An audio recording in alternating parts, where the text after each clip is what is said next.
die?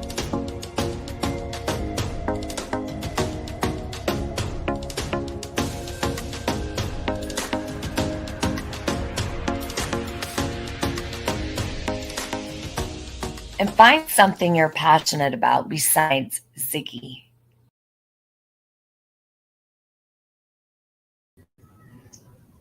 Hey guys. Hopefully you can hear me. Without the little things moving on the screen, I don't like that. Hey, Tina, Bobina, and Rennie. Can you guys hear me okay? So I started really getting into the that Collier case. I hadn't really looked into it before today too much. Hey, country girl. Hey, Red. I would have been on earlier, but I had a little bit of a crazy day, but better late than never.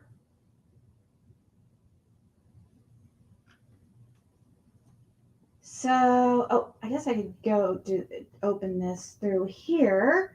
We can go to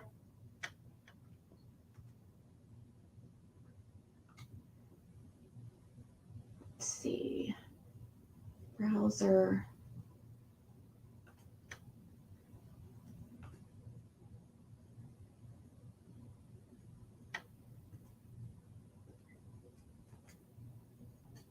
Sorry, I'm pulling up this article to go over it.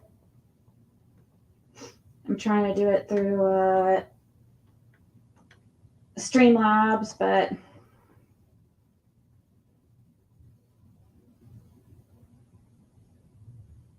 okay.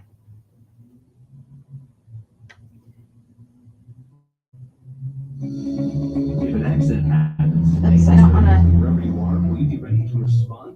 Our first aid training can help you recognize and treat common injuries such as scrapes, cuts, bruises, burns, poisoning, choking, and many others. Sign up at AHCA today and earn the confidence. Where is that coming from? That's accident, injury, or illness.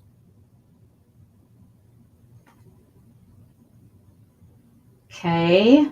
It's closed after investigating the death of an Athens woman from months as a homicide. The county coroner has now ruled it a suicide. The case of Debbie Collier's bizarre disappearance. It's still going, even though I And split family opinions as to what exactly happened. So how did we get here? Debbie was reported missing from her Athens hold on. home. Here we go. Here it is. The following day, Okay, we're gonna have to. I definitely gonna have to rewind that. I see what's going on here. I'm new to using doing this through Streamlabs.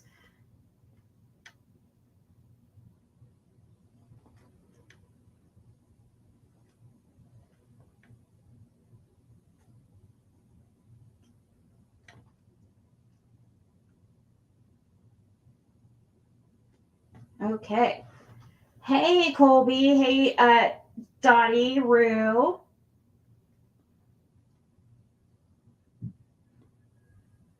How's everybody doing this lovely Friday late night?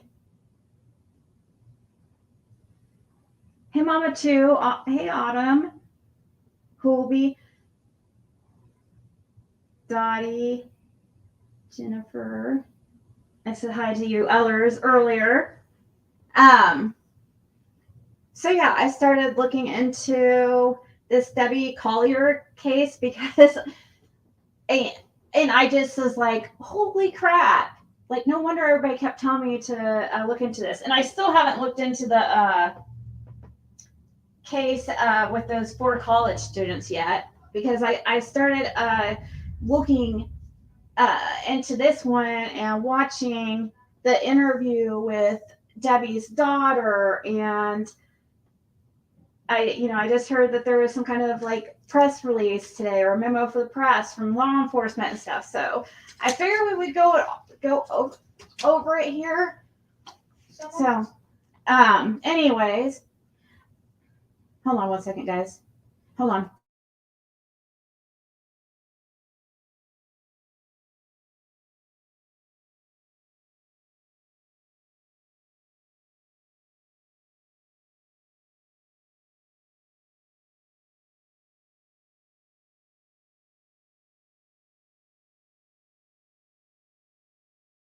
Okay. Okay. Uh, Sorry, guys. Somebody's been using our Netflix account. What's the email address that's on it? You'll have to find that out. Christian, Ohio. Okay. All right. And But I can't do it right now because I'm on here. I know, I think Nikki and them are using it.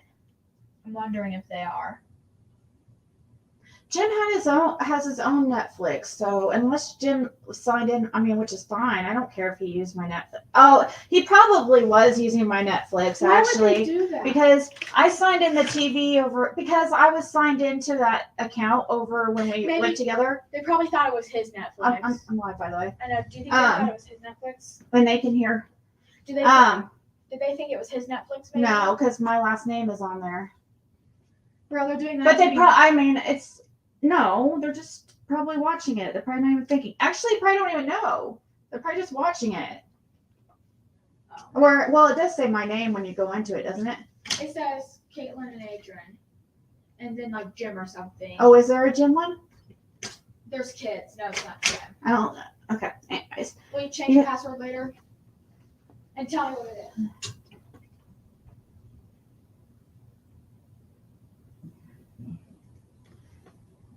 Yeah, Sherry, I just saw it. But I just can't. I personally cannot help it. If you want to, I mean, me myself, with you know what I mean, with Jim passing away a couple weeks ago, I have to be really extra careful, money wise. I mean, for a little bit until I figure out get in a routine of doing this myself. You know what I mean? Without having that safety net there, Jim. You know what I mean? So it's really scary for me. Very scary because, you know, like I said, he was my everything. Go to my everything. So me and Caitlin. So me personally, I can't help financially, but if anybody wants to help Sherry, she said, I don't know. You didn't say. I'm not sure what. I don't think you said in the text what's going on, but the kids in Idaho is very Ted Bundy-ish to me. Oh, really? There was another guy that killed a bunch of college girls too. Cannot think of who it was, but he left one alive. It's so terrible. Wow.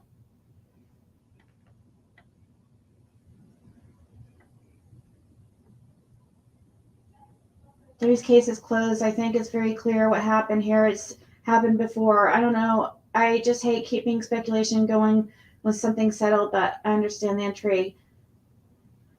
I don't. Yeah, it's closed by law enforcement. But have you looked into? You've looked into it. Have you been like really into the case? Because I feel like, well, I mean, obviously, I want to believe, you know, trust law enforcement and their decision and stuff. But it's really difficult for me with this one. And Kylie Rodney. I mean, what is up with this stuff? This suicide crap or accident crap. And not only also Sean Doherty. Like, what the hell?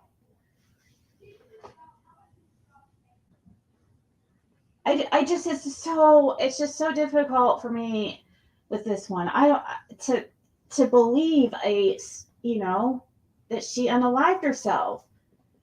I need to watch how YouTube's weird about that word, so I'm going to try to limit how many times I say it. So if your comment gets deleted ever for saying that word, that's why. It's nothing against anybody. A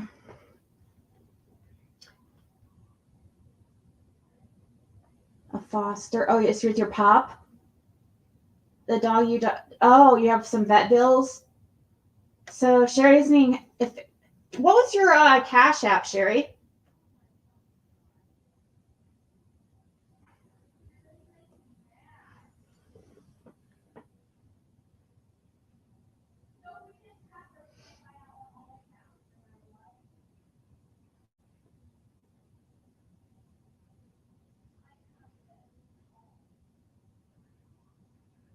Hold on one second, guys.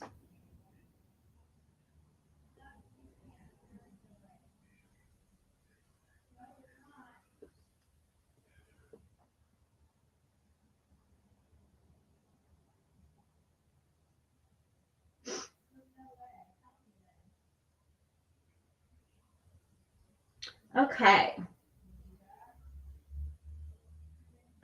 Yeah, I said she could if she wanted to, I guess. But usually people ask that, and usually I've been kind of told, and also from experience, like I've been told from learned from other creators, and from experience over the past year of being on YouTube, that usually, I don't do that, but I know, just because I don't want people to feel left out or feel bad when I let one person over somebody else, you know what I mean? And I don't know. But I know that you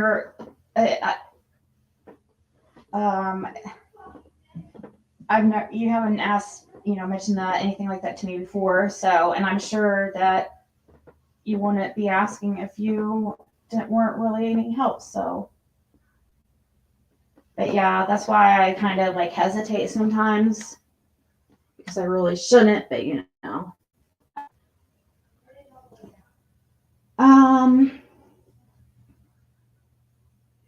hey Breege.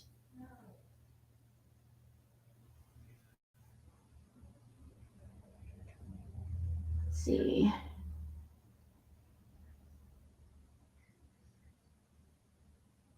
She got into rat poison.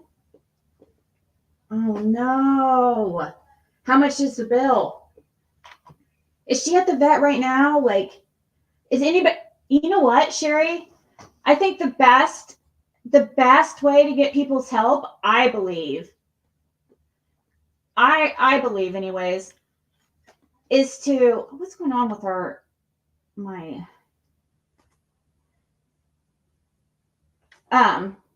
anyways, what I was going to say, I think the best way to go about it is see if people can pay the vet directly. I bet that would probably, people would probably help do that more, I think. I don't know. Is it okay if I change the password to capital K? No, I'm live. Shh. Nope. I can't. Okay. No, I want you. Stop. Why did you say my password? I'm live. You can't say it. She's here trying to say my password live. No, I can't. You can text it. I need to text. Oh, I'm on a different page. What? Can you just text it? It'll be 5 seconds if I just say it right here now. Oh my gosh. 1 second, guys. Okay. She never has anything to say to me. I mean, she does, but not like this, where she has to like be like now. No, except when I'm live. Nick is using our.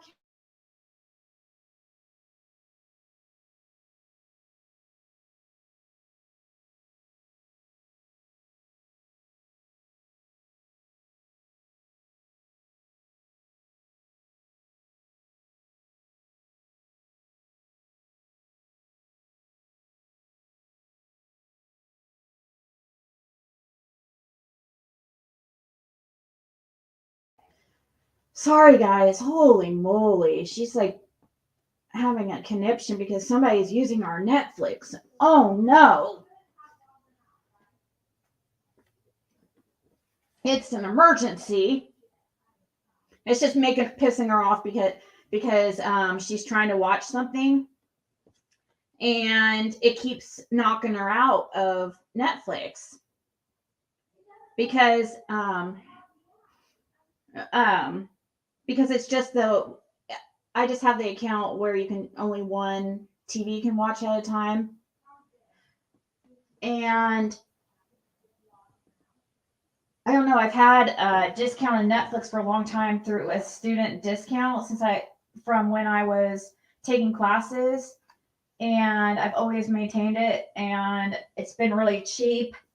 So I remember when I lived with Jim before I moved over here, you know, I had that TV, one of his, well, both of the TVs logged into my Netflix account.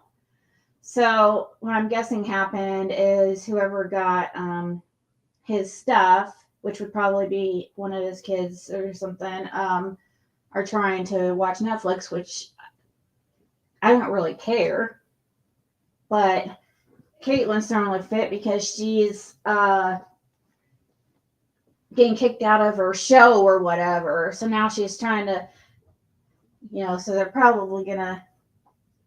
So if either any of them see this, it's not to be a bitch or anything. It's my daughter's just throwing a fit. So had to change the password. I apologize.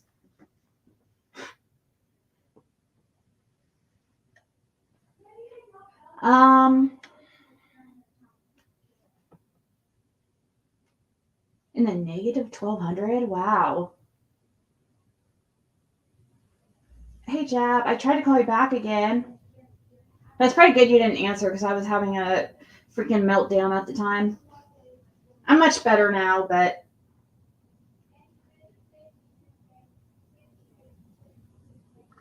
I'm very, very sensitive right now. Extra sensitive. It's crazy. I mean, everything I'm like thinking everybody's mad at me. Stupid. I'm sure most of us had kids. Yeah. She did. She's changing the password, but what's going to happen is, you know, because of all that stuff that happened with the kind of a little bit of drama when Jim passed away with his kids and myself, I just don't want, you know, them to think that I'm doing it to be spiteful or something, you know, but I also don't feel like really talking to them, or they probably don't want to talk to me right now either. So it's fine, but it's not, I love his kids. I do.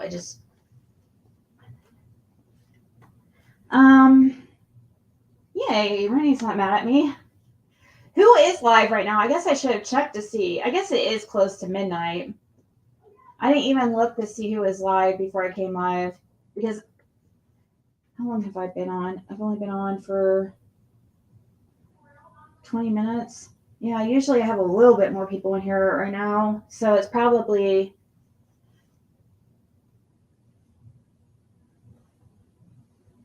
let's see who's live. Good. Lori Vallow is fit to proceed to trial. That's good news. And old news. You probably all know that. What is Smiley's story here post? Let's look at this. We'll get back to our main topic. I like to start usually on the around like 30 minutes to an hour after, because people really don't start rolling in till like 30 minutes at least. So that's usually why I just blab on and talk about other things. I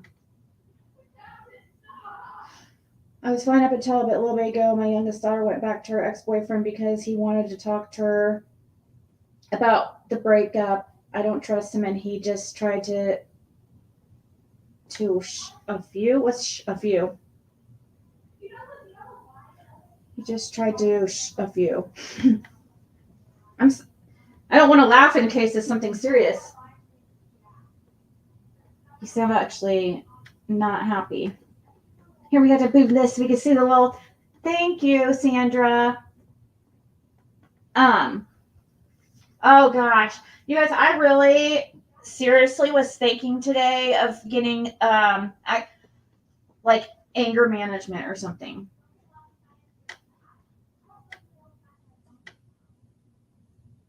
or I don't know. Actually, what I should do, no, what I really need to do is like meditation. That's what I really need to get into. I know that would really probably help me.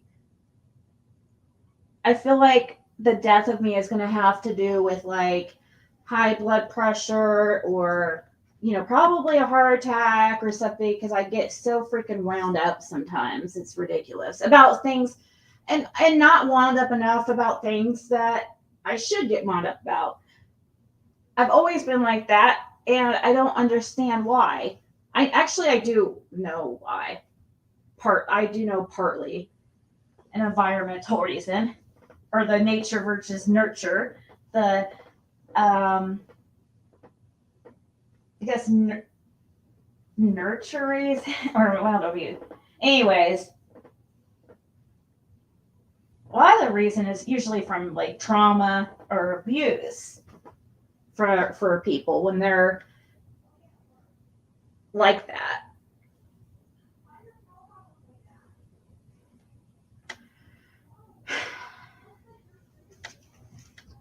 Because a lot of times people who experience, you know, something traumatic or some kind of, sometimes because they've been through that pain, or they've been through horrible pain or whatever, or just also the places, you know, where I've been in. Well, you know, I'm kind of humbled because of, you know, I used to be addicted to drugs and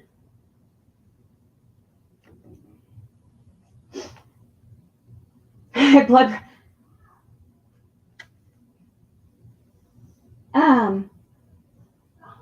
Kyoka incarnate.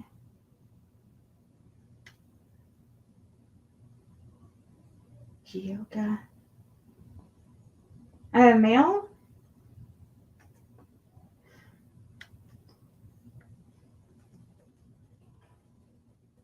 I need to put my mail app on my phone because I'm not seeing my. That's how I usually see when I have email notifications on my phone, but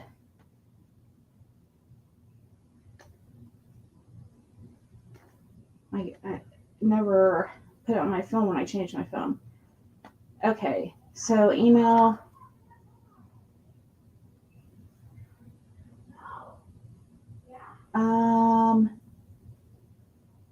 Let's see. What are you?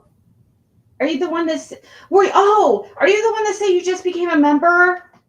Which I thank you so much. And this is, I'm glad you brought that to my attention. I don't know if this is, I'm guessing this is you, but even if it isn't, it's still something I need to talk about. Because I thought I had that deleted on there. I don't have a Discord anymore. I mean, I have a Discord where like you can message me on Discord, but I mean, I can't remember the last time I've been on there. I haven't been on there since Jim passed for sure. Like not even messaging anybody back. I was going to get back into possibly not having my own Discord again because it's way too much drama. But I was gonna get back maybe possibly being involved in other people's Discords and stuff, and maybe being in a couple like study research groups on there, but Jim passed away and I just haven't been on there at all. But I don't have my own Discord. I gave that away like, oh gosh, it's been a long time now. I'd say it seems like it was 6 months ago or something. So I'm sorry if it still says that about having I need to update the member stuff and come up with something cool. I know people do member streams and stuff. But I think most people, like, I know I do. I'm a member of channels not for like benefits or anything. I'm just to support them, you know. I think that's what most people are, but especially for like the lower level, some channels have like the super high crazy levels. But I do want to come up with something. it was initially it was a members only Discord, and it kind of just like somehow, well, the rule was if you paid for membership one time, you're in there forever, you know. So a lot of people weren't like members actually currently, but had been at one time. Anyways, sorry, that's a lot of explanation just to tell you guys I don't have Discord.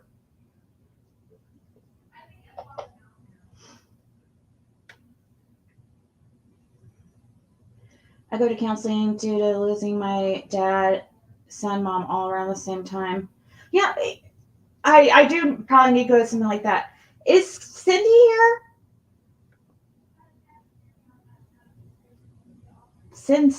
Senora. Without her? Isn't that what that means in Spanish?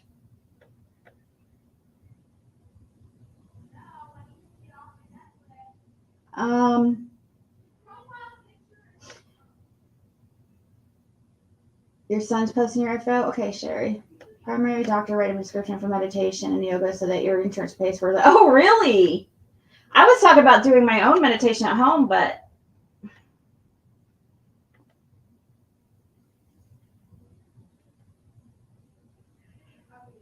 so is Cindy in here? Do you understand? Let me see here. I am kind of worried about Cindy lately. Just everybody, if you pray or if you whatever, just put out positive thoughts for her. I don't know exactly what's going on. I really don't, and I'm afraid to ask. I kind of asked, but she hasn't really answered. I hope it has nothing to do with me. Like, I don't know. Like I said, I feel like everybody's mad at me and stuff. I mean, surely Cindy's not mad at me, but I also heard possibly something about somebody being in the hospital or something. Is that true? I don't want to talk about her personal business, but I'm just starting to be a little bit worried. Oh, you talked to her last night? Hey, Krug's wifey.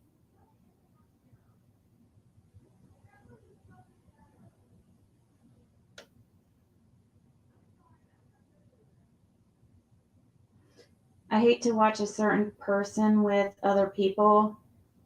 It's much more tolerable. It's a certain person. Hey, Deborah Ann. Under mental health awareness. Yeah, that makes sense.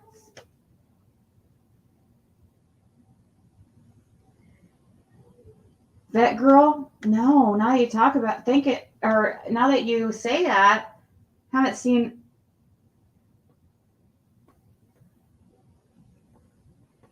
her for a little bit. So, Jab, is she okay? Or maybe you can text me. Can you text me and let me know if she's... does it have anything? She's not upset with me or anything, is she? I mean, Kaiser Permanente isn't aware of this. What?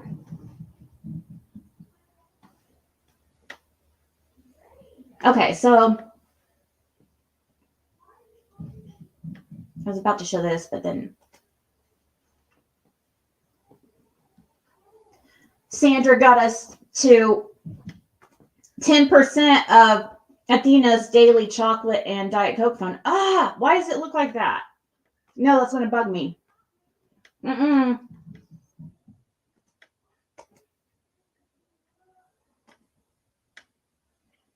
Oh, wait. Doesn't matter. I can't change it. I forgot. Sorry. We have to look at that little weird amp in the middle. I forgot you have to spell out the word and, or it will do that.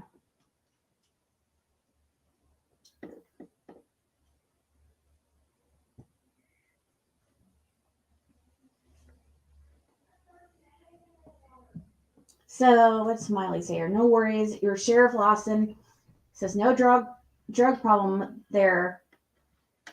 Hey, he should have known. Or he should know he's been sheriff forever and a day. Vote him in again and again. Play a part and keep up the great work.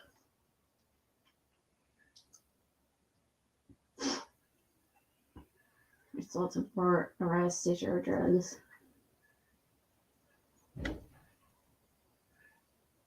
I'm just guessing with that. I was assuming he probably just meant like the drugs weren't. It's no worse there than other places, I guess. That's what I assumed he meant by that, but I know a lot of people didn't like when he said that.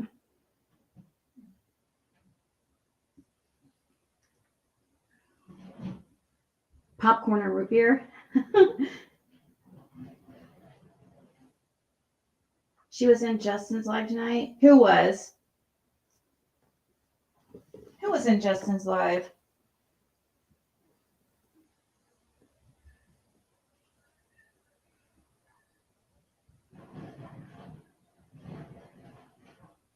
Budweiser and peanuts.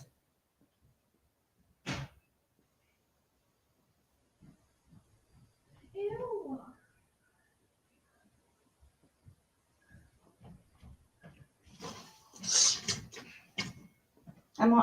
Caitlin's gonna, here she goes again. She's ready to, It shuts she's that ready to start issues again. Oh, Court TV did something. Well, that was 7 days ago, though.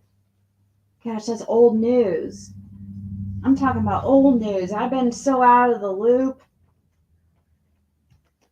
And that's what basically I was gonna go over is probably might be old news to, well, actually, oh, where's that article? I was gonna show that article too. I had an article up I was gonna show. Oh, duh. It's on my, so I have to, okay.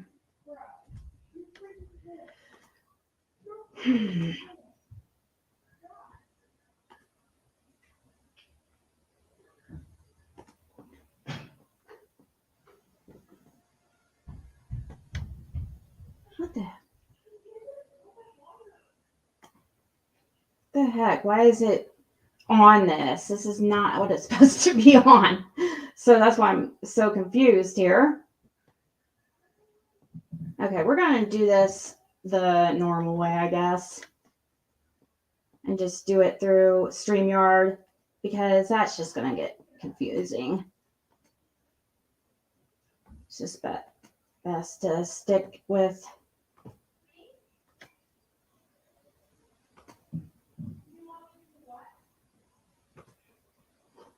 I have to, here we go.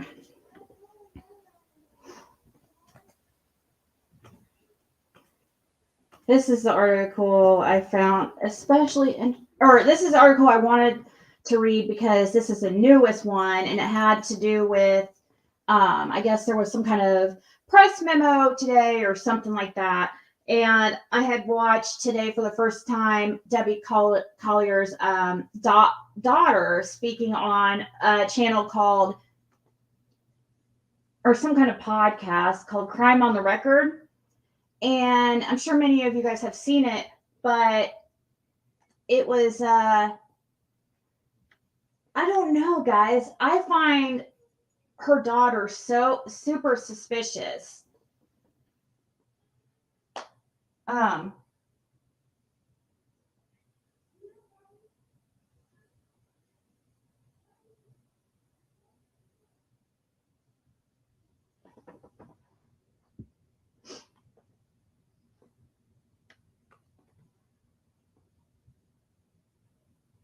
Yeah, I got the text, Jab. I text you back. I asked you a question. Can you answer it? Can you please let me know? If you know, just tell me the truth. I don't know what's going on with her.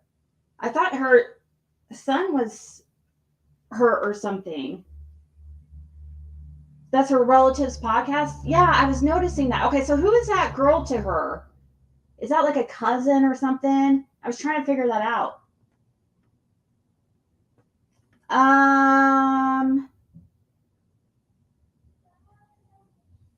Tired video you emailed me. Let's see. Trying to remember which one it was because oh shit.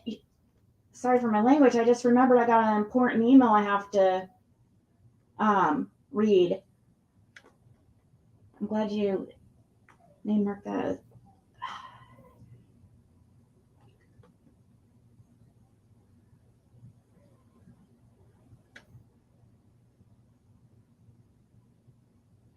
Maybe I can.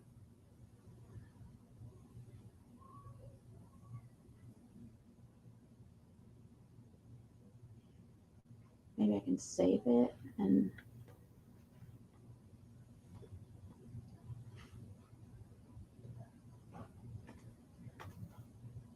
My computer has been going slow again. Like right now it's stuck while I'm trying to scroll down.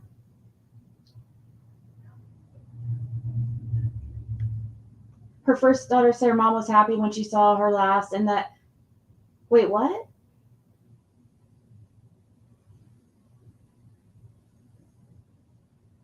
No, what was the which video are you talking about, Autumn? Can you just say, because my computer's going so slow and I can't get that opened.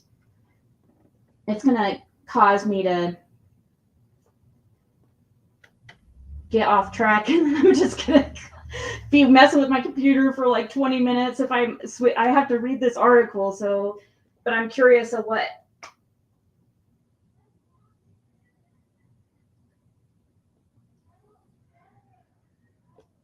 But I am curious about what you're talking about. I get sent yesterday, especially. I was sent a lot of links through email, and so I'm trying to remember which one you're talking about. And remember, my memory is not good either, guys. Like short-term memory is really, really bad. Amanda's cousin and her husband on CTR podcast. Oh, okay. Usually don't just make a statement that I know something if I don't, but I'm sorry, this lady did not offer herself and nobody can convince me. I don't understand how they're coming up with this. I seriously do not. It's unreal to me. And I find the daughter, Amanda, very suspect. And I see why a lot of people are giving her crap, and why the family is. It's very, very suspicious.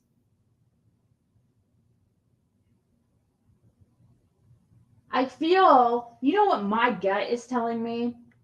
This is my intuition, okay? I'm just going, let's just pretend. We'll just see if it's right. And it has nothing to do with any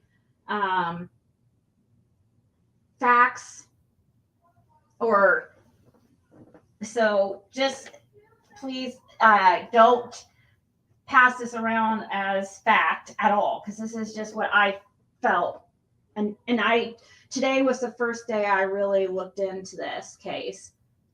I'm glad I did, because it is fascinating. And I'm sure once I look into this case about the college students, I'm probably going to be just as obsessive with it too. Ziggy was what?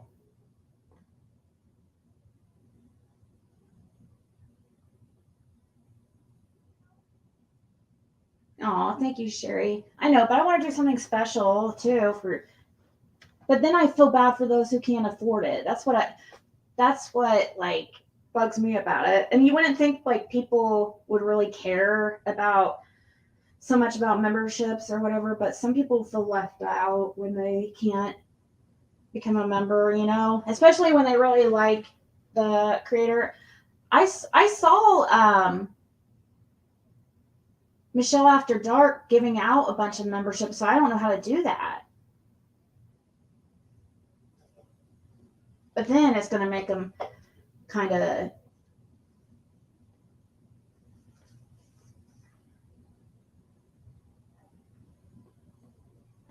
I don't know. I need to put on my thinking cap if anybody has any good ideas for. It can't be anything because I only have the $5 tier, so not anything like too crazy. But I don't know, something. Maybe you know how I said I was going to be doing those giveaways monthly. That was the plan, but somehow got distracted from that too.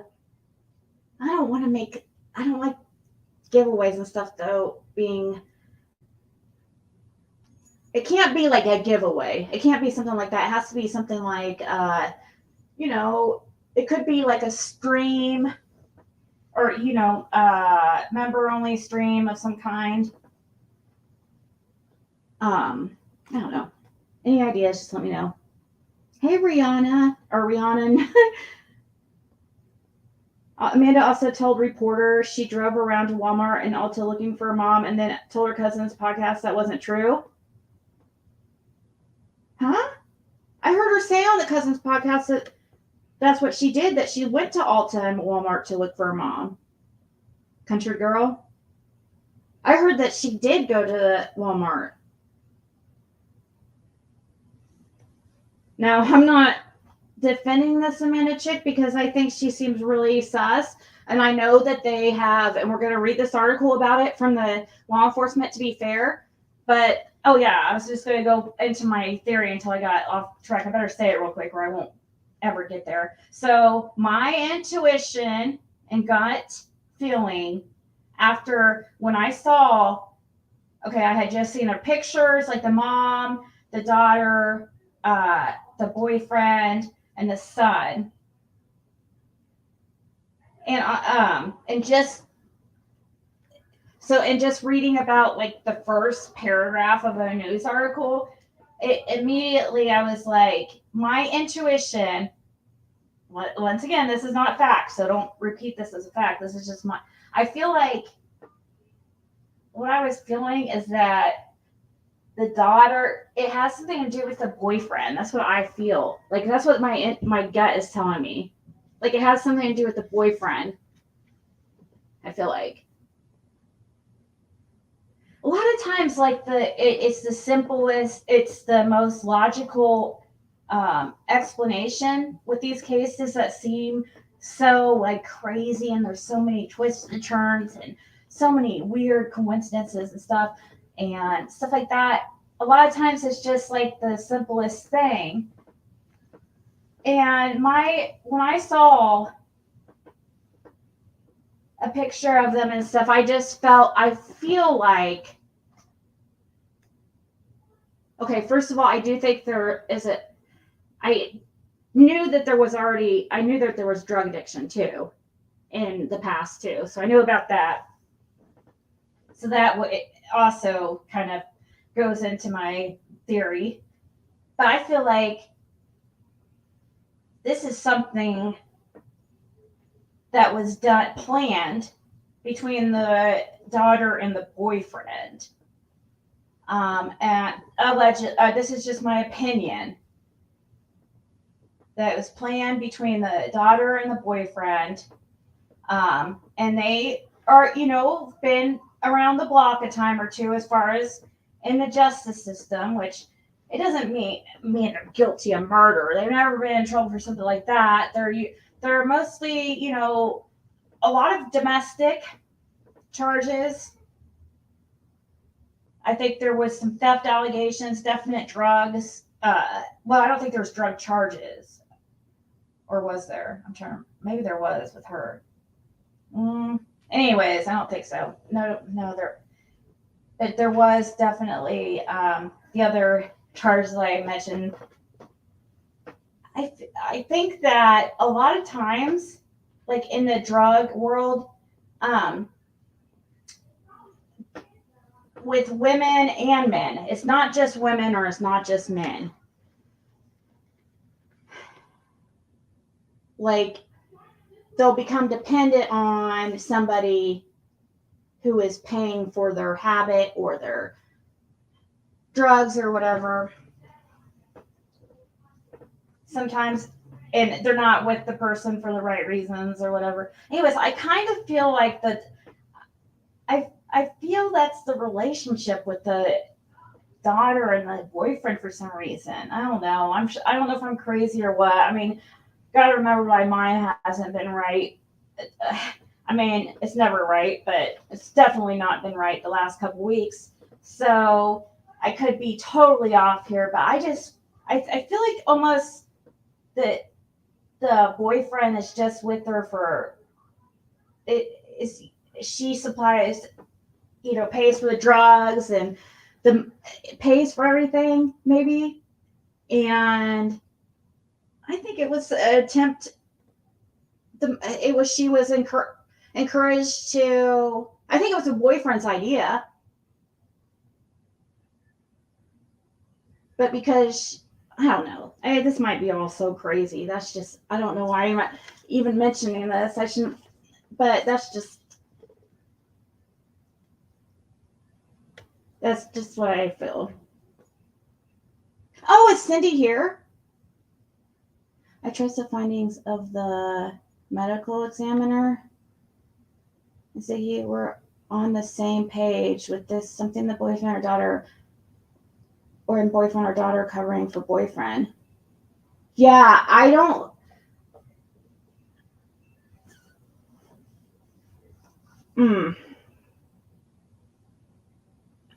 How long have these two been together? Does anybody know? I know they were together a year ago.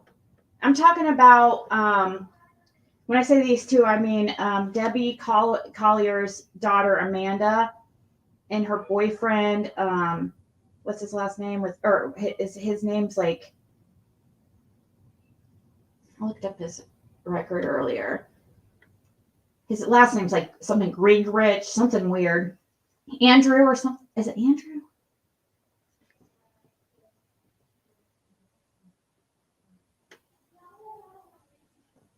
Cause people do. That's true, Renee. That is very true. Severe mental illness can cause people to do horrific things to themselves and crazy things and things that seem very, it's very. I mean, just look how I was when Jim passed away. That mental state I was in, and just not thinking clearly and stuff, and just not making. I don't know. Your mind's not clear. Same thing with mental illness. And sometimes people do things that just don't make sense. Like, I was thinking maybe did she possibly try to, okay, this is going to trigger warning for, even though I don't like to give trigger warnings, but this is going to be another possibly, it might, anyways. But she's not upset.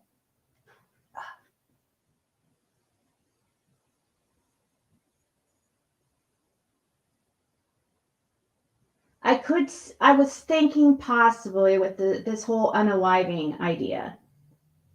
Is it possible that she took a bunch of pills and antidepressants? I guess hydrocodone. I don't think anybody's going to overdose on hydrocodone, guys. You're going to overdose on the freaking Tylenol from the hydrocodone before you will the freaking hydrocodone. I wish Lady CG was here right now because she would back me up on that. You're not going to overdose because when you say hydrocodone, that means it's not. Those are it's a weaker painkiller. Okay, and it's mostly made up of Tylenol, or if it's like there's Lortab and Vicodin, and one has Tylenol, one's cut with like I don't know, ibuprofen or aspirin, something like that. But you're going to overdose on the Tylenol before you're going to overdose on the freaking hydrocodone or the cut, whatever it was.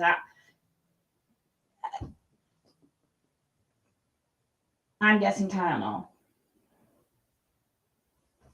Or acetaminophen. They're going to really say it hydrocodone, like,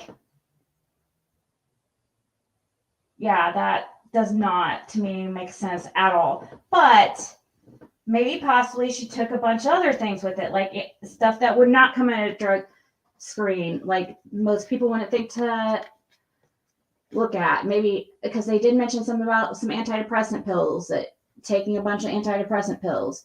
So I thought, maybe is it possible that she drove to another town and she was so depressed and didn't want her family to find her and see her?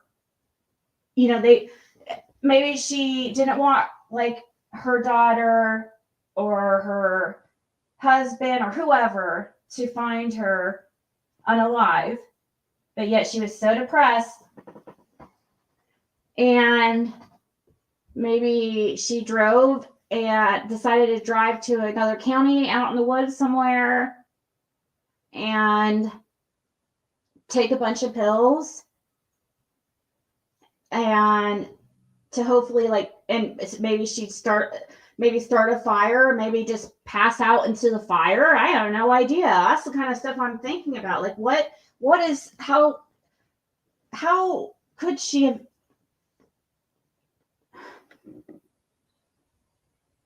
a big football fan?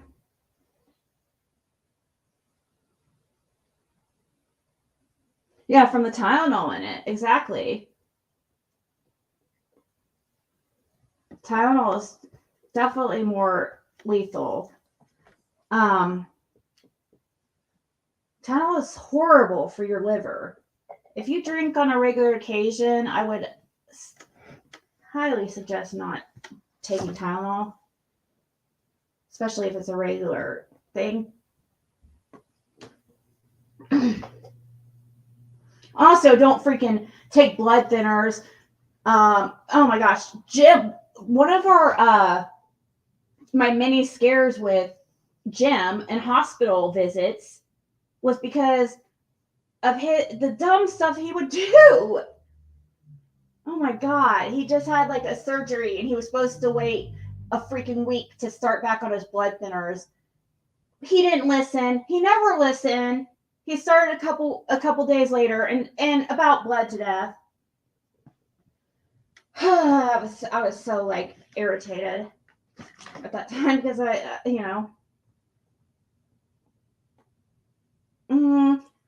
don't think hydrocodone would kill somebody.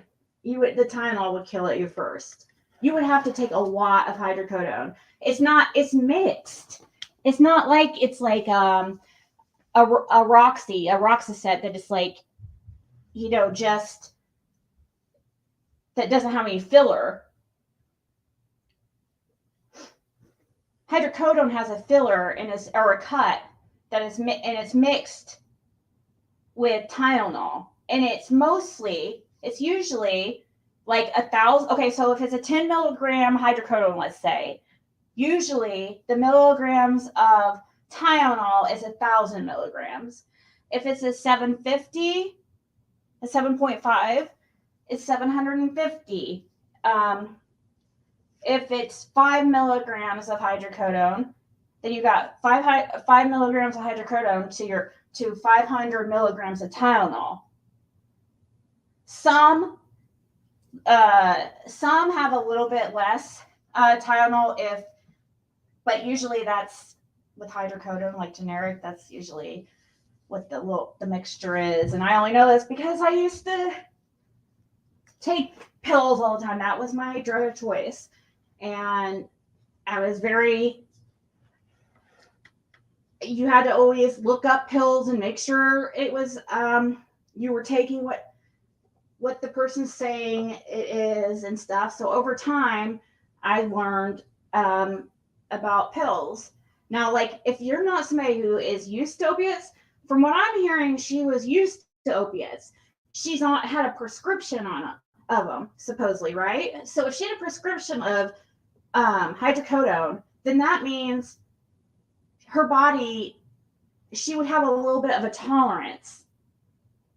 Maybe somebody who didn't have a tolerance, like I think a kid definitely could overdose on hydrocodone, maybe before the Tylenol, but Tylenol is very deadly. A lot of people, and it's you don't want to overdose on Tylenol. It can be a painful death.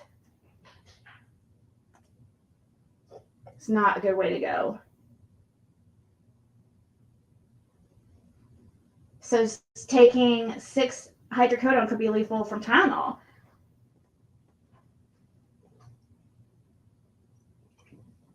There you go. So sometimes they do have, like Garbage Pail said, they do have the ones that have 325 milligrams instead. And I think, those are the Norcos. They call them Norcos, but it's really all hydrocodone, like Lortab, Vicodin, Norcos. All those are basically the same drug, but like one of them's, hydrocodone and Tylenol. One's hydrocodone and ibuprofen. One is hydrocodone and, aspirin. I don't know. Just that I do know there's Tylenol and ibuprofen mixtures. So they're basically the same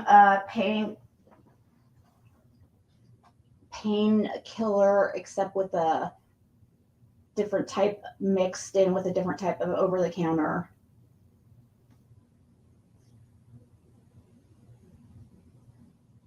But it's fentanyl. Yeah, that could be. Yeah, it could be. Well, but they said that she had hydrocodone in her system, so it can't be like fentanyl.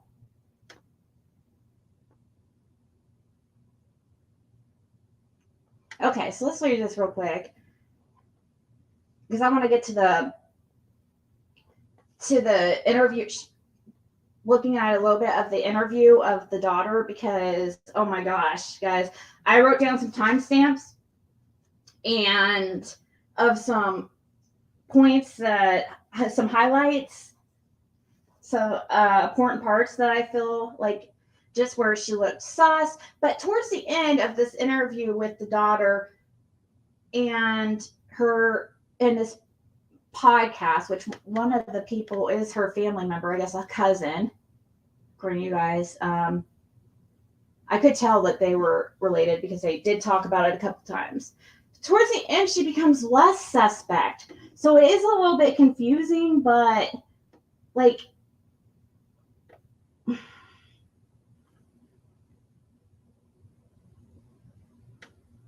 hold on.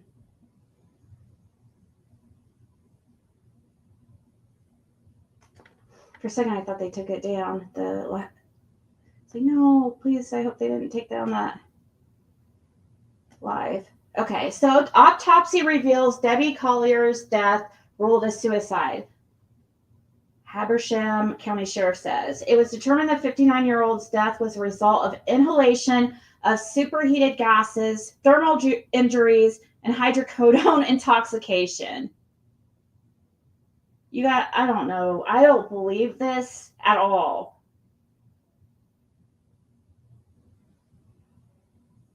I want to watch maybe some of Allegedly Innocent. She used to go by what she used to go by? Jules the Thought. Because she is I think she's actually considered a doctor. I think she has enough education to be considered a doctor, but she's like in some type of mental health, like, actually, I think she does work with autistic patients too. So I'm not sure, but she's educated in the field, and she knows I don't know, hydrocodone. Those of us who have had substance abuse issues knows that hydrocodone intoxication is, if you've ever been addicted to pills and you probably know that's not going to happen, especially if you have a tolerance. There's no way. I don't believe that for a second. I've never heard of such a thing. Seriously. I need to look up other cases of it. Because I would believe it with a kid or something, or a baby, but okay, so let's watch this real quick.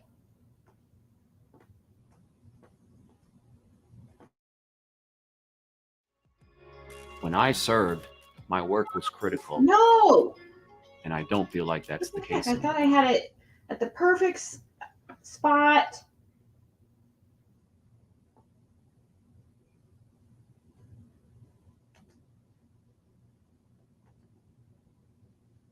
Case closed after investigating the death of an Athens woman for months as a homicide. The county coroner has now ruled it a suicide. The case of Debbie Collier's bizarre disappearance and even stranger death made international headlines and split family opinions as to what exactly happened. So You guys, I gotta comment something real quick because it's something that Autumn just put up. I have to comment this. But morphine and oxycodone are not. They are different. They are much stronger than hydrocodone. You can I would believe it if it was morphine intoxication or oxycodone intoxication. That makes sense. But hydrocodone, not so much. So I need to look into more like studies just on hydrocodone alone, I guess. Probably not right now because it's just something that many of you guys probably want to be interested in. But it's something that I'm interested in because I have a hard time believing that. I really do. But yeah, morphine and oxycodone, of course, like it's hard for that comment. It's hard to go by because that's got them all bunched together. Morphine, it says the whole opioid category. There's a different range of opioids as far as the strengths, and hydrocodone's like way at the bottom.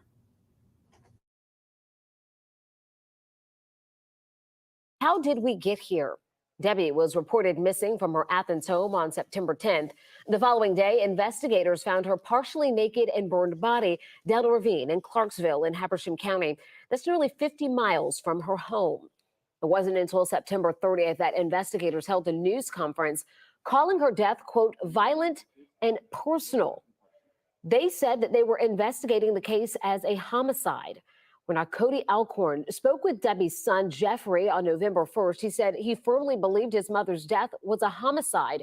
But his sister, Amanda, disagreed in a podcast nearly a week later, saying she believed her mother died by suicide. Today, officials said Debbie Collier's death was the result of, quote, inhalation of superheated gases, thermal injuries, and hydrocodone intoxication.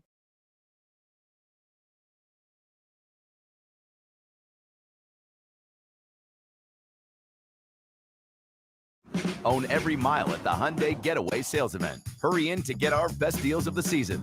Get in and get away. Get 0% APR financing plus 0 payments for 90 days on select vehicles.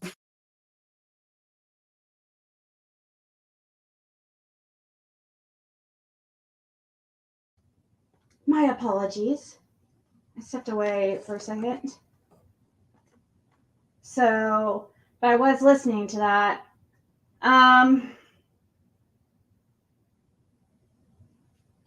Yeah, so they don't really, that's all they say is they don't even explain anything. It doesn't, well, let's read this article. In a turn of events, Debbie Collier's death has been ruled a suicide by Georgia Bureau of Investigation Medical Examiner's Office, according to the Habersham County Sheriff on Friday. After receiving Collier's autopsy from the medical examiner, it was determined the 59-year-old's death was a result of inhalation of superheated gases, thermal injuries, and hydrocodone intoxication, and it was deemed self-inflicted. Dang, how bad was she burned, I wonder? I guess I would have to know how bad she was burned, but the way she was found, jewels of thought, or aka allegedly innocent, is she explained it perfectly.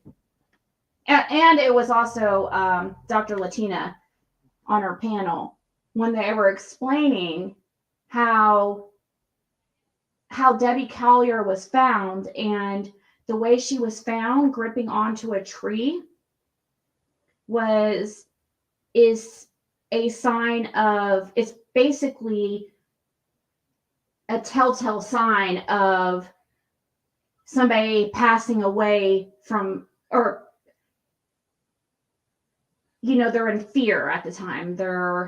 Because I guess something about, I don't know, they were trying to describe it and saying that when you're being attacked and you're unalived or killed, or if somebody kills you or is coming after you, like, or whatever, that if you die, I guess rigor mortis hits in like immediately if you're in. I have no idea, but they were trying to explain it. It's some type of like weird phenomenon thing that happens, and it's specifically a characteristic of fear, or has to do with somebody who is actually murdered.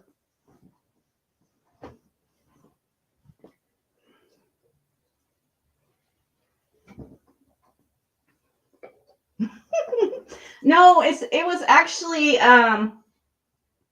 well, it might have been Dr. Latina explaining that part.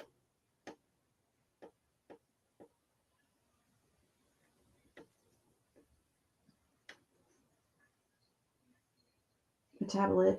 Oh, really? Okay. If that's true, Rennie, then maybe hydrocodone intoxication is possible. But then I would think that she would have an acetaminophen, but I don't know if they would test for the acetaminophen. Maybe, or I would think they would know from the type of hydrocodone, but maybe the metabolic malfunction, could that possibly cause there to be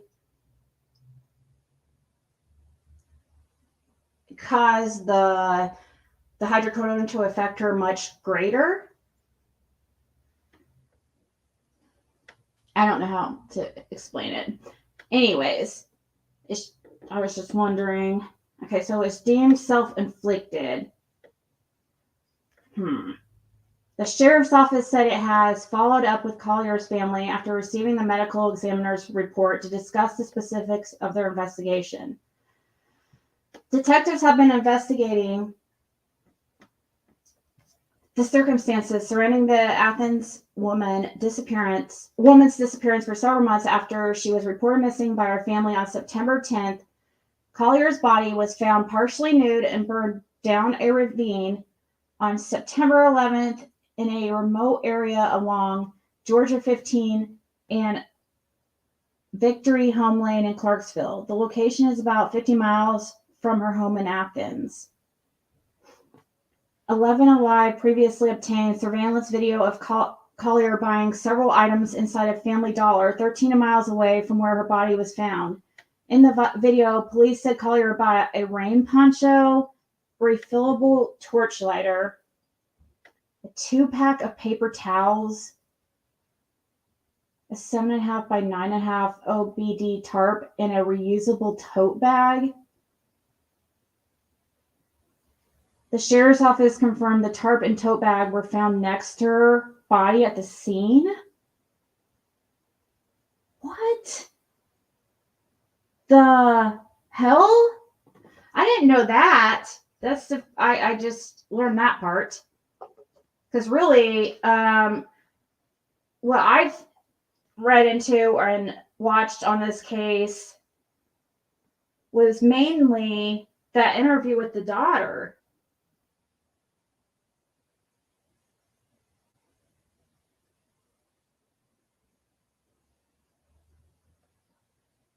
Has there been any updates on Little Monkey? I haven't heard. That would be.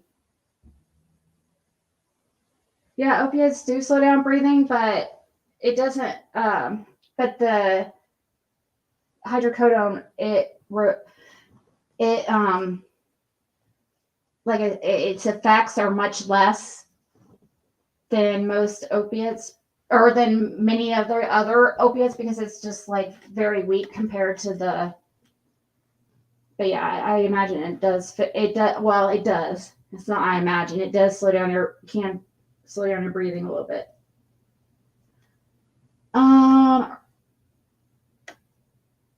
And also, why was she partially nude?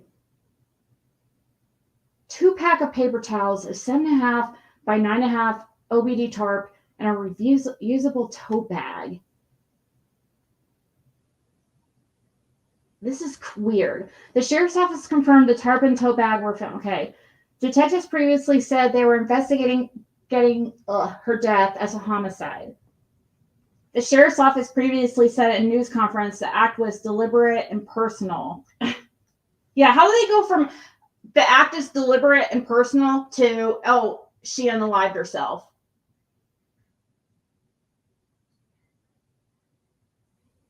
Okay.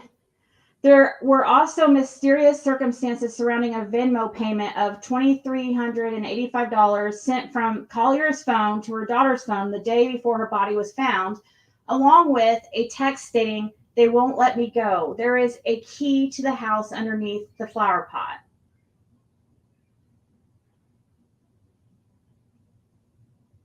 Habersham County Sheriff added, during its investigation, detectives issued 26 search warrants and subpoenas in relation to every form of social media, electronic communication, cellular tracking data, and banking records, and reviewed information gathered from the 20-plus interviews of family members and potential witnesses.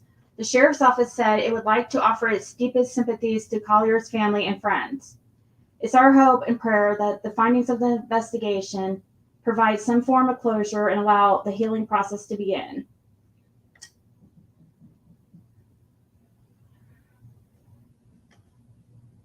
Is this another?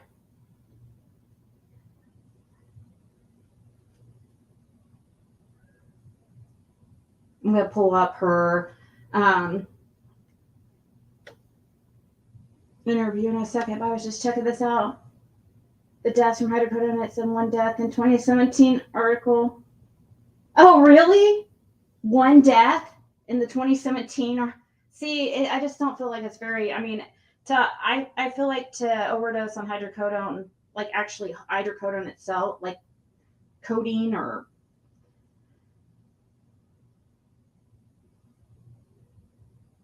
Sorry, I thought my phone was ringing because I have it on. I keep my phone on vibrate.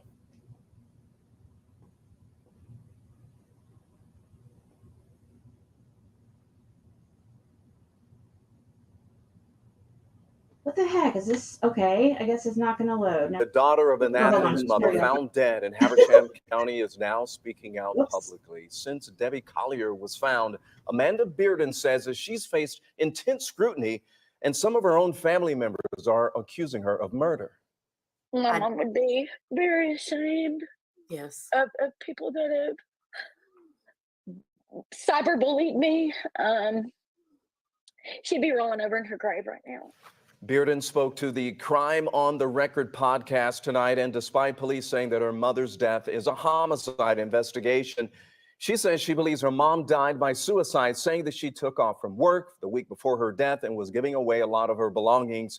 And she also says that she believes that this is her mother, seen in that security video. You can see it right there, released by police, something her own brother doubts, as he told us earlier this month. I've never seen my mom wear shorts in the last 5 years of her life. So you're questioning if that was even your mom in that video? Absolutely. Yeah, I am. I have a lot of concern. By the way, Amanda told Crime on the Record that police told another family member that they're waiting on 2 reports to come back before releasing any more details on this case.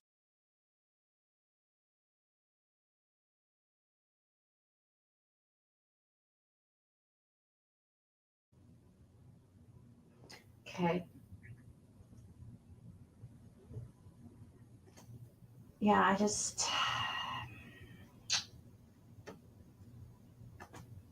No.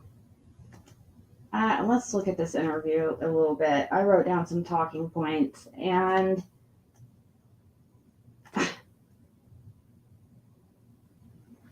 I just feel I don't know. Maybe she is. She could be innocent. I just really feel like that. There's so many coincidences, but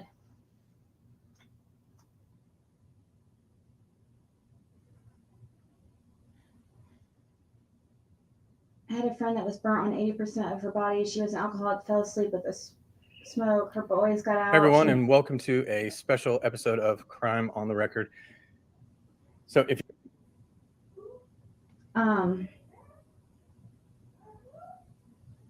she said the only part of being on fire was hearing the fire trucks.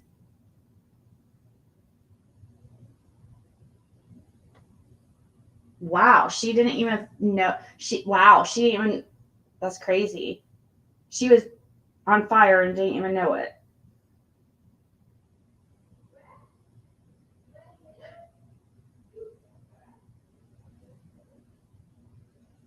Yeah, the son does seem credible to me, much more so than the daughter. But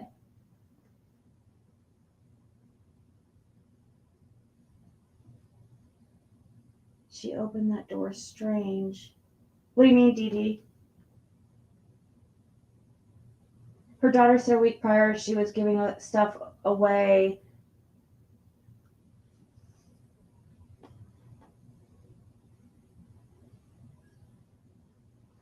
Does she have proof of that? Is there actual proof of her mom just like willingly giving away her stuff?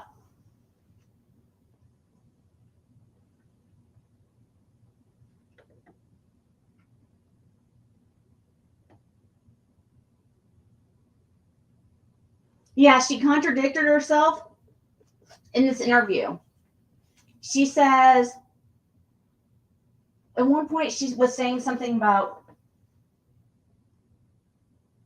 there was a contradiction with the unaliving with the daughter. She changed her. It was like she changed her.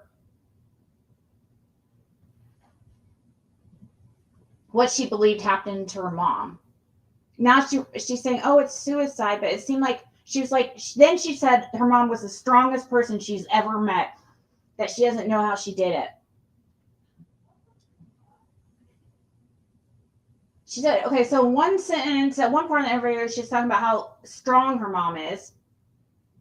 But at another part, she was talking about how she saw sadness in her eyes and she just could tell something was wrong and stuff. And then it just felt like, of course, like she would want people. Let's just, if somebody was involved, they would want people to believe it was a suicide, because that means, oh, they stop looking into you. So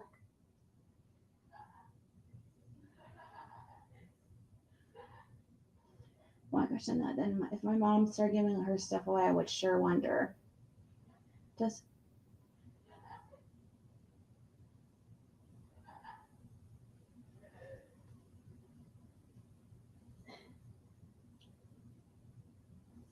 Yeah, okay, so let's listen to some of this.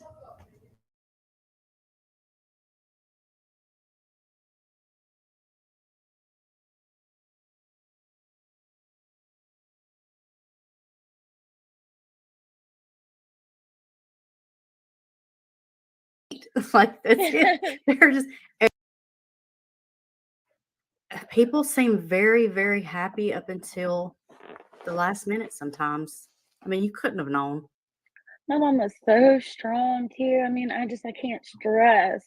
I mean, she's the toughest woman I've ever met. And I'm not just saying that because I'm biased, or maybe I am biased, but I just never in a million years. Yeah. And you don't have. Okay, she just said never in a million years would she ever think something like this. But so strongly believes it was a unaliving.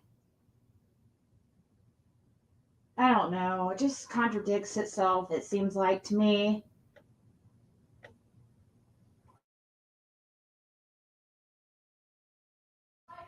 Yes, exactly. You would throw up before UOT. Was the car in the shop? Why, if she was going to unalive herself? The car was in the shop? Exactly. If her car, wait, no. Wasn't her car like, it was abandoned, wasn't it? Seems relaxed. Yeah, she was laughing way too much and way too inappropriate times. Now I know that people like laugh nervously because I do it myself, and I will laugh sometimes at very inappropriate times. But if that happened to me, oh my gosh, I know I'm not in that situation, but while she's telling the story and recalling the story of what happened that day, that her mom went missing, you know, she kind of sometimes like laughs and makes little jokes, and it's just, I don't know, sometimes seems just really kind of inappropriate. I know it has been there has been some time that's passed. When did she go missing?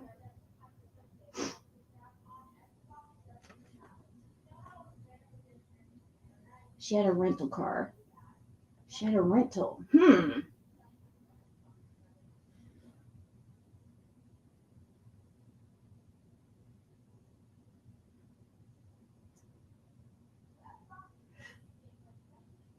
Yeah. That's another thing that I found suspicious, is that she wants to believe that she unalived herself. That is not the viewpoint you take when in this situation. I mean, as soon as Jim passed away, and still, you know, me and I mean, we speak about possible like things that might have happened.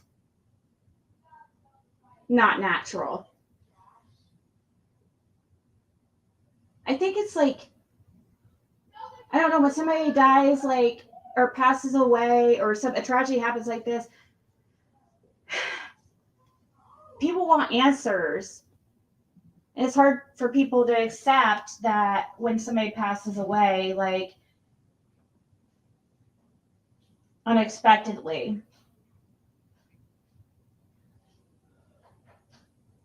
I mean, I deal with that myself with Jim, like, very much so. So I don't know. I don't know. I can't imagine in these circumstances really truly believe. I guess she probably knows a little bit more than the rest of us do, I guess. Maybe there is some stuff that if we just knew about it, that it would all make sense. But I'm not getting that feeling. Like, if they had something that would make this all make sense to the public, I feel like they would release it.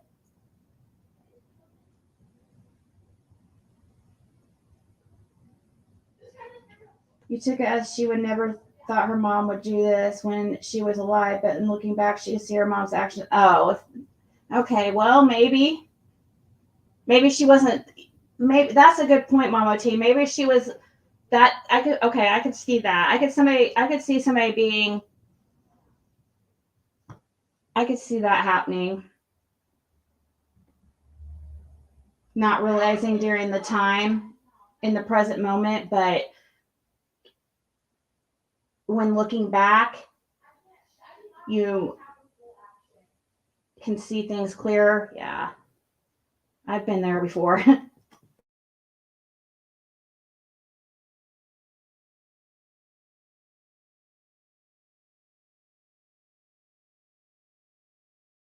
have to apologize for being upset. Just a couple other questions that some people had about One was people were asking if she was attempting to make it look like foul play for life insurance purposes. To my knowledge, there is no life insurance policy. I mean, I don't really know or think whatever who else that would make you think that's your business, but I think there.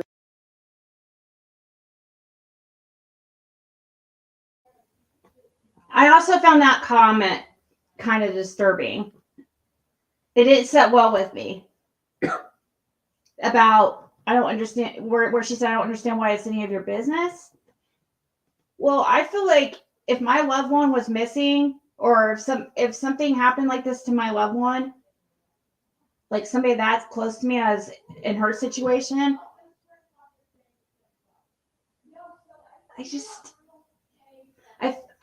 I think I would want people looking into everything and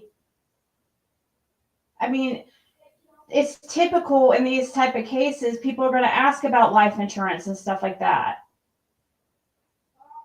Like, you wouldn't think you would get defensive. It just makes it that, and that's not, it wasn't that big a deal. She reacted or what she said, but it was just something that didn't sit right with me. Just a little thing that I want to point out.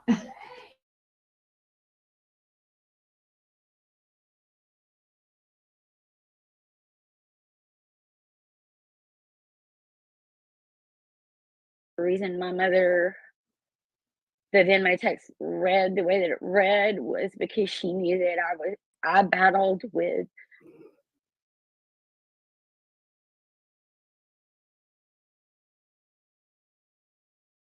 kind of like, what's your thoughts when you hear that? You're a psychopath. There, a one-act play with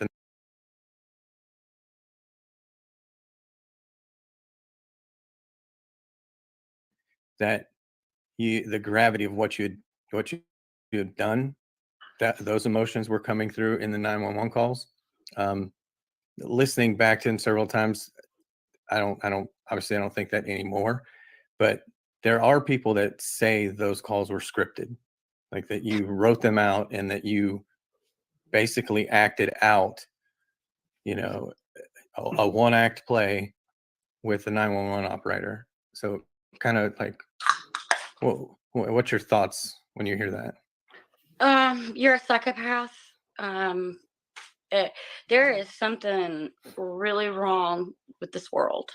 To try to pick apart, and I mean, this is cyberbullying on steroids. I mean, I'm sorry, maybe I'm getting off track, and I apologize, but I gotta put this out here. All my family turned against me, so I get it. I get thinking, this girl's crazy, but you're horrible, awful human beings, and I pray that the trauma and the pain that I've had to go through when the police do make this press conference, which they told me that they will. I hope you don't do this to another family. There is no way. There's just no way I could have come up with all that. Yeah, I mean, I think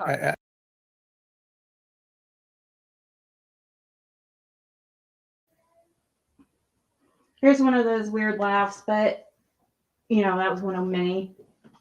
So right there, though, I did start to sympathize a little bit with her there for a second about the bullying and stuff.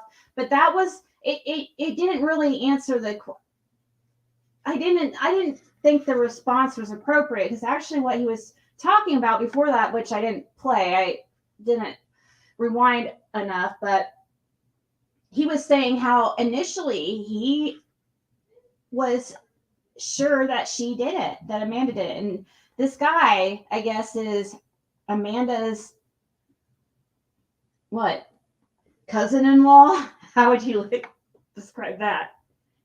Is he Candace's? Oh yeah, he is. They're a couple. So he even said that he even believed Amanda did it. And he was going on and saying like, what do you have to say to people who, or what do you think about people who think that you had something to do with it or whatever? And he was just literally had just said, he was like, I was even one of those. And she goes on to say, you're horrible human beings. So I felt like, I don't know. To me, it makes most people, it's just would look at her as the suspect. You would think she would understand that because of the circumstances. But, and it also is, there's another little thing that kind of adds a little bit more gravity or weight to the fact that possibly she is in fact guilty is the family, all the family. Now, but at the same time, though, I try to think, I have been unfairly labeled by family members before, okay? So I'm trying to be fair there. But a lot of times you would think it's something for something so heinous, you would think your family wouldn't accuse you of that. But and it's for several of them to be doing that seems kind of suspect to me. I think that says something, in my opinion, right? Or not? What do you guys think about that with the family? I mean, I know I have been, I'm the black sheep of the family, but they know I would never do something like hurt. If any of them, I would never talk to them. I think that is something that I would hold a grudge for if one of my close family members would accuse me of something like that or think I would ever do such a thing. But I don't think my family would ever believe such a thing.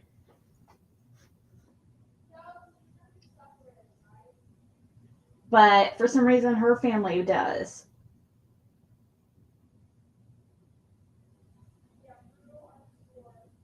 She take a lie detector? I haven't heard anything about the lie detector. Does anybody else know? There's something about her that I don't like, and then there's something about her I do like. Like at times I like her, and sometimes, or no, I guess I shouldn't say sometimes I like her and sometimes I don't. I should say sometimes to me, she's likable, and at other times she's not. Like there's sometimes, occasionally, some things she says that just doesn't seem exactly right. It's like she's okay. You know how to me, there's a spectrum when it comes to susness,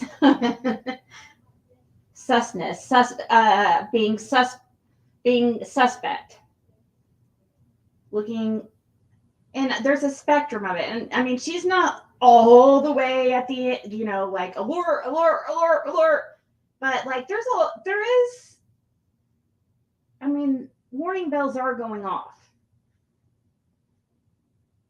I suppose there could be some, this could be a whole bunch of crazy coincidences and stuff like that. And she, there could be some kind of explanation. But man, something seems like off with this chick.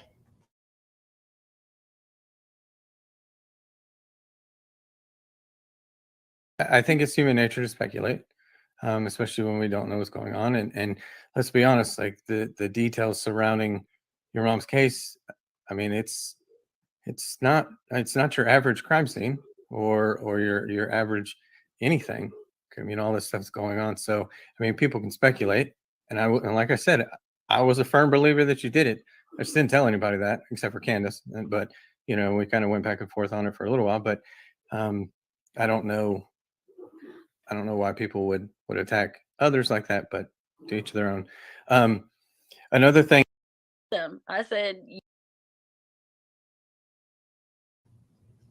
I could tell, by the way, by his response, I just want to say I could tell he was uncomfortable with her response to his question.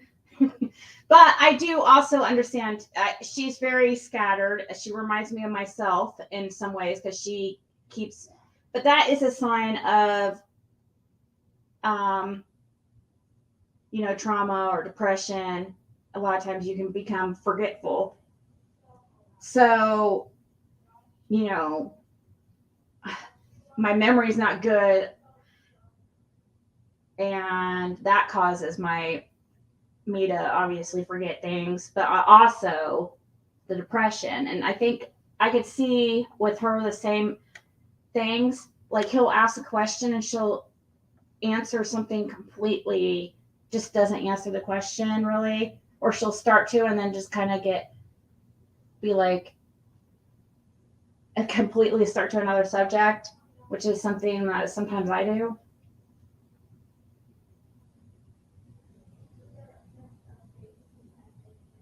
Oh, who said that being a bitch or an unlikable person makes someone capable of unliving her mother? Who said that? Did somebody say that early?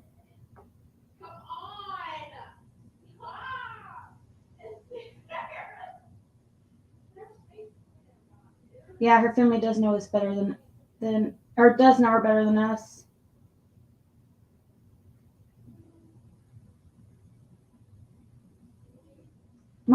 Me saying anything about her being that or likable or unlikable was just a comment. It has nothing to do with her being a murderer. I don't know why somebody would. I'm surprised you took that comment like that. That's not at all what I meant. It was just something somebody brought up, and I was just commenting on it. It doesn't have to do with whether or not she's capable of doing such a thing. I mean, I can be a complete bitch at times. That doesn't mean I can kill somebody. No way would I ever say something like that.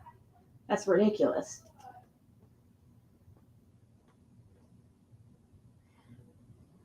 I'm not that freaking. Y'all gonna end up apologizing to me. And that's exactly what happened.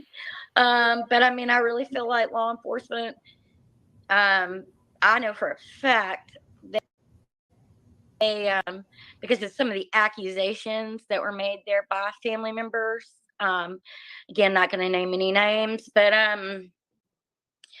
they directly accused me of murder. And I mean, if I know anything about law enforcement, they're going to take any type of statements that are made and they're going to follow up on those statements. Yeah.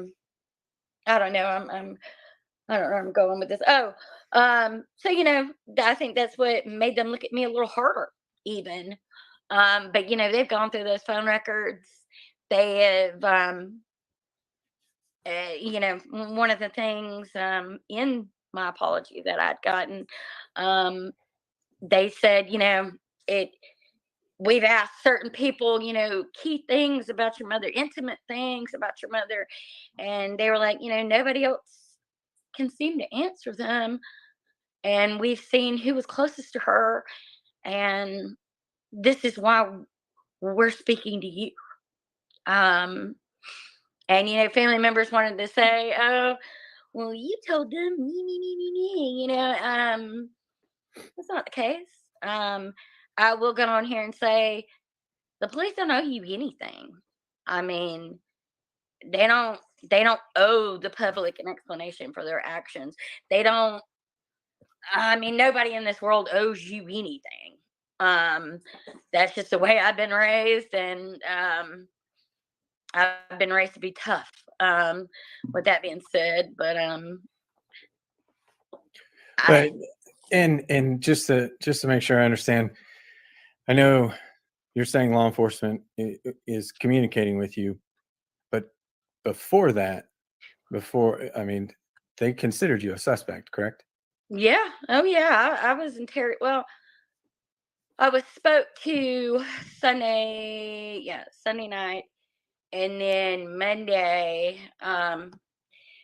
while a search warrant was being given, that key family member accused me of murder, and the next thing I know, I'm in a cop car being taken away for an interrogation.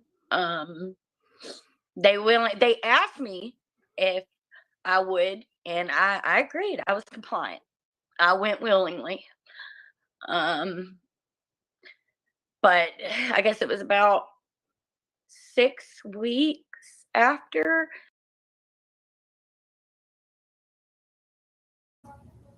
Now, I'm not saying this, I don't know. I just get kind of the feeling that her remorse, like, or her sadness is more like, what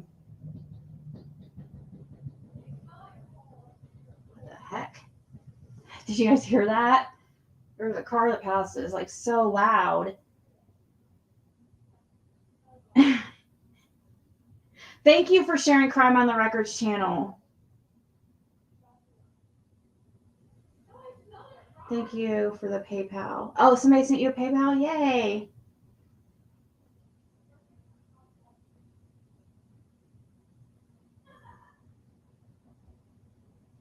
Okay, so what I was about to say, I think her I feel like the sadness is,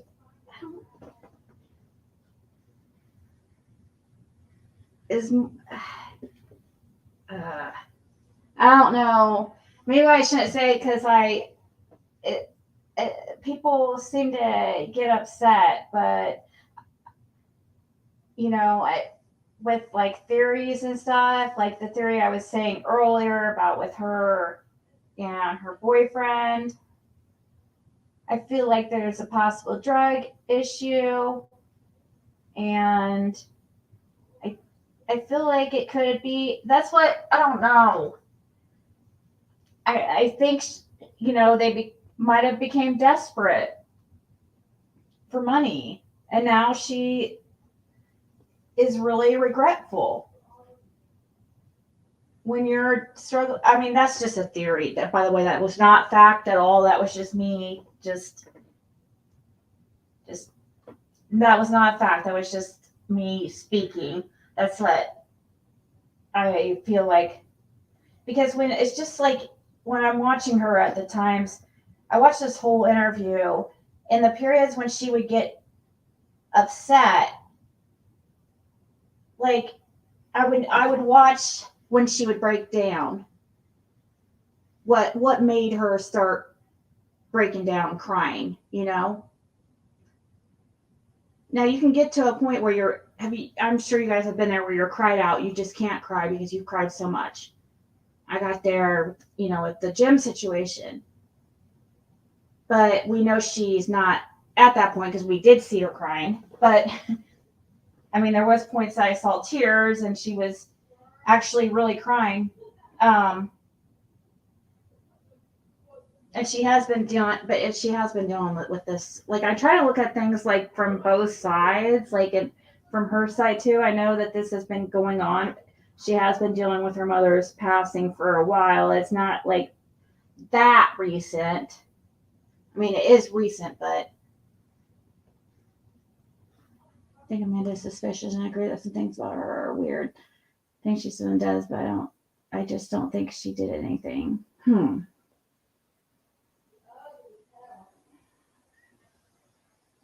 mean, I don't think I think if something happened,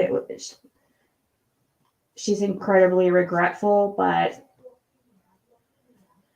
that's if something happened. Because I do think that she is sad but to me, it doesn't feel like, it didn't seem like when she, at the points that she would get sad, it wasn't really about her mom, it seemed like.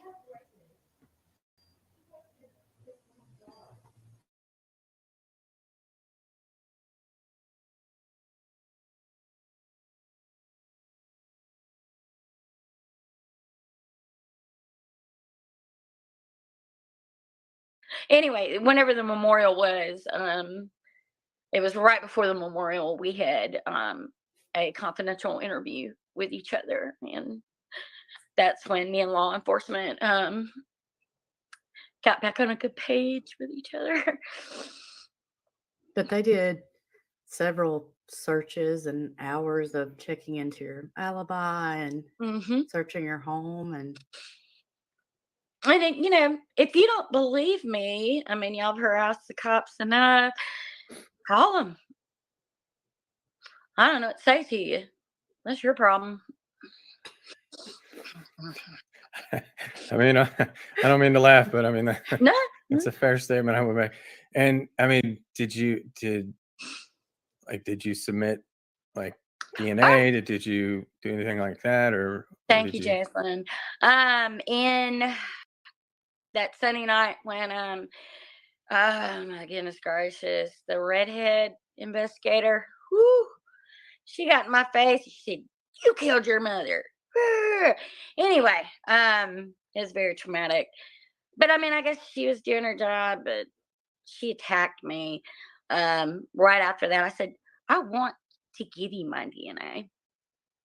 Take it. I don't want an attorney. I don't take my DNA."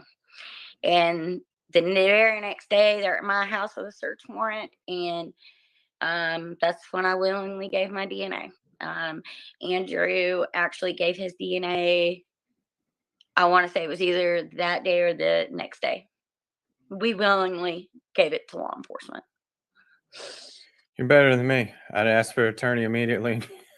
You're not getting anything from me. But that's just me personally. No matter what happens, I need an attorney because I am in possession of it. My accounts, there were. You were saying that you were a whole lot of emotions, like confused, all that stuff. You didn't know what's going on. But I think the bigger question right now is, where's the money? I am in possession of it.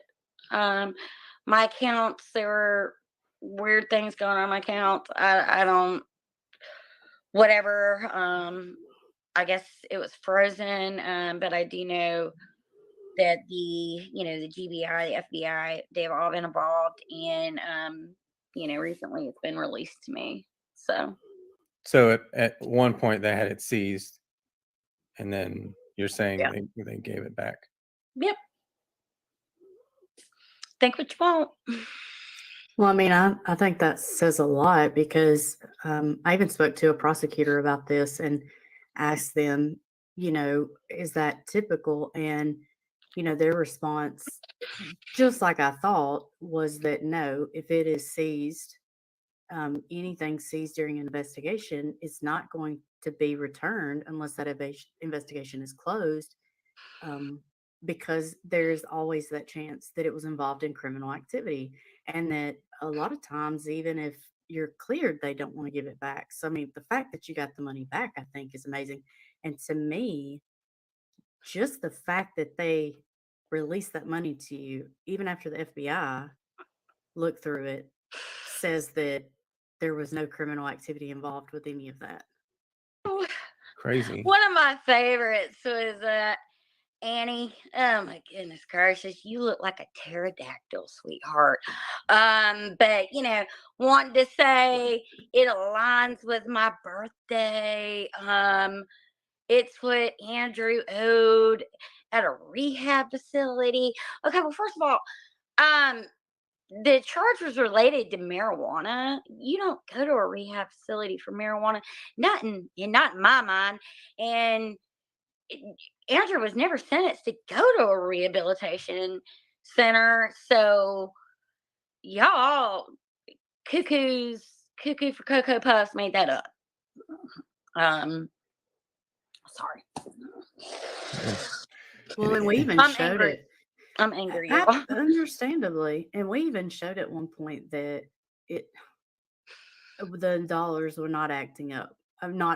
Like they were coming up with all these equations to where it had to be the exact amount that Andrew owed. And, we pretty much debunked that whole theory. And instead of admitting, some YouTubers, instead of admitting that they were wrong, they just kind of doubled down and sent them photo fox. And then of course Fox ran with it, which I think kind of hurt. Not being a suspect.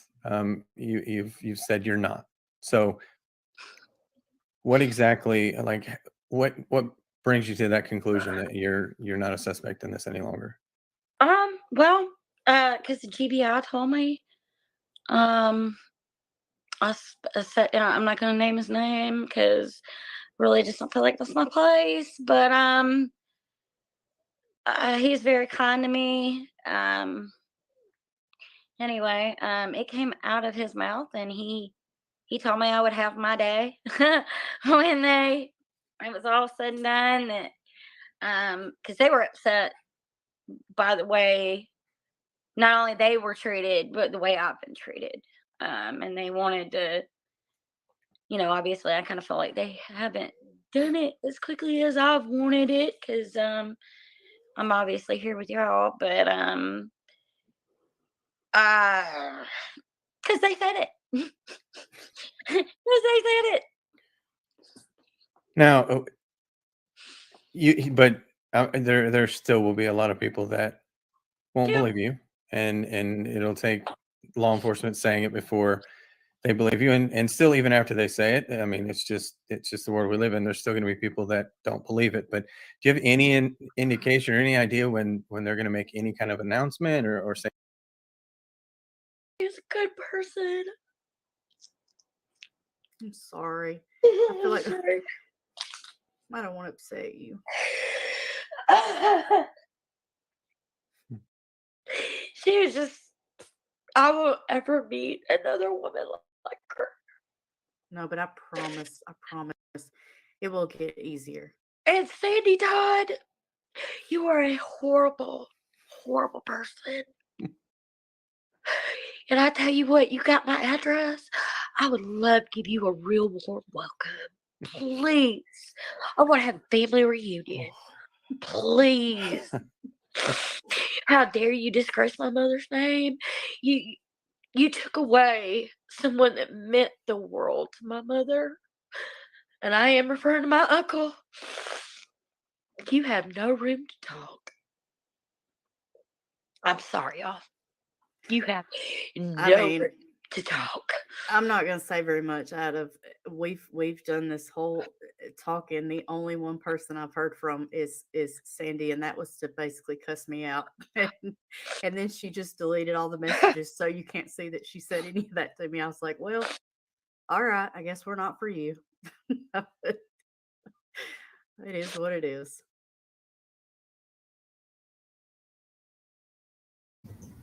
Okay. I think that was all the parts of the interview I was going to play or that I had written down. The parts that I wanted to discuss, but yeah, because I thought that had some, fair representations. I didn't put just like sus, like write down like sus things that I thought looked suspicious. I also put down points where where she got very emotional or so we could kind of see how she is or what gets her upset. And also I wanted to be fair, and at the end she did start getting upset about her mom.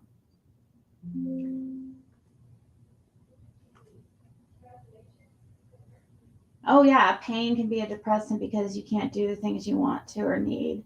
Oh yeah, pain's depressing. And yes, I saw somebody earlier say that it's very, very true that opiates cause depression. They can cause depression, I guess I could say. I get if addiction to them. If you're on opiates for a long period of time, and you don't have to be addicted to them, but usually if you're on them a long period of time, your body is physically dependent on them and you're addicted to them. You just don't, that's not the language you use when somebody is legally prescribed it. But nevertheless, people on opiates long-term, it can cause like really bad depression. And I've been there for sure. opiates release the serotonin in your brain. It's kind of similar to something I experienced with the substance ecstasy, 20 years ago. When I was doing that substance too much, because it released the serotonin, and I was doing it so often that my body wasn't making the serotonin fast enough, and the depression was horrible. So it's similar to that, but not as severe. It can be get pretty severe though, but ecstasy is a different category of drug, but that's what kind of reminded me of the depression is, or like what I felt was similar. The most similar experience that I have had in my life to the feeling I had of withdrawal or long-term use of opiates. The only time that I felt like that naturally was when I had the flu. And the first time I had the flu a few years ago, it's the first time I could ever remember having a flu, like where I've actually been diagnosed with the flu. Oh my God, I didn't realize it was that horrible. Like it was horrible. And a lot of that, when going through that, reminded me of how I felt when I was going through withdrawal. And also the depression reminded me, you do get depressed too from when you're withdrawing, but also opiate, like long-term use. It's just really not, I don't know. It's so weird because like opiates, when you first start using them, they are great for pain because it helps you. Basically, it gets you a little bit buzzed so you don't think about it or or notice it as much. That's basically what opiates do. And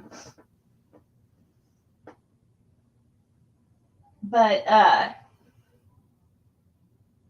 after a while, it's like the opiates have a different effect. Like after your body gets a tolerance to them, it's like it's not effective. Actually, it's almost causes your pain to be like worse, it seems like.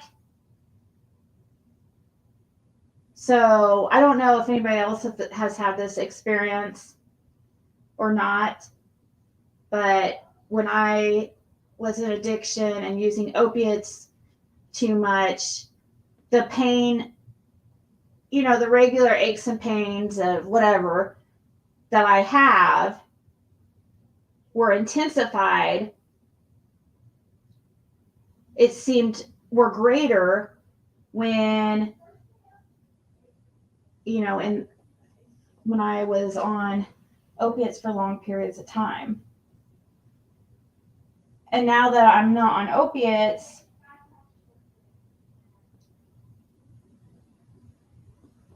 well, actually, that's one thing I do. I'm going to get started talking about a whole other thing. True crime mom removed a lot of Summer's videos. See, I don't understand what's going on with that. This whole group of people have deleted videos on Summer, including Tiffany Marie, I guess now, right? I don't know if that's that though. I can think of an explanation for, but for the other ones, I don't understand what's going on. I guess I should maybe contact them and see, because it's several of them. It's Krama Mama,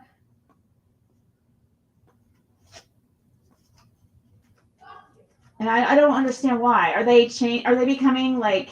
I have a feeling there's a group of them, and this is just my prediction. I have a feeling there's a group of them that have changed their. because Dawn's out now, I have a feeling that they're kind of trying to get in his good graces or something and possibly have changed their viewpoints on the parents, maybe. Because I have heard rumors of people being in communication with the Wells, or creators, a few of them. And so I kind of wonder, I don't know the reasons behind the group of people deleting videos, but the only thing from what I do know that there is a few creators talking to the Wells. I don't know why they haven't put it out there. I've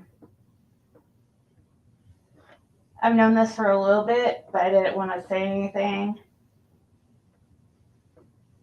But I just did say something. I don't understand it. I don't understand the silence about it. It's confusing to me. I don't have any problem with those creators. I like most of those creators. But I am confused by that. Are we doing another flip-flop? I mean, not that I haven't been there. I've changed all the time in Summer's case. Like every time. I mean, and that's normal. I think it's normal. Really, being a flip-flopper is kind of a good thing, because that means that as you're getting new information, you're changing your mind, okay? So I know people use that term as like kind of in an offensive way, but in a way, it is a good thing to be able to not be so stuck in your opinion that you can't change, because that's the whole point of critical thinking, is being able to, well, you're supposed to try to look at the situation unbiased first, which is it's very, very difficult, but critical thinking is all about going just by the facts of what you know, and as things come in, more information comes in, you change your viewpoint. That's normal. I actually get more concerned with people who stay in the same viewpoint and are just so stuck there.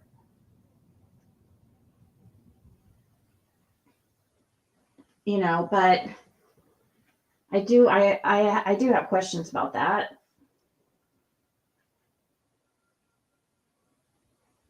Hey, Lana. Yeah, I do have questions, like, and I don't understand what's going on. And it's not just me that knows this, guys. And there's several people that know this.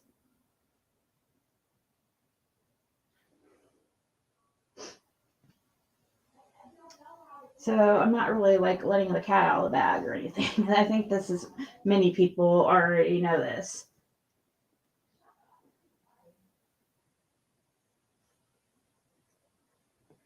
I'm still thinking that either Don or Candace or both at least know what happened. Maybe they didn't hurt themselves, but I just think they know something. Yeah, I actually, my viewpoints on everything and my outlook on life, my worldview, in comparison to any other creator in this community of YouTubers or whatever, I'd say the one I think is most seems to be the most similar to me is cracking cases, like in their viewpoints and their thought process and how they deal with things. And because we were just talking about this the other day, yesterday or day before. I was talking to them on the phone, Allie and Cam. I love Allie and Cam. I love getting to know them the past several months, because there for a long time. We didn't really cross paths. I hadn't. So, but it's been really nice seeing them grow and their channel take off, because I think that they're really good people, and I like seeing good people do well. Anyways, I love how they deal with. They try to deal with things fairly. Okay. I talked to that day and I forgot to mention it. I think it was yesterday, the day that picture was found out to be definitely not Summer, and Cam felt so bad for that. And he had just posted it when I was talking to him. I said, why do you feel bad? Don't feel bad. Don't feel bad. You weren't saying it was definitely Summer, I don't know. I think though that he is there.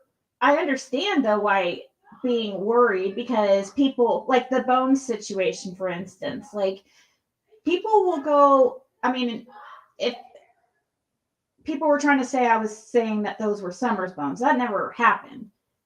I never said that. But that's the type of stuff that goes around and gets changed into, and so I could see why he would be worried, but I thought the picture looked very, very similar. I mean, now Summer resembles a lot. She kind of has there's some people that have more unique looks to them and stand out more. I think Summer is one that kind of blends in a little bit, because she looks like a lot of little girls with blonde hair and blue eyes.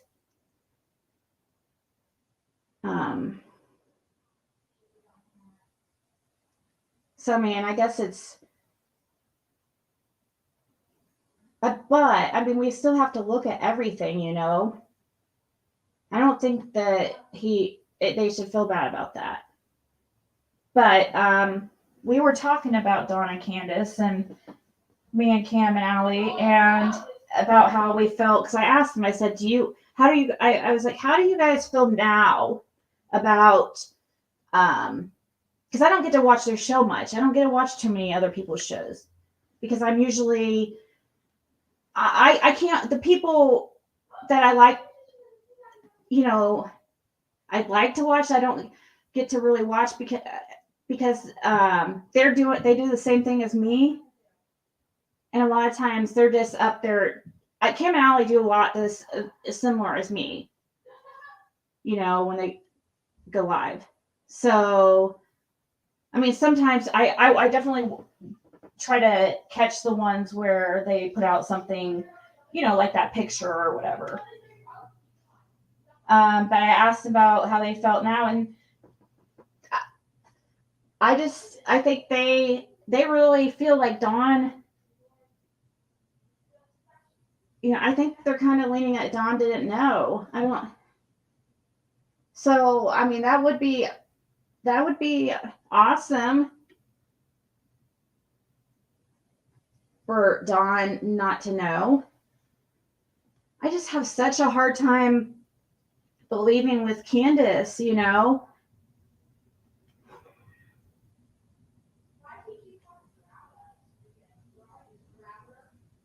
It's just so hard for me to think all this time, this whole time, all of a sudden we forget everything before now and are gonna support the parents. I don't know. I mean, I'm not saying harass them, but I don't know. I mean, I'd go out there and talk to them again. I definitely would go there. So I can't fault people for that. And Don is a likable guy at times. But then I think of the other things that I've heard about him, and then I'm like, but does that make him somebody who would do something to it? I don't know. I mean, then I think about, what about the selling the baby thing? There's so many things. I would love to believe that Dawn did not have anything. I guess I would say, like I've said before, I still believe, it's that Candace definitely, I can't imagine. But there is a little chance that maybe Dawn had nothing to do with it. So I heard they were very credible. They tried to say some bones were. What was put out by Skyline?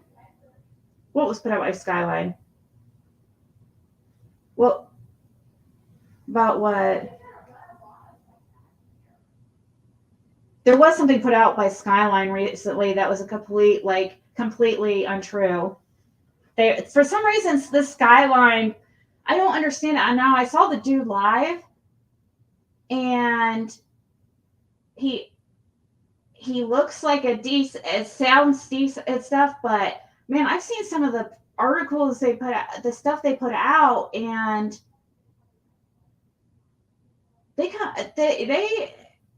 it's so out there sometimes. They put out very wrong information.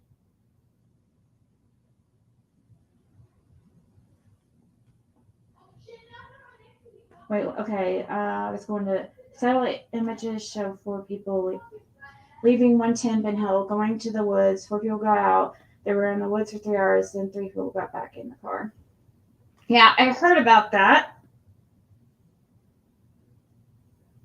Is there some type of surveillance for that? Or I was wondering where people were seeing this. I see this link you sent me. Does it have what you're talking about on there? I don't want to, because I was going to talk about, let's see, I'm pulling it up. It looks like I've already watched it. Is it Skyline? I don't want to watch Skyline because they are like, Squirrel Girl. Oh, I watched this. Yeah. Yeah. This is just her talking. Is there any video of it? I've already watched this. Yeah. What was in this? Is there a timestamp I need to check on here? Oh, let me see. Sometimes you guys send me videos and I'm like, what are you guys wanting me to see? I've already heard this statement about, everybody knows about this supposedly. I've heard this story, but I haven't seen it anywhere. I want to see this, like evidence of this. I don't know where that came from.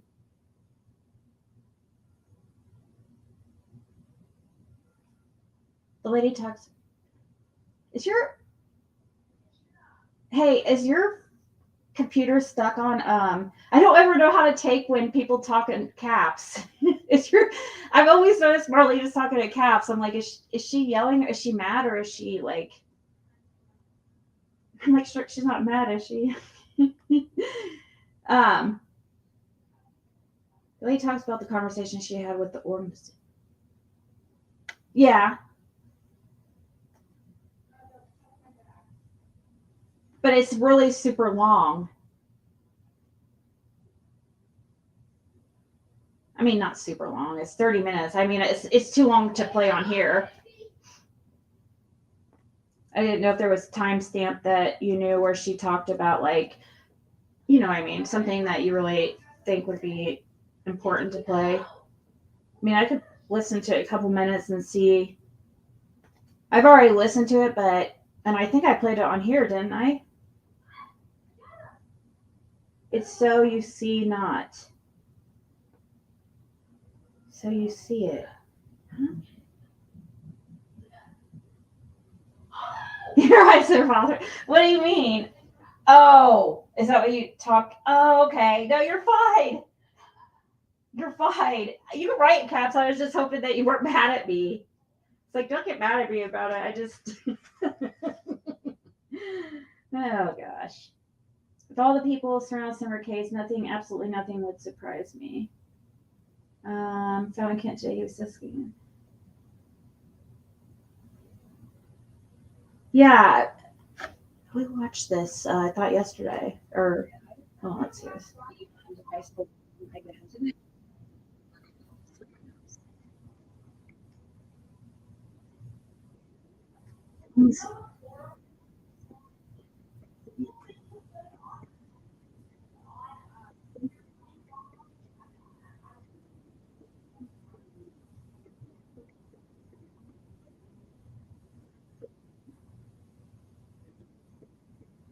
Mm-hmm.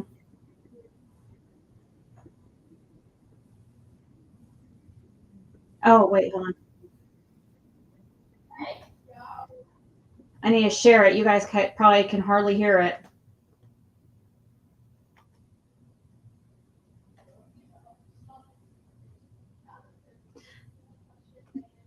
No, I see it, guys. I read all your guys' comments. If I'm not, I always go back and read them all. Like when it's this, when there's not very many people in chat, I'm usually always gonna see your comments because, well, not always.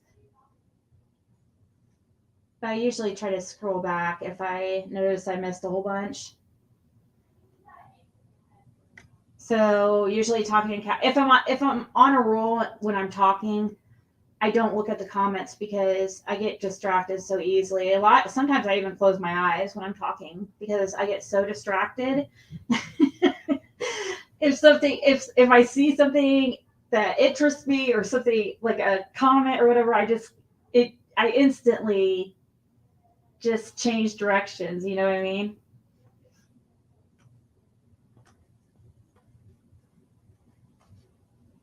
Of like 25 questions, including a lot of the questions that you guys had. And I spoke with them again today for about 3 hours. And I just want to say that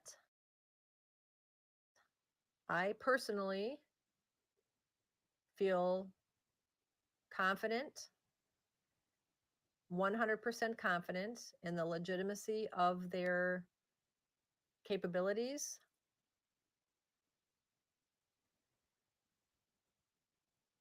I am very excited because after having the conversations with him, he is going to be speaking with members of their team and considering allowing me to be trained on their research. Let me rephrase that. They are going to consider allowing me to be taught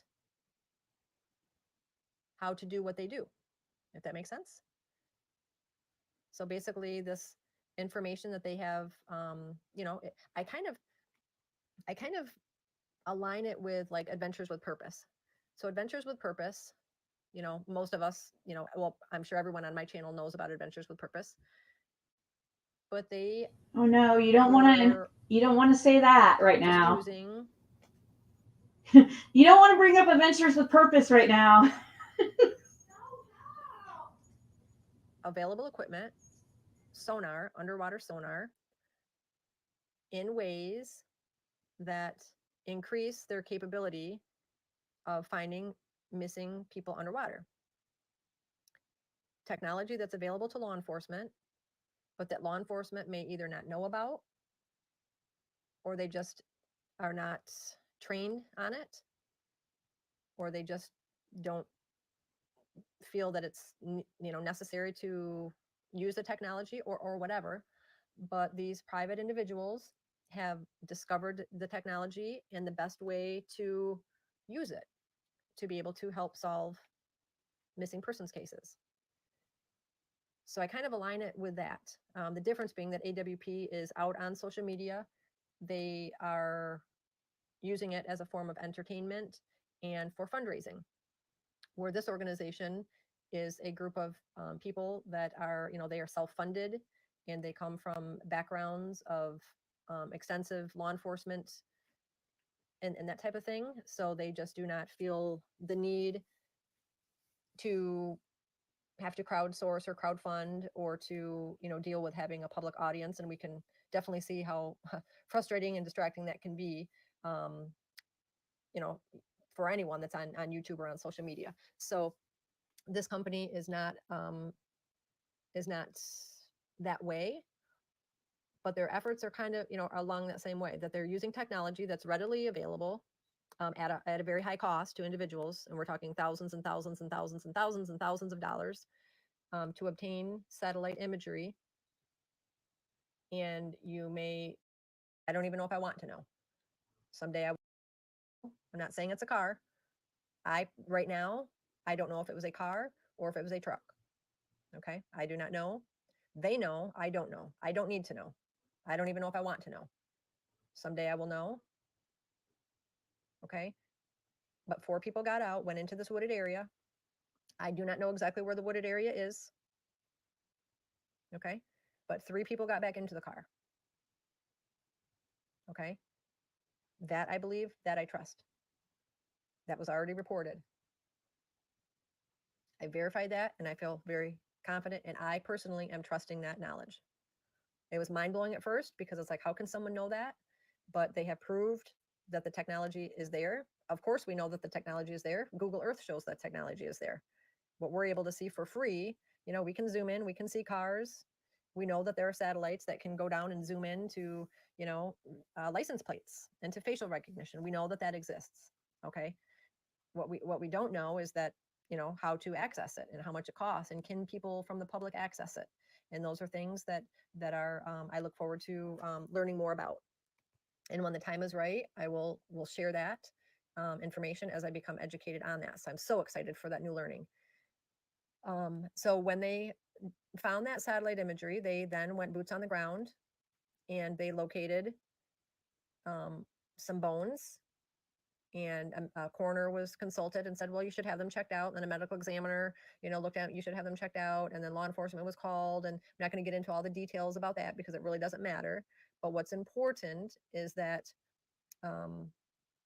higher levels of authority are involved, okay, are aware. So many of us are concerned with local law enforcement, even, the TBI. So there are higher levels that are involved in this. So that's wonderful. So this team is not done.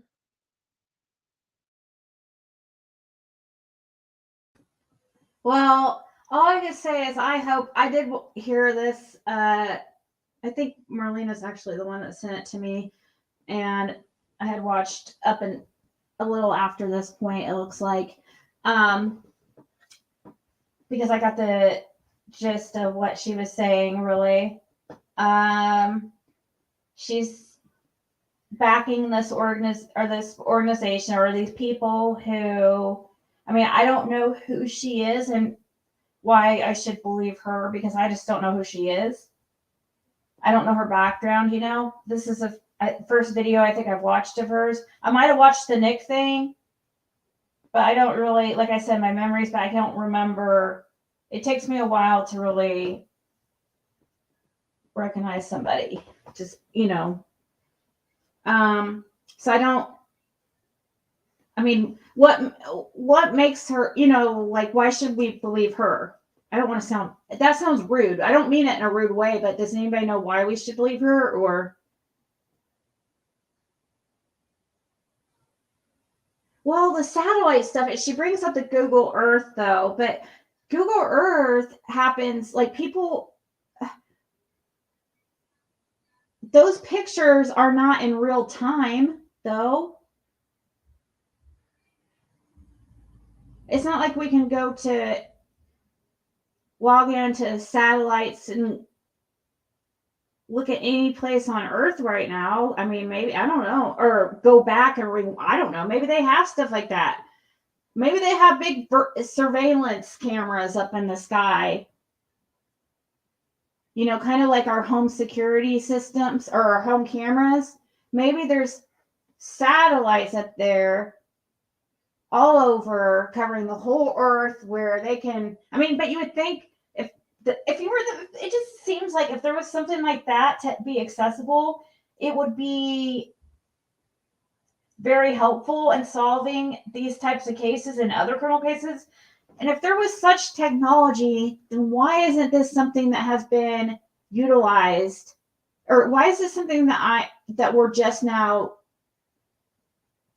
really hearing used? I know it would be obviously a new thing, but you would think that they would be using this type of technology to solve all these open cases.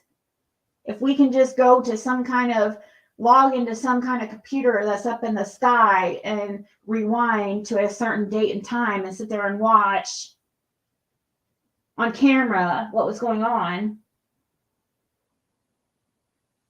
Because the Google Earth is not in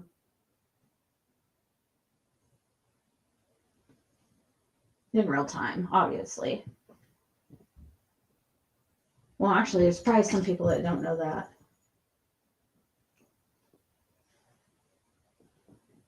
And if you look, if you look, it will have a date, like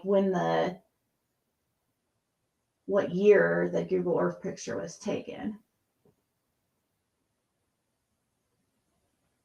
Why didn't they have images of JJ and Tylee? Yeah, I don't know. That's what I'm saying. Like, there's other, I don't understand if they are able to get something like this. Because at first, when I heard about this whole thing I didn't know where that information was coming from. I don't think that's the thing that came from Skyline. There was something else that came from Skyline, I thought. Or is Skyline the one that put this out? Because there was something else that they put out recently that was completely false.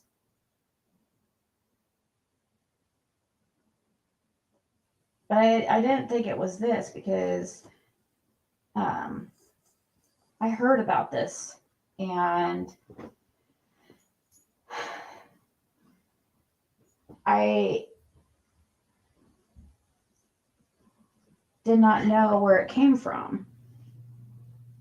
I was wondering what video I thought people were talking about that there was some kind of webcam, or you know what I mean? Or kind of like what happened to Kylie Rodney.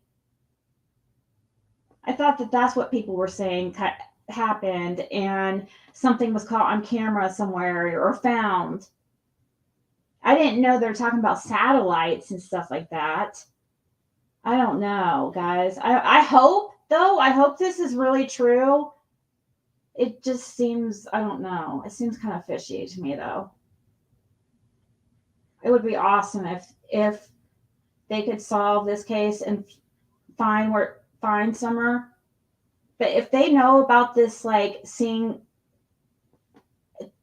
you would think, obviously, they know where that location is, right? If they've seen it on camera, 4 people go into the woods and 3 people go out, then why talk about it? Why not just go there and check the area? Or is that what they're doing? Call the right people. Get a search team out there or something. I don't understand. If that happened, then the person can't just disappear. Where'd the 4th person go? They have to be in the woods somewhere. And they can go by the time lapse, of how, when they entered the woods and when they exited to see how far they could have possibly gone. In the wooded area. That way they don't go, they know their search, their perimeter. Is this something that they did go out, they did find bones, but they weren't Summers, they were going to search again. Oh, the bone. Okay, that's right. They did mention that's right. They did mention the bones. Okay. I just feel like, how long were they supposedly in the woods? You guys, did they say? I probably heard it, and maybe when one of you guys say it, I'll remember it, just like how Marlena just said. I remembered about them saying something about going out and finding bones. They put out about bones of a 22-year-old woman, and it wasn't true. Marlena, I'm not doubting you, hon. I've seen her talk about it. Just general questions like Ziggy is asking. Oh, no, it has nothing to do with Marlena. Because I hope, I mean, well, kind of in a way, I don't hope it's true, because that means that something bad happened to one of them, right? Obviously, somebody didn't come out of there. So,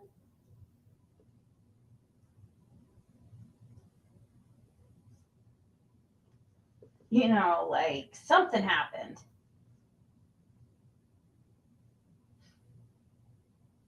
It's just, I don't know. I just have questions, I guess I should say. Like, when was this? What was it, the 15th? How long were they in the woods? What area of the woods? Like, where did they go? Like, what area are they talking? Oh, they probably don't want to put that out there, do they? Because then people are going to go, like, really, putting this out there, actually, if her body is out there, now people know to go move it.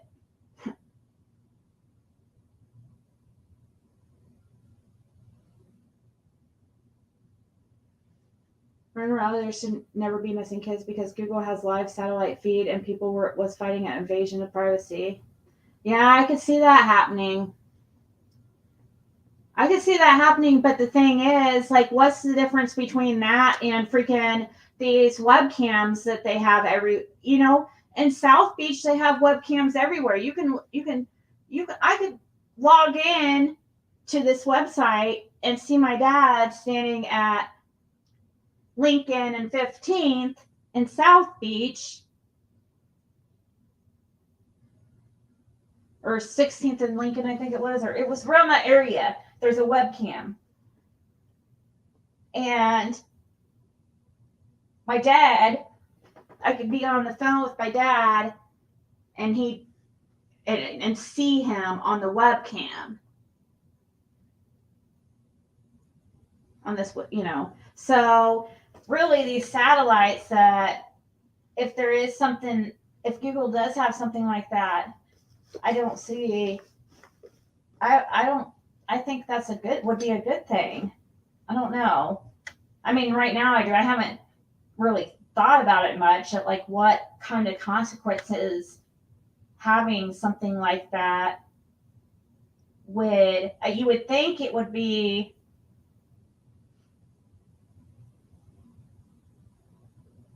I could see a bunch of people complaining about privacy, though. I could see a bunch of snowflakes saying things like that, because I think that would be a good thing. And I'm sorry, I guess I shouldn't have said snowflakes, because I don't want to offend anybody if that's their opinion. I'm sorry, I shouldn't have said that.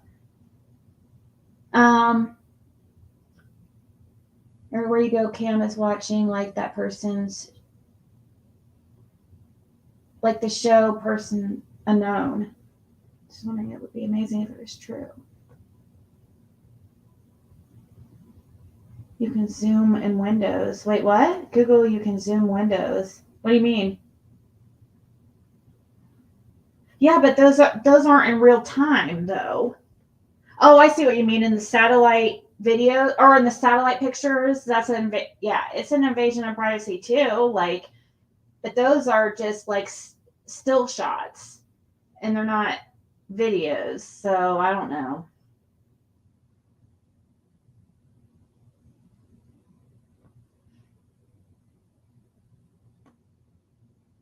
I've heard Dave Radar talk about satellite imagery also. Oh yeah, satellite imagery is real. That's what Google Earth is.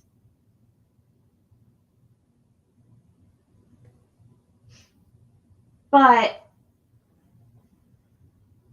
is there satellite imagery?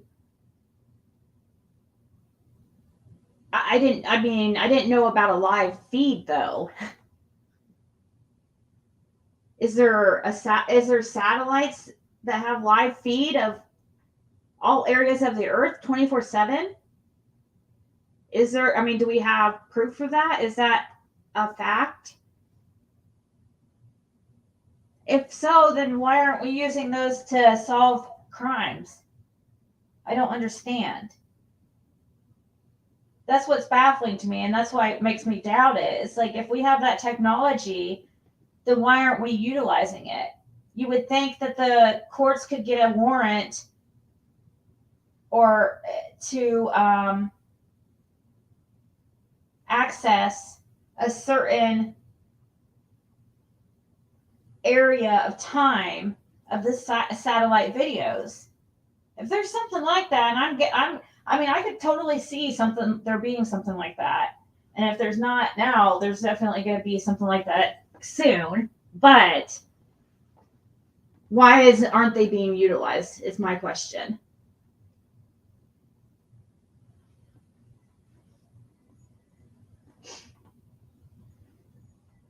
Military use real satellite imaging. She seems very honest. She isn't monetized at all on paid for Collier's bench out of. Oh, did you see did she show the bench, Country Girl? So who is she? Like,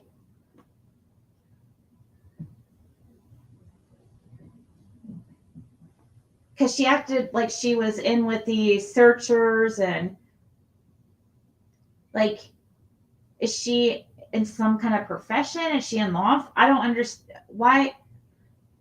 I just don't. I need to know a little bit of her background, I guess. Like,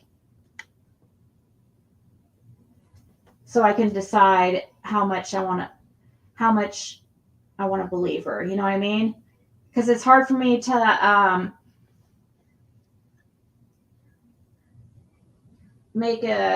come to a solid conclusion or not conclusion or a opinion about this Woods thing. It's hard for me to even go there until I know where this information came from. Because right now I don't want to waste my time,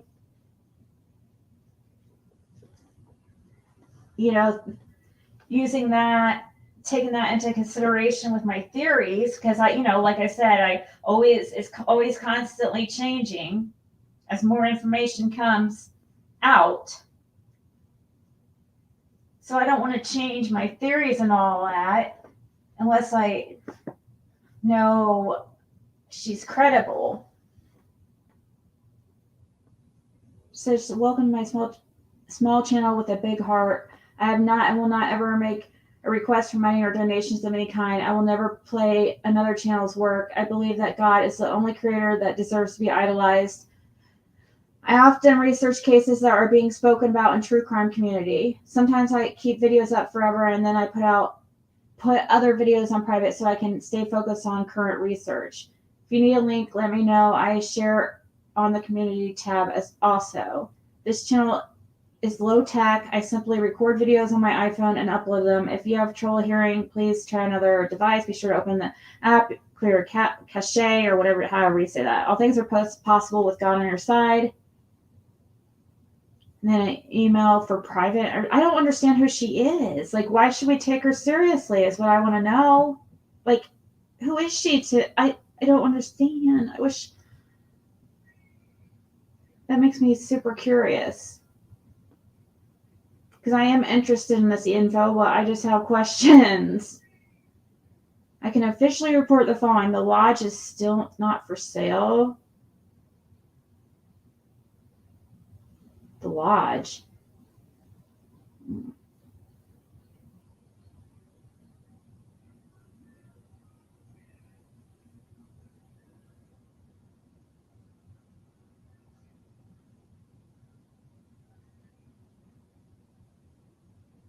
What is this?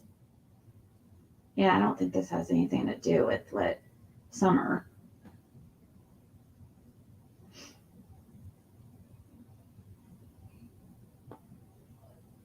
I don't know. This creator has retained a private investigation firm to aid in the pursuit of justice for Kylie Rodney. He requested that the information be shared to all viewers. Your consideration is appreciated.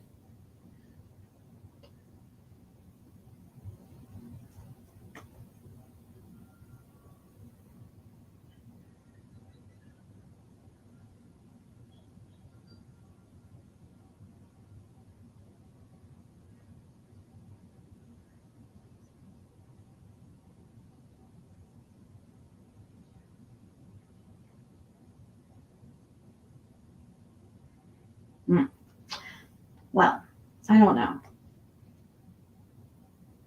Now I have questions. And I'm frustrated because I want to know who she is.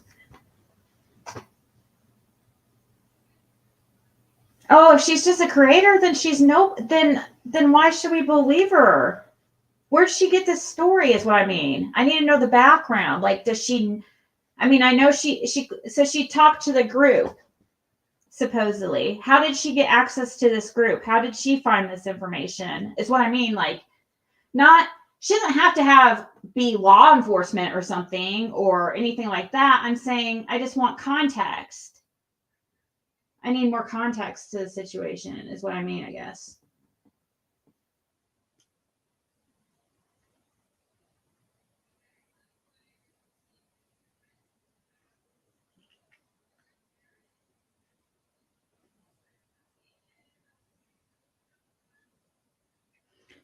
Right, but it's not that she is the creator that I doubt.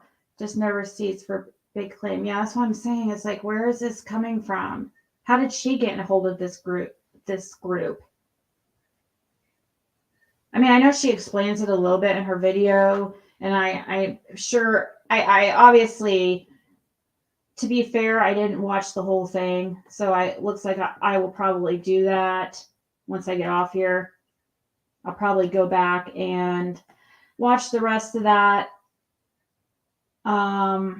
because maybe she explained some of the things that. So it could be totally my bad. That's why I'm asking you guys, like, when I say, like, who is she?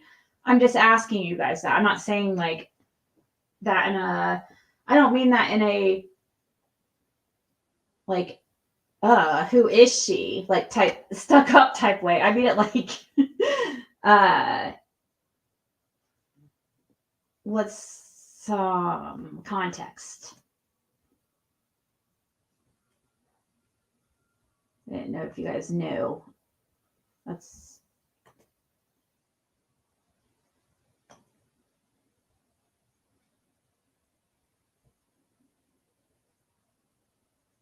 And also, like, this Nick thing, like, was he on the, hold on, let me get a little refresher on this.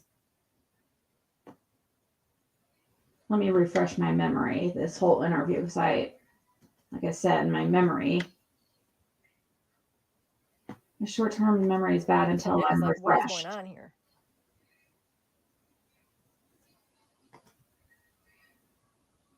What is going on here? Because I know that there are cameras because I'm in the vehicle.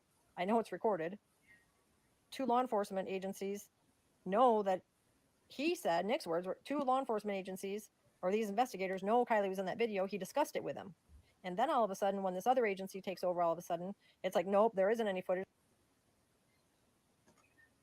You're here for Kylie. See, that's my problem with I guess that's my problem with this chick is that she also, yeah, she's the one that had this Nick thing too. And she also had claimed to have this big conversation with Nick. I'm starting to see a pattern, and it kind of is concerning me, is why I think, I mean, she puts out, like, I'm seeing a pattern of putting out like really, like, information people would want to know, like really strong claims and stuff. It seems like a pattern of that but with no proof. You know what I mean? like with this Nick thing, we were going by her word, right? There was no recording of the call, was there?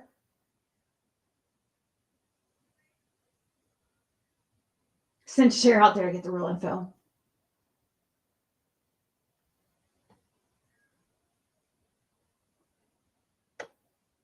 But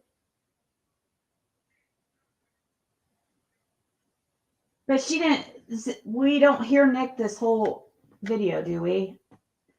I'm trying to. I think I listened to it and Nick wasn't on it. Are only to be given to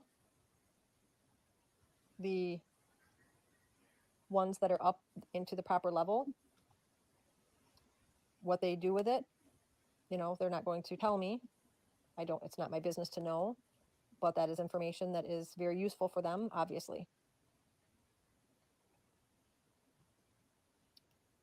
So I hope this is helpful to you guys. Nick, if you are listening to this, I hope that I communicated this in a way that makes you feel good. You guys think about it. What if this lady's just completely crazy and making up these like interactions and stuff? I hate to think that because she seems really intelligent. I've seen some really crazy intelligent people though, so because she does seem really intelligent, but like what if she's just totally making this stuff up, that she talked to Nick and all that? Has he come out and acknowledged this conversation and backed her up?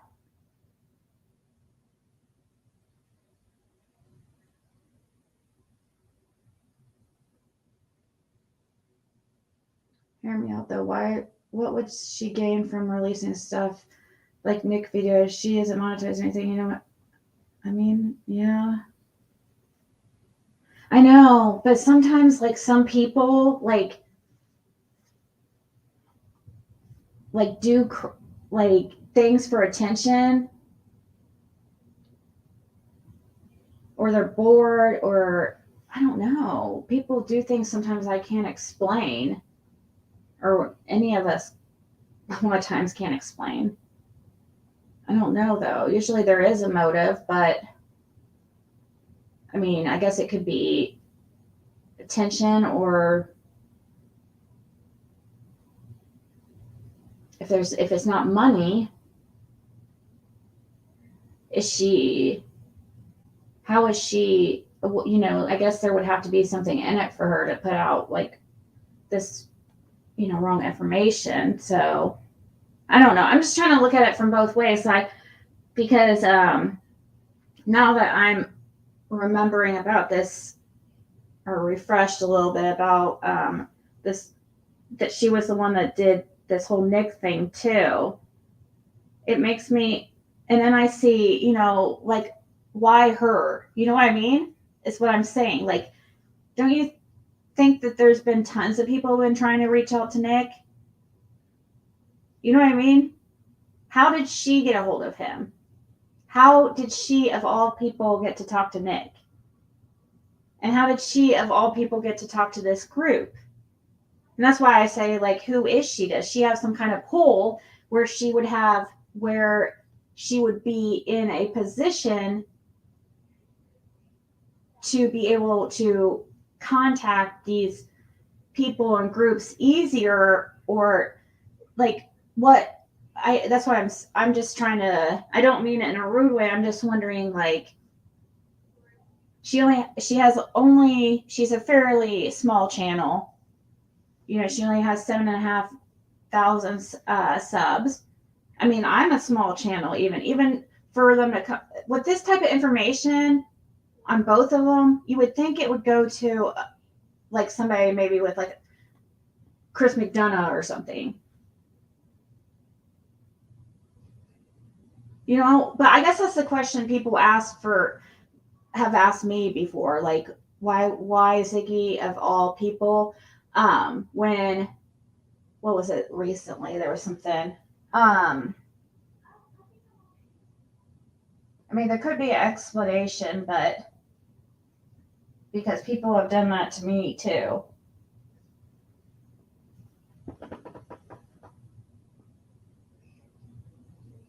She has mentors here in the community that are fairly important. She said she left messages for him and prayed about it, and she's a big believer. Oh, that's right. She said God told her.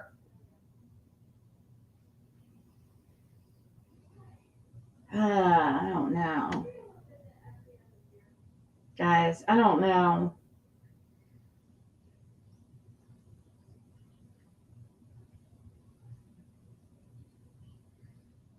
Link to CICI.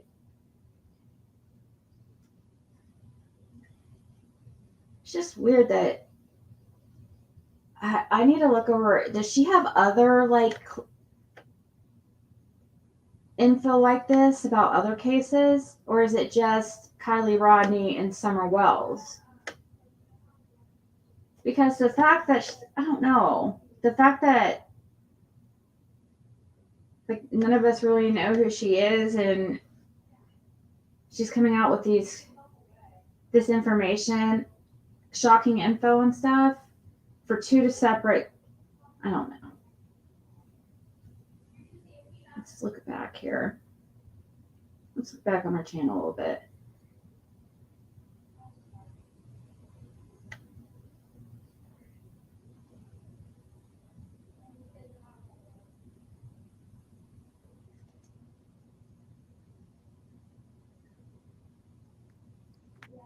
Okay, I guess I could have titled this question, "Hey guys, it's Squirrel Girl." I could have. Well, we all know this one. We know this one. All right. Allie. I bet that's what she was talking about. Because that was what I would certainly call it. But who should have worn a larger shirt? Who traumatized us with seeing way too much of the old midriff? I personally had a few nightmares, but who should have worn a larger shirt? Oh, the thoughts are coming back. Okay, who had the wardrobe malfunction?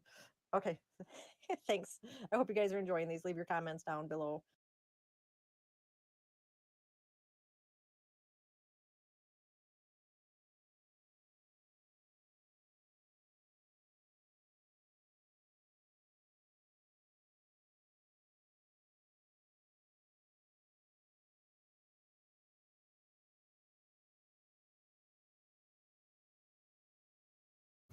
Here, let me unmute before I do that.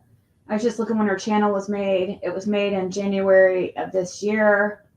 It looks like she just started posting videos 2 months ago. What's this? Lost footage. Hey guys, it's me again. I was just looking on my Let's see what this is. YouTube, and there was a video that came up from 8 years ago, 2014, and it is somebody videoing their drive to the Lost Trail Lodge. So if you don't know already, the Lost Trail Lodge No, has a YouTube channel. It's called The Lost.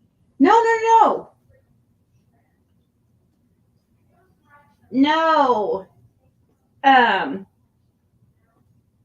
Marlena, no, I'm glad you brought it up. Seriously, it's a good thing you brought it up.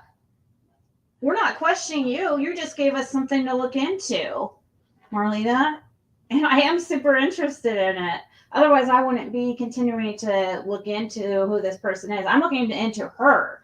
It's into who she is.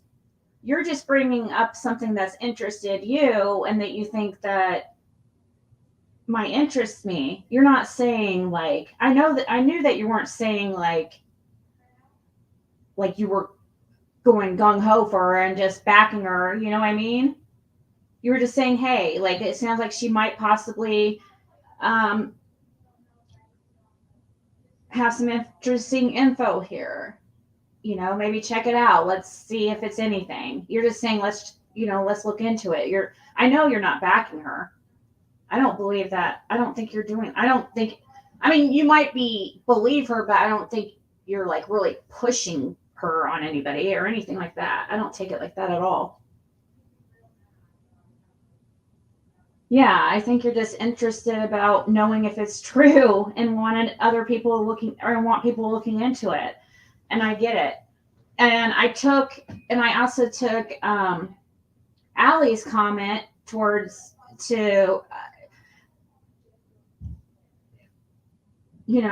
basically just saying it was to all of us, basically like, hey, don't we know that shouldn't we know that in the true crime community that haven't we learned our lesson without to come out with any proof? And I should have just read it to begin with. To come out without any proof and just to trust her, that shouldn't fly in the true crime community. Like, haven't we learned this lesson before?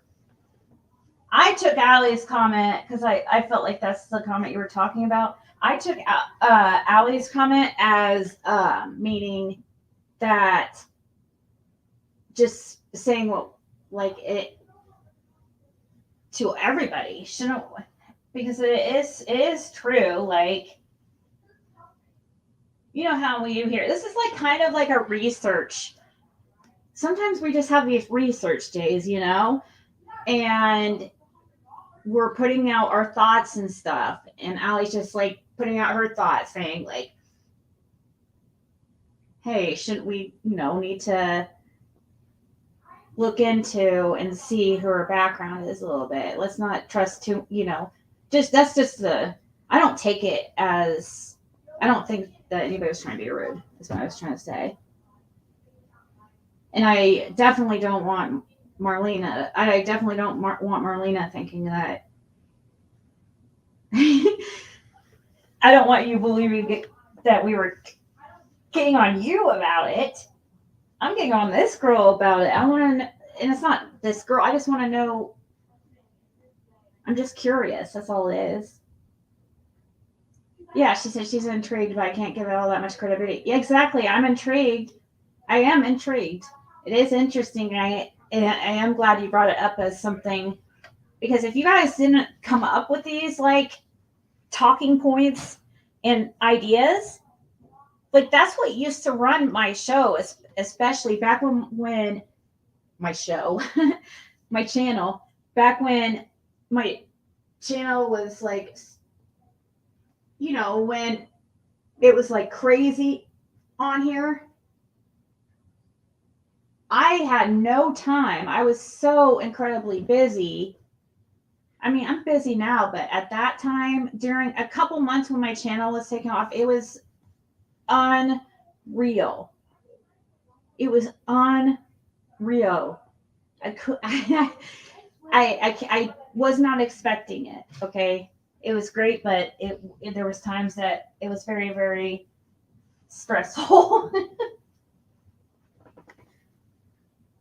But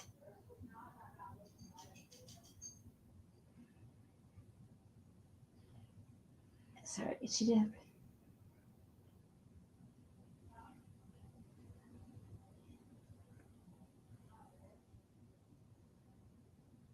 And it's out-of-state associate of his. I do image and echoic recognition. What's that mean?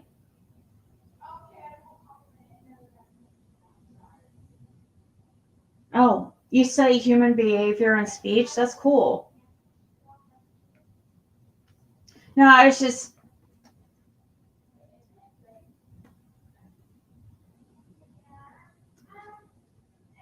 I get off on get distracted sometimes. Sorry, guys. Let's just listen to see what this is about, because I want to see who this chick is, just so I can decide if I want to put a lot of weight into what she's saying, because I am definitely interested. Or Lost Trail Lodge is what it's called. So you can find it on YouTube. They do have some videos on there. The Lost Trail Lodge also has a Facebook page. So if you haven't seen those are very interesting. Some creators have posted them or have taken video from them and then put it as their own content. but there is a YouTube channel for the Lost Trail Lodge as well as a Facebook page. So I thought I'd pass that on. But I'm going to play this video right now. I don't think I have to worry about playing it.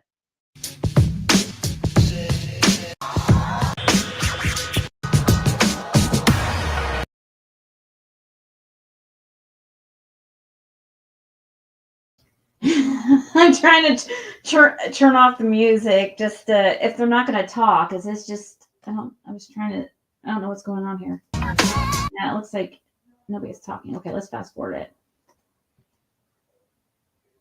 All right. Okay.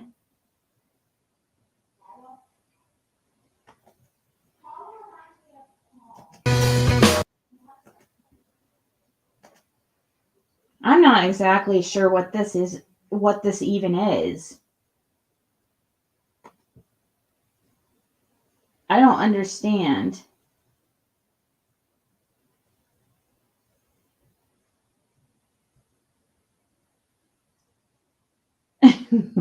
I'm so on sometimes.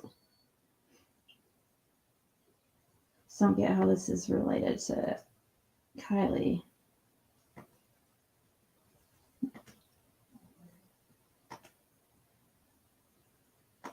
Let's check out one or two others.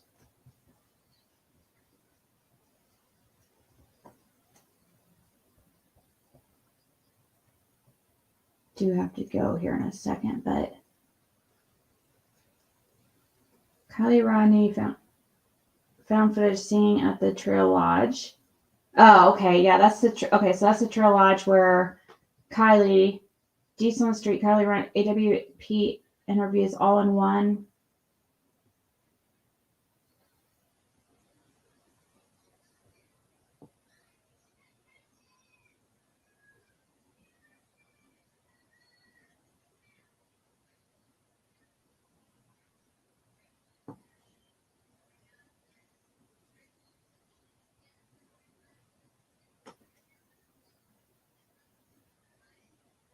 What is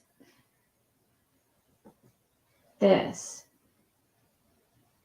Disturbing video. Kylie Rodney, disturbing video placing female in cargo area, fake kidnapping.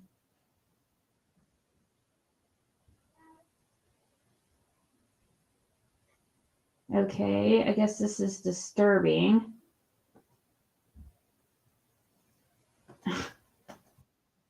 So I just recorded and uploaded a video that I'd like you to watch, where I was talking about how the devil rules the world and how monsters are real. So we know that my grandnephew was shot by 3 teenagers. Kids themselves. We know that it was teenagers that left Kylie drunk, intoxicated, under the influence, possibly harmed her. We don't know. Hopefully we will know. But so much went wrong there as well. I pull up YouTube to start watching videos, and Cotton Candy Investigates channel. This is a photo of her channel. Please go and subscribe. She is, and I have mad respect for her, because speaking up and publicizing is not easy, because there are trolls that stick up for the evil that is all around. But there's a video that, according to what she is saying, is some of the group that Kylie Rodney hung around. It's a short video, and it shows them doing what they are calling an attempted kidnapping. But they are in an SUV similar to Kylie's, have hands tied behind the back, and somebody's crawling into the hatchback of this vehicle, scrunched up in a fetal position, and then closing the door while they are laughing and giggling. And they posted this on social media.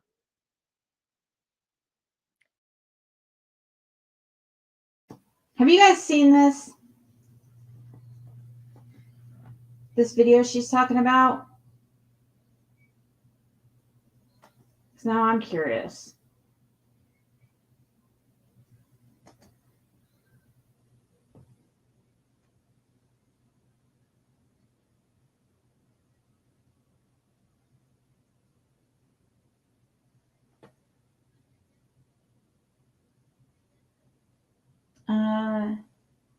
let's see here.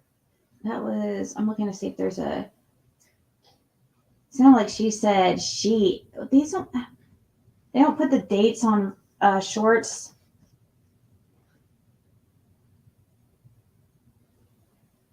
This is all trivia anyways.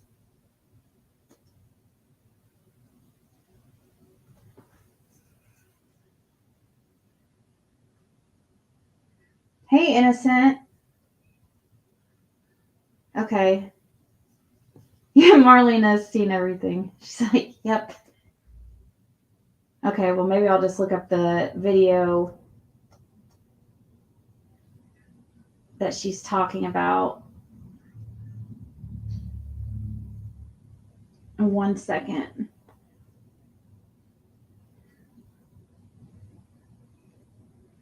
I wanted to look at like I want to check out that video she's talking about. Or did she post the link? I didn't see the link.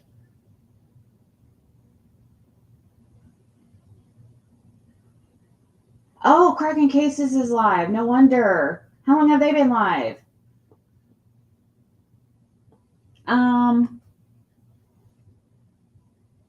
No, she didn't post the link.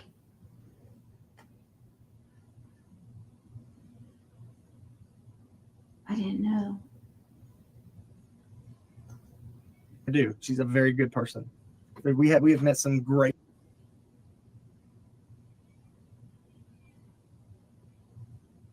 people through this. People that I have never met face to face. But I feel I trust them more than anybody. I feel like they are, God put them in our lives, and it's amazing. There's some people that, I mean, there's words that just can't describe how great they are. People have went, like, it's people that have sat and listened to me cry sometimes to them. And sorted them, and I appreciate you if you're on here. I hope you didn't go to sleep yet, but I love you. Yes. No, please don't trip over the door. I'm trying to see who he's talking about. about. Fail. Jerked everything off the table. Doug pissed me off. That's funny. You remember that. That is funny. We do need a secretary. So if you would like a job and we would like to be somebody who answers Cracking Cases, it's just me and Allie right now. Yeah. We have actually, I'm not going to say her name, but she knows who she is. She went through thousands of emails and sorted them, and I appreciate you if you're on here. I hope you didn't go to sleep yet, but I love you. Yes. No, I love you so much. You are awesome. We love you so much. And then I was like, I was your nurse. And fast. Yeah. Look, it was amazing. Some people Mind-blowing. have passed us, but this is what it's okay. Some people I thought would never. It's okay. I would rather have the subscribers. I want to go watch them now. That I have. I want to go watch Cracking Cases. They're probably going to get off. As every time I go, like, I'll probably end this and go watch them, and then they'll probably end it.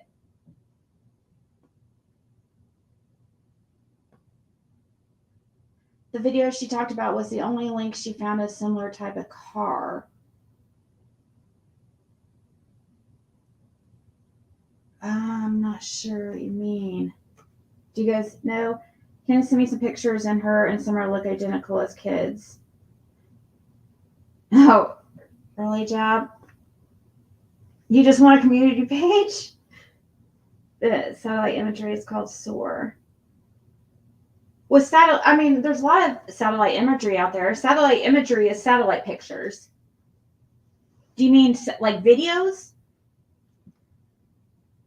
Hold on, let me look at what she means. I'll check it. I'll actually just look into it.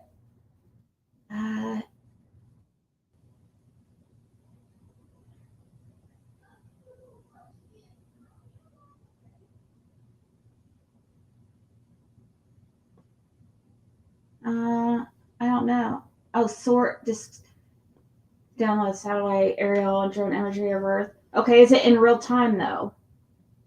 Let's see. Let me look.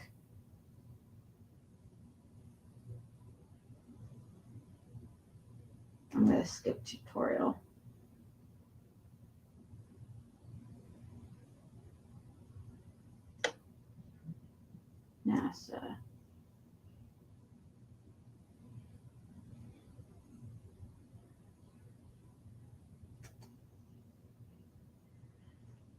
Here.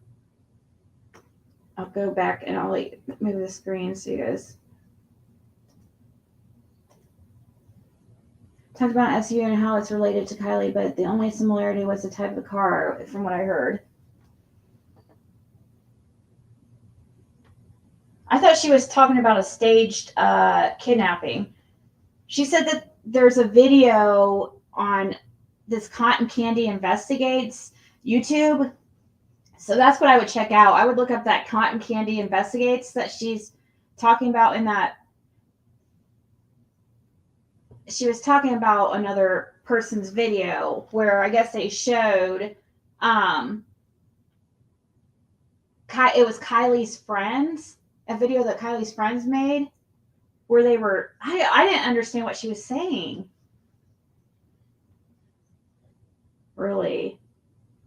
Because I had never heard of the incident. I mean, I was curious, but I keep getting distracted.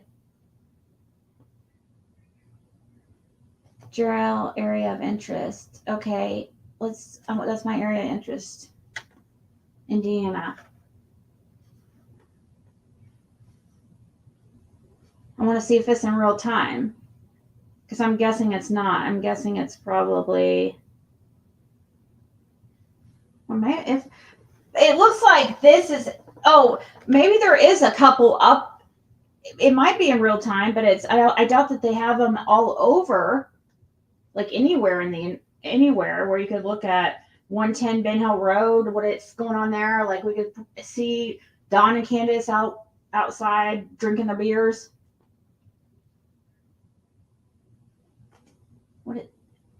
Oh, see, these are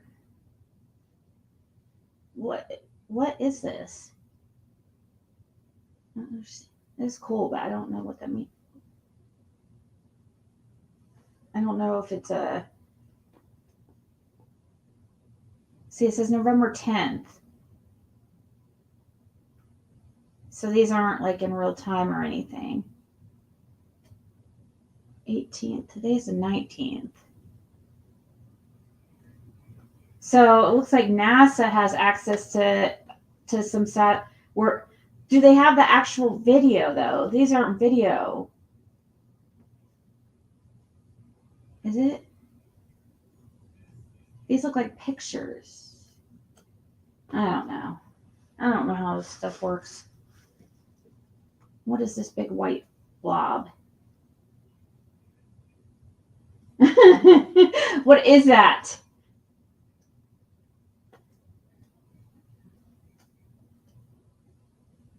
Why is that there? I want to pull. Where am I at here?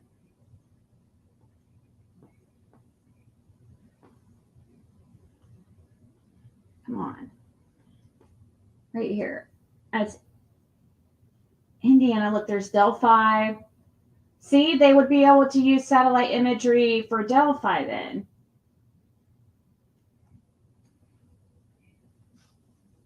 That's what I don't.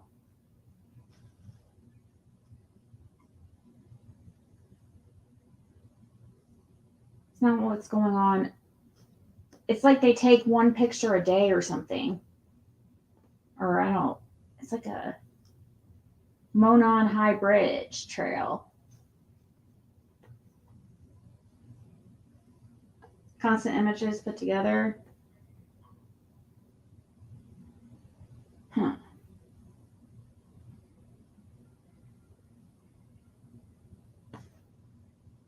Is this what Greg Hughes uses?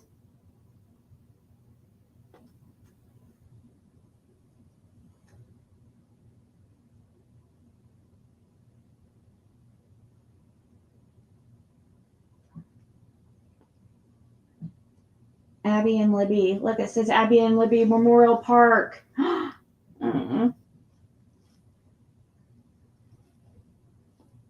Let's see how close. Or wait, here. Let's see how close here we'll get.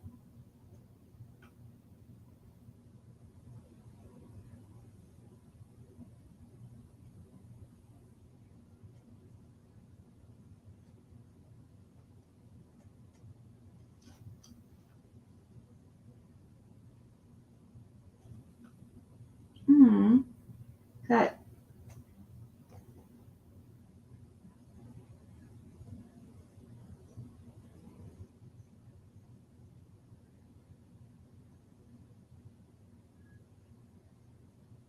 so I guess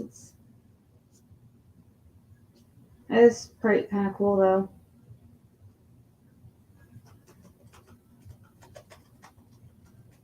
See how like close it would let me go.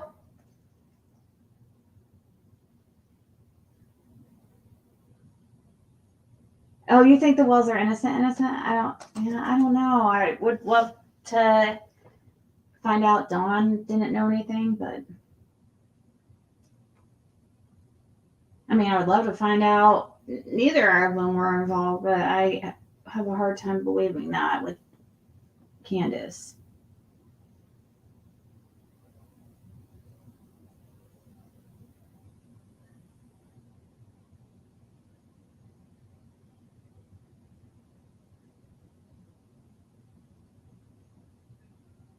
The video title is Mutual Friends of Kylie.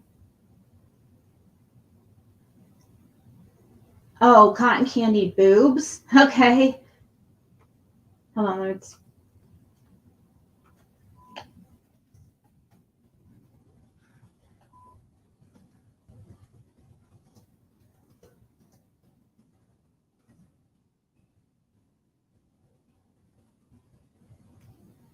I thought it was Cotton Candy Investigates or something. Oh, Matt Gilbert? Or no. Oh, he was just adding. Never mind. Not Matt Gilbert, though. I was like, what the heck? God, I'm so blonde. Okay, so.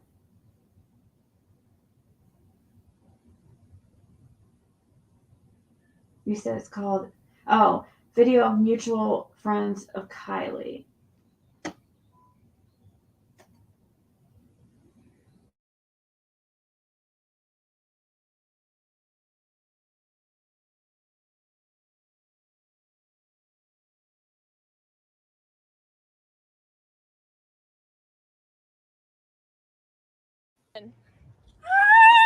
You don't know, girl. Shut the door. Shut it. Get her in. Get her in. You don't know, girl. Shut the door. Shut it. Get her in. Get her in. You don't know, girl.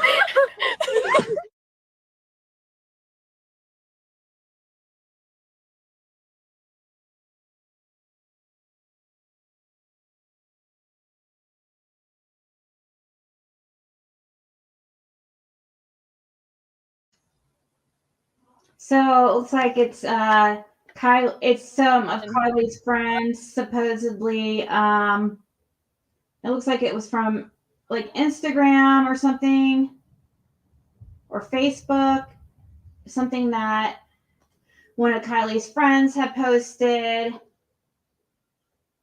where it looks like they're joking around about a kidnapping attempt. I don't know. I don't know how long ago it was though, or when this video is from. I'm guessing it would have been before. This is just something that was posted on there. It might be something completely unrelated. Just them joking around.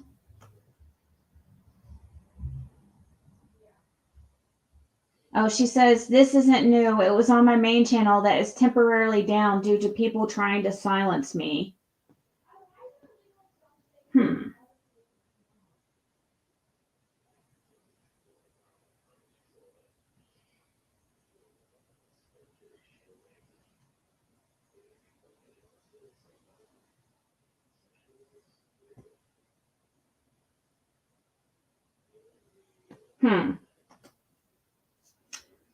I mean, I think considering people are extra concerned about it now, considering what happened with Kylie, because I'm guessing that was an older video, right?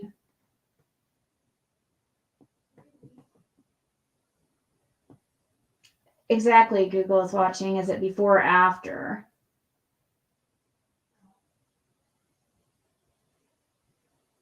Just bought a CRV like Kylie's.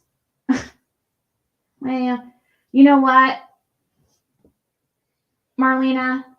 I can actually understand that, to be honest. That's the kind of vehicle I got. Not a CRV, but I'll just say the vehicle that I got, you know, I had to get a vehicle when Jim passed. And, you know, I was really upset, and, you know, everything is reminding me of him. I'm doing all these things in remembrance of him and stuff. And yeah, my vehicle is what it's because it reminded me of Jim. It's why I got it's because of him, or, you know, because of him, why I got what I got, why I decided on it. Because I know he would have, because he had a vehicle like that for a long time. And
okay, I was able to get back in. Wow, I can't believe you guys are still here.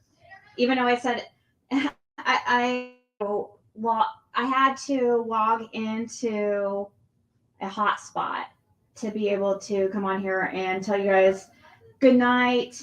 I don't know what happened, but my internet with Xfinity, if you have Xfinity internet, they also have this service where you could connect to hotspots, which is kind of cool. Like Xfinity has a lot of hotspots you can connect to. You know, if you need to internet, if you need to save your data or whatever, it's kind of cool. Or in situations like this, it's also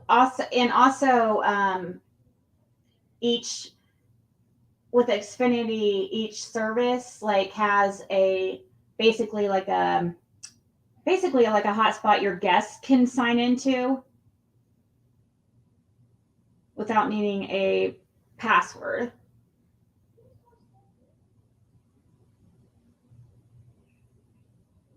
You can do that, but you can turn it on and off. But so for some reason, I can use the hotspot of Xfinity, but I can't use my own internet.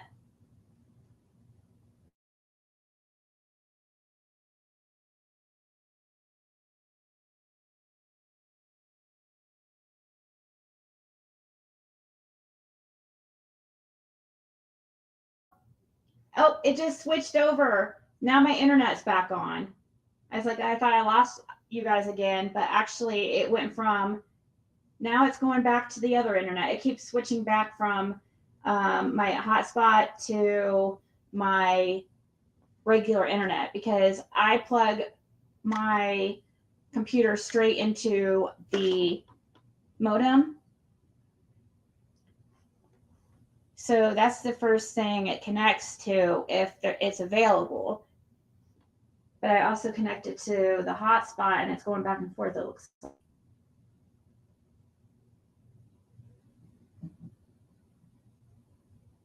The name of one of my hotspots is I Got a Hotspot. You guys, my internet is called Getting Ziggy with It. Caitlin was like, no, you didn't. So yes, I did. And wait till you guys hear what my license plate is going to be. Oh, gosh.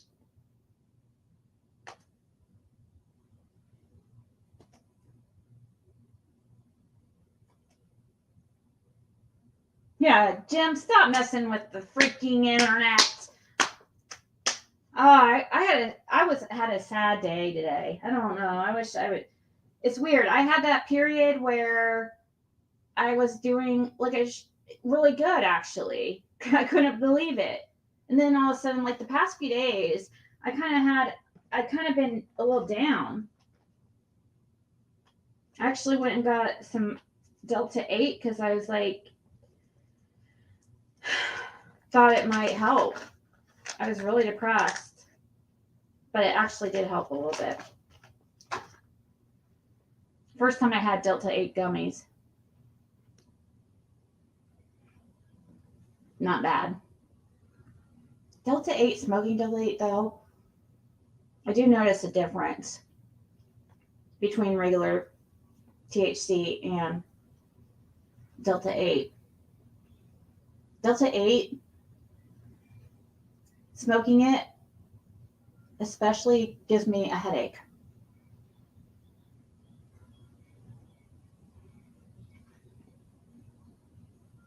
Talk to MM, she asked.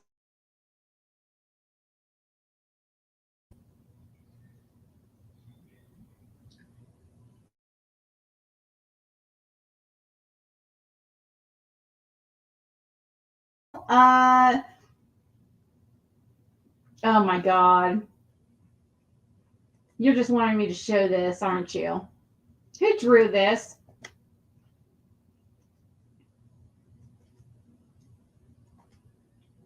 You guys are just trying to. These are better site. You guys, who drew? Which of you rascals? Is that what you wanted me to pull up? How dare you? You guys are a bunch of bullies. Can't ever talk to you guys again.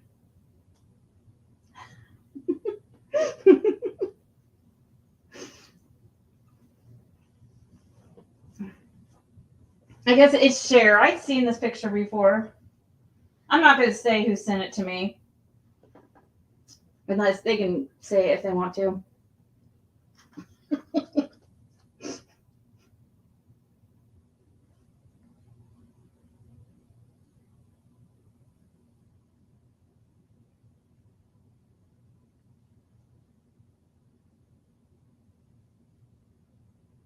Oh no, I missed a.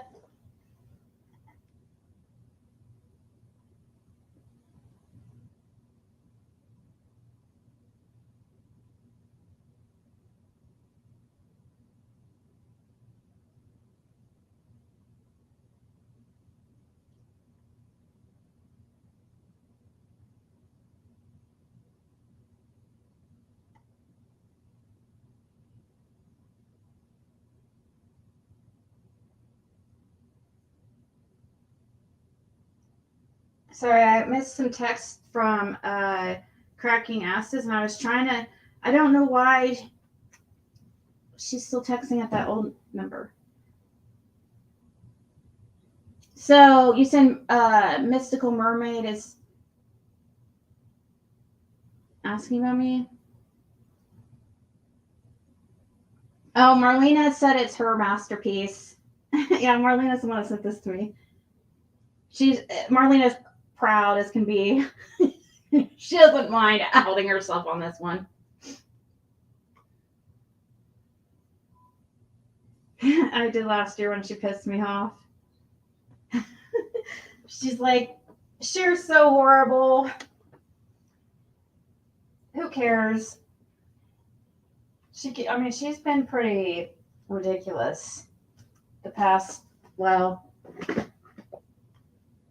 the whole time. I was trying to think. She's just been extra. No, yeah, she's just been. I was trying to think if there was ever a time where there was a time. I remember saying to her, "Oh, I can't believe I ever thought that Cher." You guys remember? And I truly meant that too. I was like, I can't. I was telling Cher this. I said, I can't believe. And it was on some kind of live. I don't know if it was on mine or hers. And it was a long time ago, but I remember saying to her that I couldn't believe that I ever didn't like her. I don't know why or what she ever did to me. But now it's like, what the hell was I talking about? Are you serious? I wish I never said that.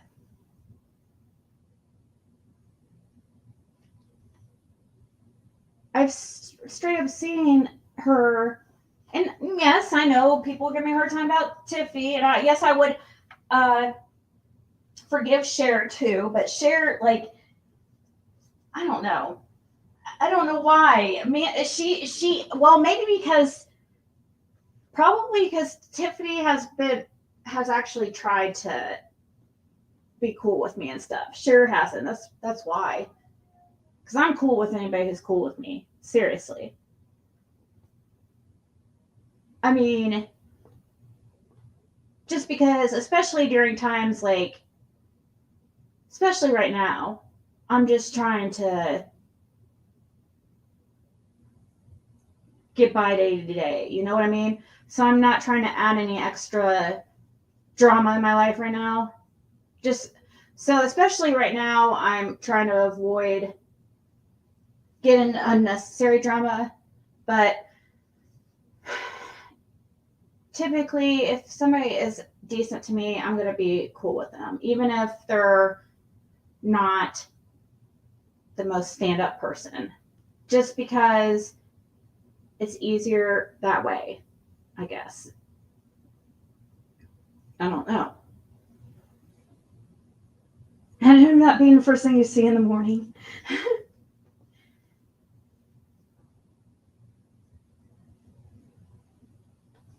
Well, I went in Mystical Mermaids like yesterday for a short time, I think it was. But I didn't stay very long because I knew if I stayed, I would get a reading. And at the time, I was kind of feeling down and I didn't want to. I knew I would start crying if I had her do a reading for me. And I just didn't feel like. Sometimes I don't want. Like, I've noticed, you know how, like, you have to be, for instance, like, ever since Jim's passed, there's several things that I haven't done since Jim's passed. That was something that was things that I did every day. One of them is I haven't listened to music since Jim's passed, which is very weird. Music, for some reason, I don't know. When I'm sad or down, I don't want. It makes me feel worse to try to listen to music or something. I don't know why. it also makes me feel worse to talk to people sometimes, or talk about. But I mean, other times though, because there was so many people who would be like, if you need me, contact me, and and so many of you guys said that, but I just didn't want to really talk about it most of the time for some reason. Like it makes me feel worse a lot sometimes. But when I'm feeling like, when I feel like talking about it, and when I feel strong enough, I, usually come on here and just talk to all of you guys.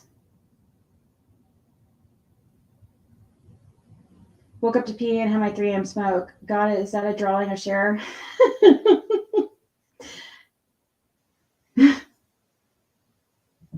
No, it's your worst nightmare, Samantha. She's just asking about you as a friend. Yeah, I just left because I know she always is. I think she's really sweet how she, checks somebody. She definitely has a heart, and I very much appreciate her. I just sometimes like her streams. Can be sometimes pretty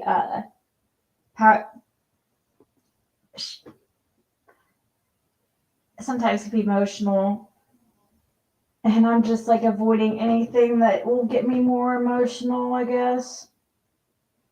I don't know. You know what's so weird? One thing I'm going to talk about now that there's only 80 people in here and it's towards the end. And it's like, since we're on the topic about gym and stuff, where I'm doing my 3 a.m. thoughts with Adrian, or Ziggy, sorry. It's just a little joke because I'm about to speak about Jason for a second. That's something I would always say. I always say I have these thoughts at, like, in the middle of the night. It seems like 3 a.m. I would just send him these voice, it seemed like every night at about 3 a.m. once I started to lay down or whatever, I would message Jason like my random thoughts about stuff. And I don't know, like I've done that only a couple times since Jim's passed, because we would talk occasionally as just nothing like nothing. It's been really, really even extra weird since Jim has passed away. I mean, if you notice, like, yeah, Jason was in here for a day or two since then, but before he would come in here somewhat regularly, but he's just been even more standoffish, and I don't know, like, I was like, he seems mad at me, and I know I said I wish I didn't date him, but like, I meant that like as if like I wish I would have waited, because had I known that Jim was going to pass. I mean, I have stuck with Jim for 9 years.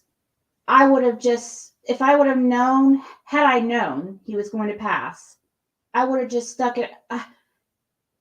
I would have waited to date Jason, okay? And this has nothing to do with true crime. It's just me, like, talking to those who want to listen. Yes, we could take the image down.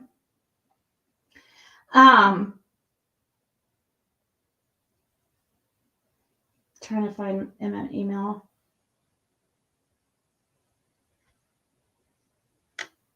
Pigeon snot. Yes, like, so I think about it, and I'm like, why was I so, like, I was like super crazy about him at one time, Jason. And I've been thinking about that recently, like, why was I? Because when I think back, like,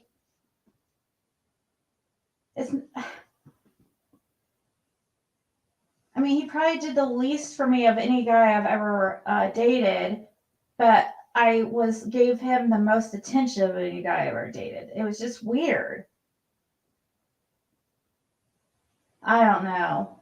He's just usually not somebody I would be into, I guess. And so, anyways, a reason why I was brought him up is, I don't know. I'm just kind of bothered that he seems to be even more distant since Jim passed. Like, you would think, like,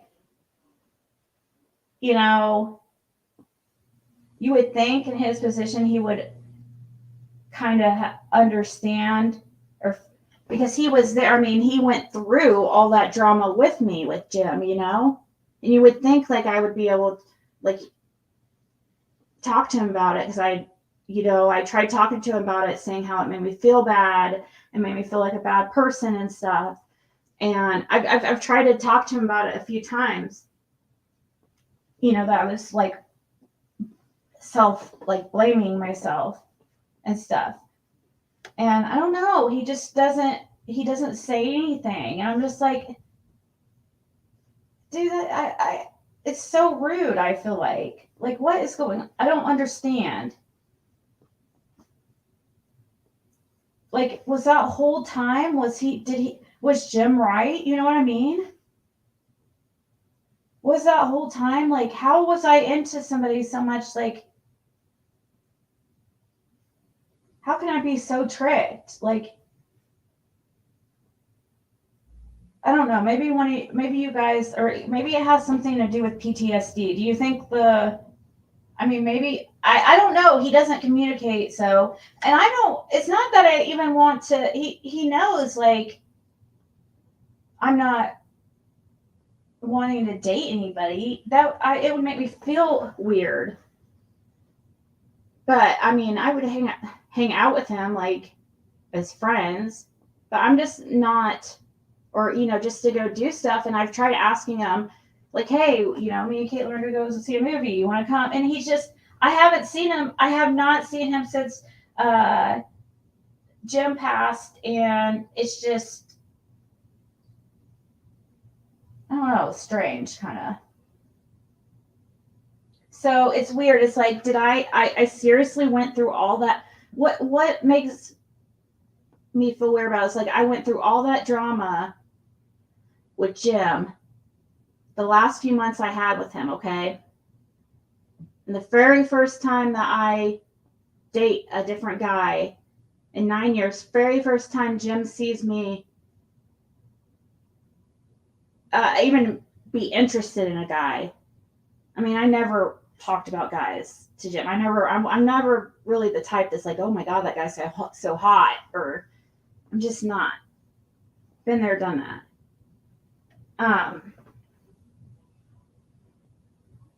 So it was different for him. And I'm like, why did all this stuff have to go down? Like, at the time it happened. I mean, the last few months of that he was alive, you know, was the most tumultuous time in our relationship, whether that's friendships or, you know, probably if he didn't pass, what would have happened is eventually we probably would have been back together, like always. But I don't know. I'm just kind of shocked or surprised by, and I don't know.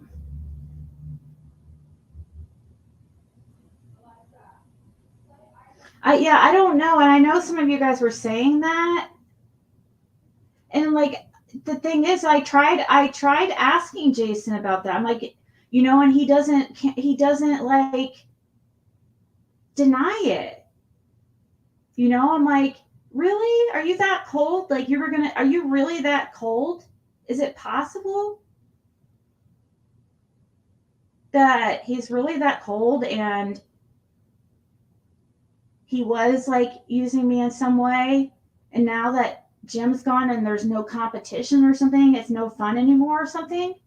What's going on? That's what makes me think. It's like, are you addicted to the drama? Is that what you know what I mean? How some guys like competition.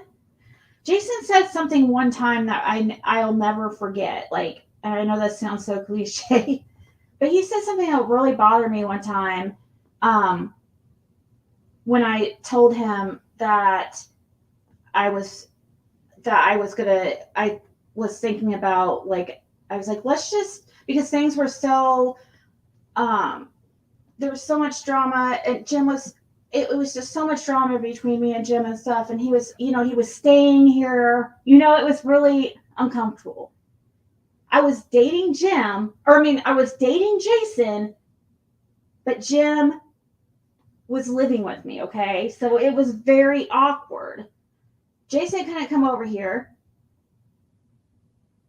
I'd have to take intervals. Like, basically Jim would sleep in the bed at night and I'd sleep in it during the day, basically, because I didn't want to give him the wrong idea and stuff. And anyways, I really thought that Jason, I don't know why. I don't understand how somebody can,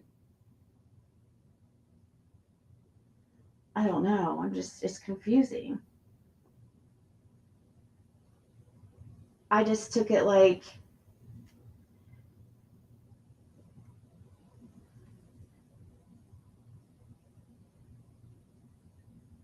I don't know. The thing that he said, by the way, what I was going to say, the one thing he said that I'll never forget is,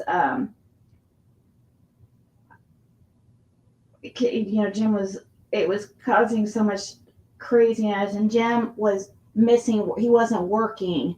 He was staying here 24/7 so he could watch me, and it was, crazy, and he was upset, and I'm like, man, is this really worth it right now? And it's not like Jason's really putting in much effort anyways, And so I told Jason, I said, why don't we just kind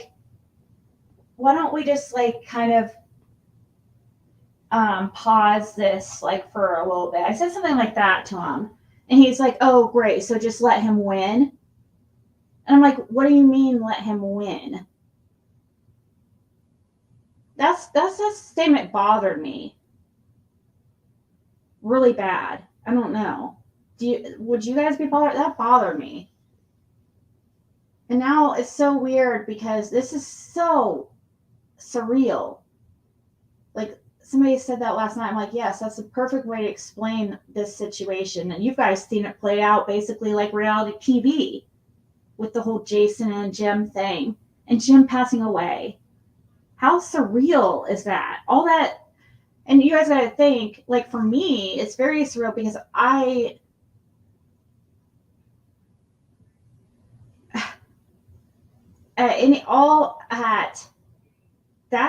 of all times in the past 90 years, that's when he's going to pass away.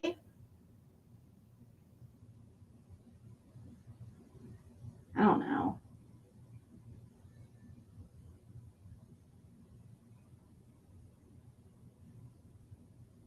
But I feel like people get addicted to the drama sometimes. Like, I think some people do. And that's why because I did wonder that sometimes. I'm like, because people brought that up when, I would come on here and talk about my relationship troubles I was going through and stuff. It was basically a reality show for a while on here. And you know how I would be on here just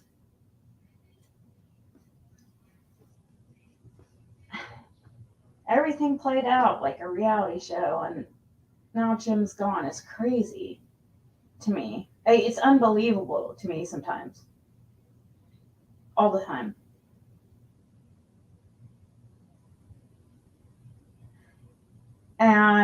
But it makes me think maybe Jim was right when because now when I look back at things, at the time I was like blind to things, and many of you guys said like, oh, maybe it's a competition, maybe it's like, you know, like some type, like a competition or some type of game, like, you know, maybe it's like some kind of goal or something, because maybe he had a crush on me in high school.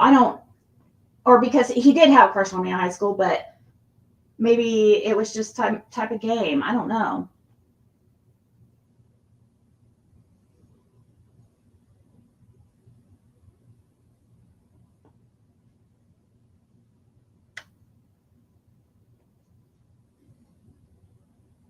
Lost my soul. I have no friend. I want to look again. They say even if you don't get along with someone, you have been around them because you was close in a past life.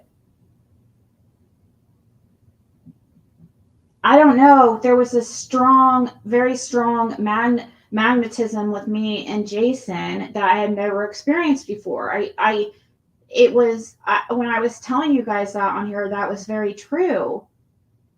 But it's so weird. It's like completely gone now that Jim's passed.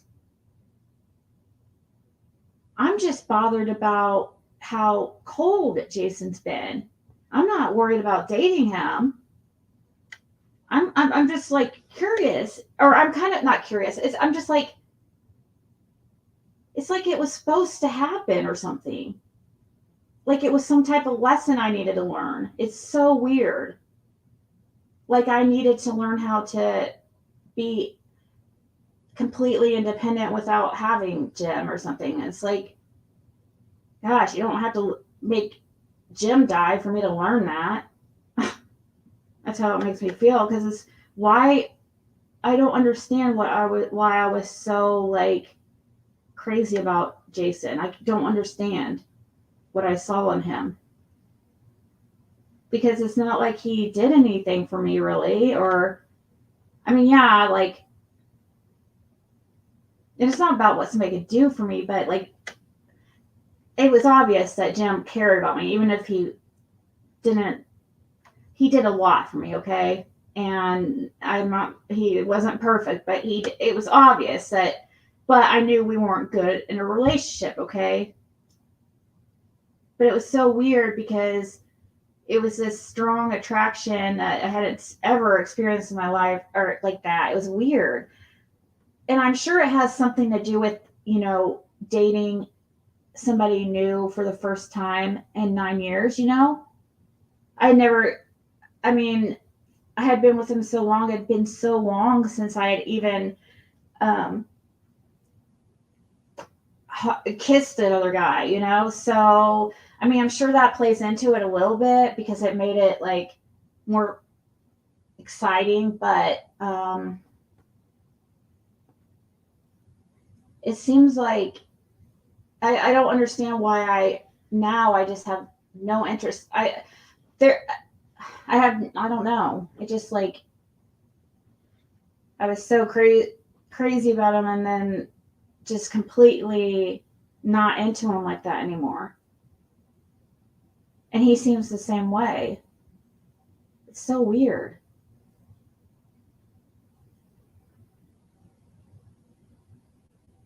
Totally on board for your saying that he would learn from a heartbreak thing more than anything else.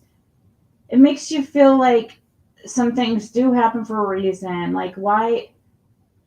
It's so weird to me. I'm sorry, I'm just baffled. It's definitely been, this year, 2022, has been the most of my life, the most like craziest year of my life. By far. By far. I've had things like certain things occur in my life that I had never, you know, I'd even have feelings before I had never experienced before. Like when I first, you know, it was so exciting and kind of like a drug, an addictive kind of. I never was like that about. So it was so weird. I don't know. Nanny McPhee. What's that? He doesn't deserve a time of friendship. He has to spread one word. It comes off rude, but it's like, but I know it's like, I don't know. It does come off so rude, and that's why I'm trying. It's why I'm trying to figure it out. And I know he doesn't. I don't need. But sometimes I think about it, and I'm just like, and I think of other times that, like, he was so just not. It doesn't make sense. Like, I've seen times where he was very sensitive and caring, and he always and all this. So it doesn't make sense to me that he would be capable of such a thing.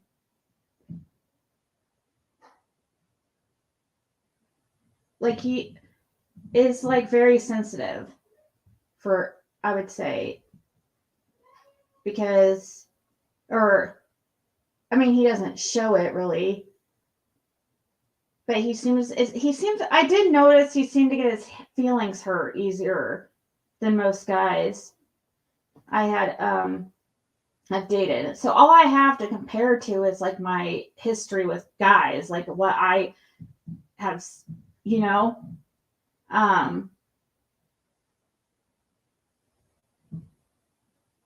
but I'd seen like the human side of him and stuff. So it's hard for me to believe that he's just as cold as he comes off sometimes. And I just, it's in a way like fascinating to me. I don't know.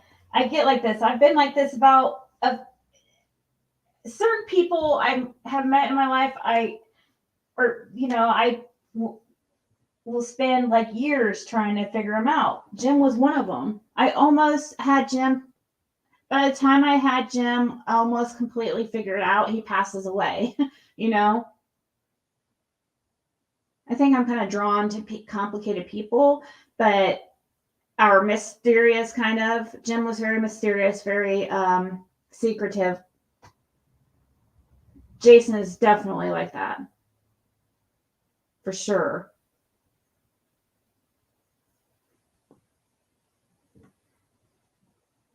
Oh, you guys, the movie where the crawdads sing, that new movie, that was totally my life during the time of the whole Jason and Jim fiasco, it seemed like. I mean, like, there's certain things in that movie that remind me of all that freaking drama, and I'm just like, why?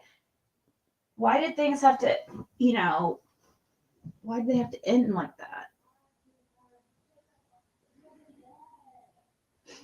I'm trying to read Nanny McPhee. Is that a movie that you're talking about?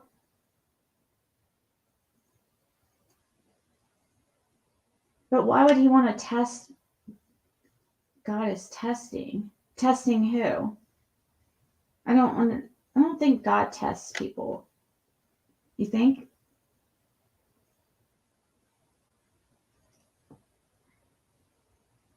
Yes. Right. It was always at his convenience. Always. And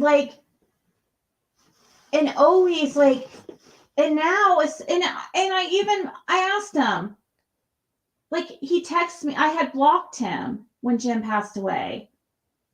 Like, after I noticed that he wasn't checking on me at all, didn't seem to be at all like worried about how I was doing. And I was just like, wow, how is it possible for somebody to have, I mean, he was telling me he was in love with me.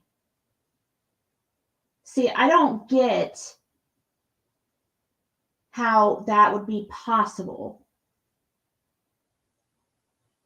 How can you love somebody, but completely something I don't know. That's not something that could be just turned on and off, I don't feel like. And some people I notice are like that. And that, to me, I don't feel like is love. That's like, it shows to me that it's lust. And I wondered, I would go back and forth. Is this just lost because everything seemed so perfect there for a while. Like when we were together, it was so perfect. But when we're apart, it was so complicated always. I didn't understand that. And it was because of him. I didn't understand it. And it was always like, he was secretive. There's something going on that he just won't tell me.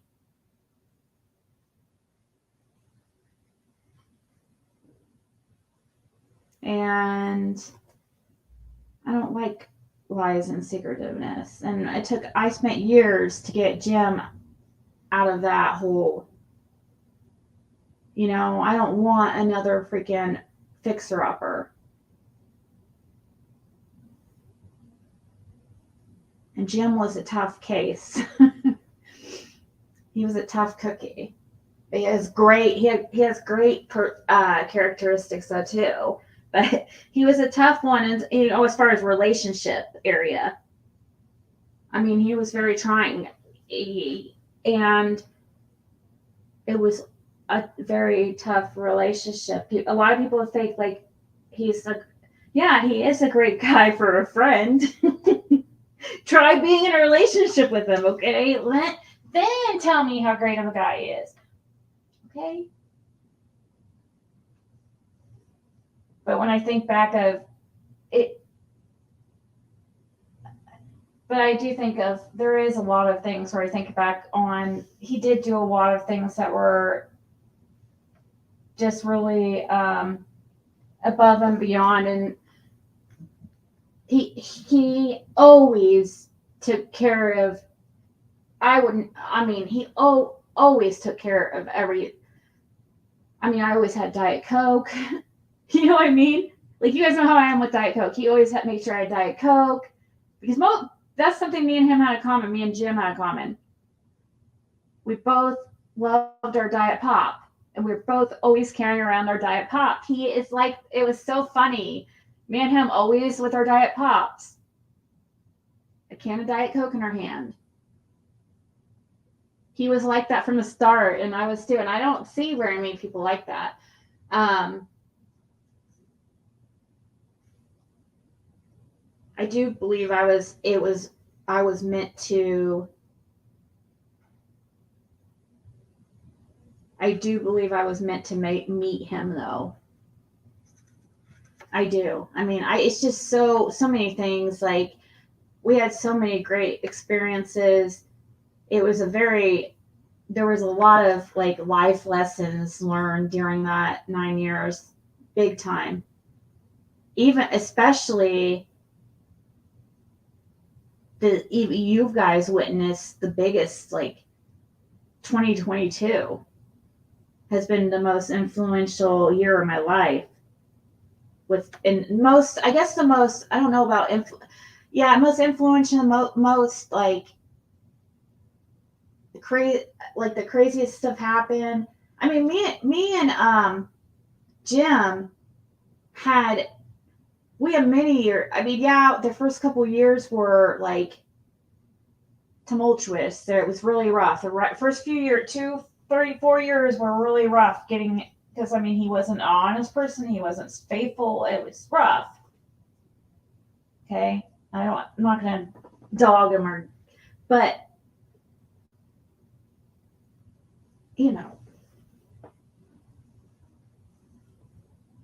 after a while. Oh, thank you, Sandra. Thank you. She's trying to help with the Diet Coke and chocolate fund.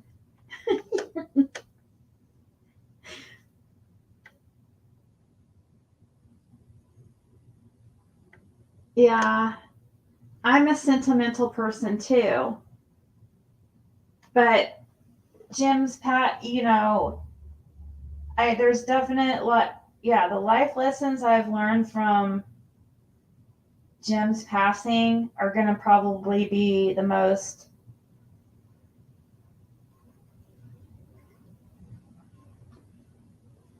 You know how you can think in your life certain things happen in your life that, I mean, just really you'll never forget, right? That stand out. There's certain things in life that at times that just stand out, right? Like it was when you think back in your life, you know, like monumental moments. And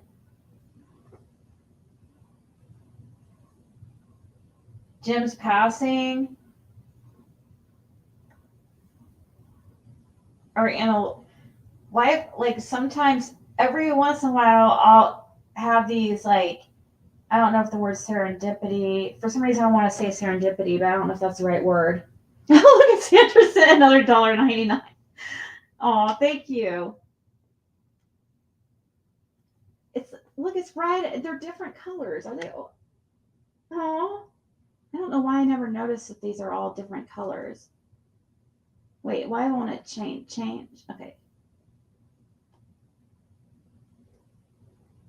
Oh, on the screen it's red. What the hell? Okay, that one's red. I was gonna say ice cream money. Oh, now I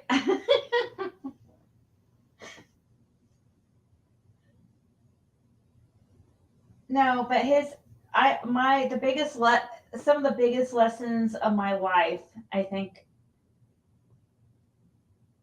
are surrounding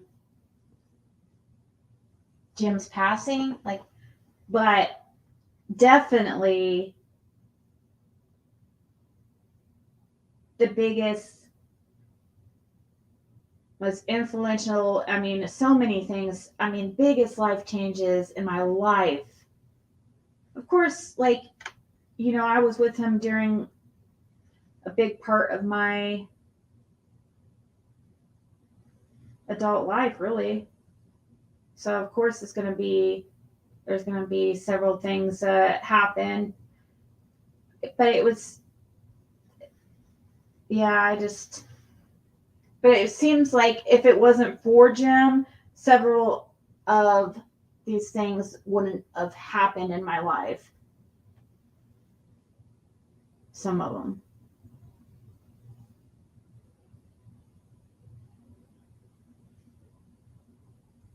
I don't know.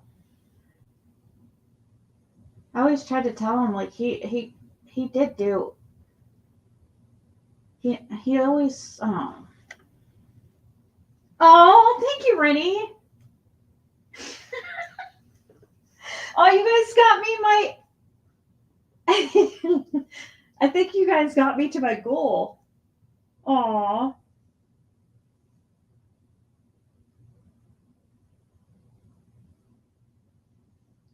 Thanks for the heads up. Wait, what? She's pretty drunk? Who's drunk? Oh, really? Oh, yes, Rennie. I was just thinking about that. Look what you got. I can't believe I got all excited when I saw her message.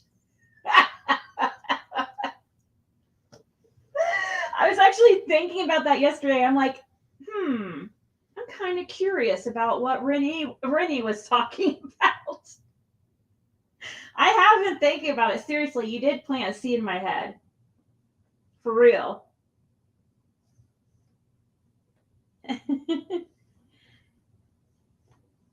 No, Sherry, don't, because like you said, many people right now are going through really rough times. It sounds like Cindy is really dealing with some stuff. I mean, you know, so has Christy, Cam,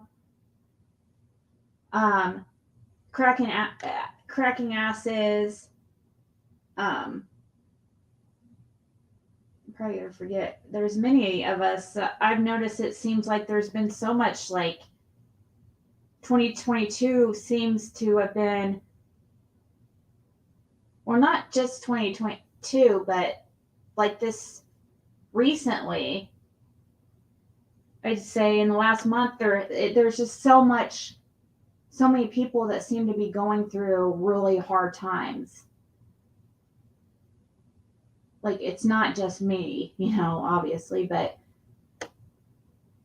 it seems like there's some people are going, there's several people, more than regular, is what I'm trying to say. More than regular amount of people that are losing loved ones that, you know, are going through horrible things.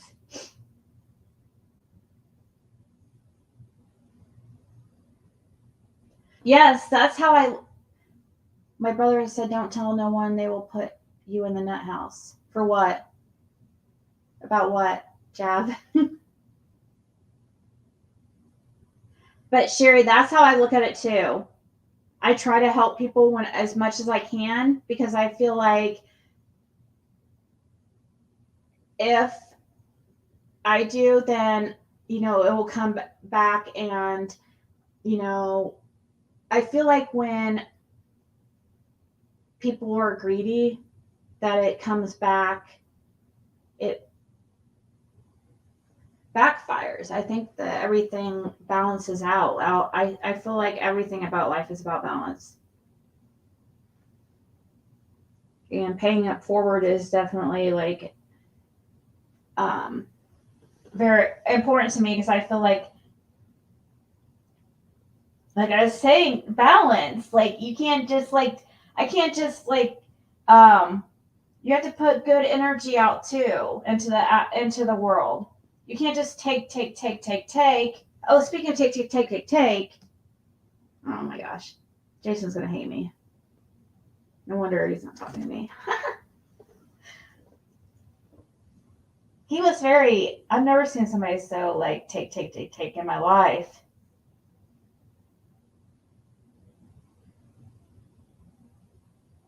Or not like that. He didn't ask for things, but he was not like a giver, is what I'm saying. Satisfier Pro 2 funds. She said even more. She got me to my goal.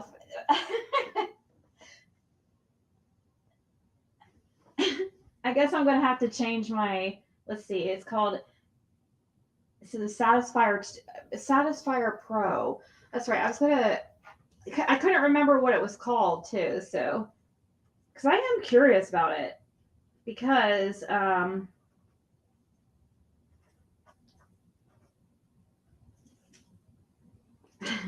don't know. I also have been thinking lately, man, when I do sometimes, like, I have lately been talking about some things that's like really, I've been saying some like really, talking about some really inappropriate things. So I don't know. Sometimes, or lately, I've been feeling like, should I be talking about that kind of stuff? And definitely during the time while I was dating Jason, I talked about sex a lot, because it was such a new experience, and, you know, I guess it was on my mind. I don't know. You live for inappropriate things. Yes, Boo Boo is happy with. Oh, is he happy? No, he's not. Boo Boo is not. I don't know why this shark is not like freaking. I thought you were talking about my cat, but yeah, I shouldn't have named the shark Boo Boo, because that's confusing. Look, he has tears in his eyes still. I don't understand why Boo Boo is not working. It's annoying. So he's actually not happy. But the bar at the bottom is working. I don't understand.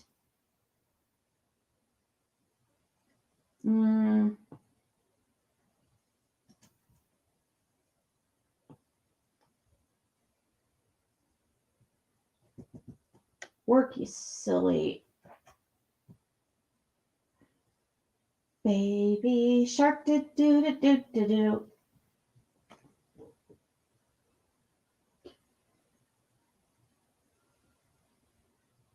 Sherry, do you have Cash App?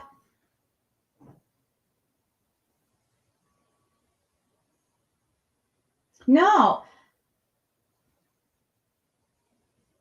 Can we do a live? No, we can just do a duo live. We could both do one together. I've done that before, Sherry. Sure, let's do it. Let's have a sale together. I'll sell product too, like what I have, stuff that I have. We'll take turns. That's what I did. I've done that before when I did sales on Facebook and makeup groups and stuff. I one time went live with another popular seller and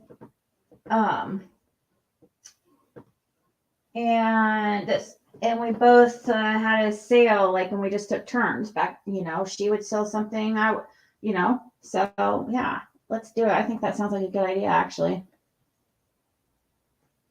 And no, you don't have to give me anything for it. If I'm going to be selling my own product, you know what I mean? But I know you were saying, like, if wanting to, I mean, I don't have, like, really the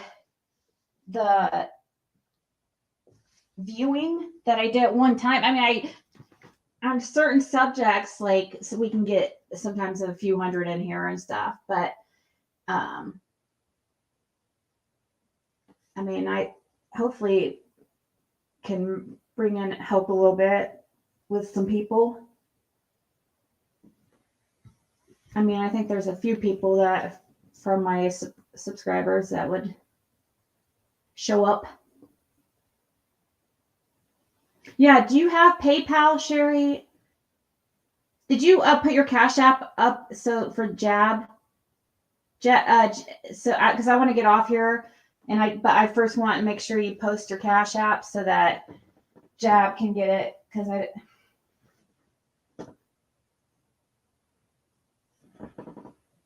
because I think that'd be rude for me to just turn this off. But look, I've been on here over 4 hours, guys. That's a good sign. Like how I said yesterday. Because if you notice, like, I'm slowly getting more back into YouTube.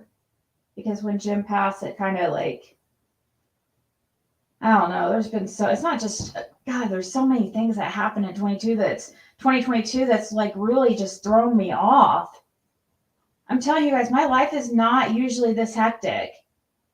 And no, I mean, and honestly, I can't blame Jason, like, for ghosting me or whatever is going on, because, I mean, I just had a lot, because my life has been crazy I mean, it's not usually this, like, eventful. And not eventful in a good way either. I should say it's not usually this, like, eventful. I don't usually have this many bad things happening in such a short amount of time. Like, I had many years when me and Jim were together that was so easy. We didn't have to worry. We're going on vacations all the time. When I first started reselling, and when it was, it's just like YouTube. It sometimes it's good. It's better than other. Sometimes you might make, some decent money, and next day you might not make anything. That's kind of similar to reselling. And we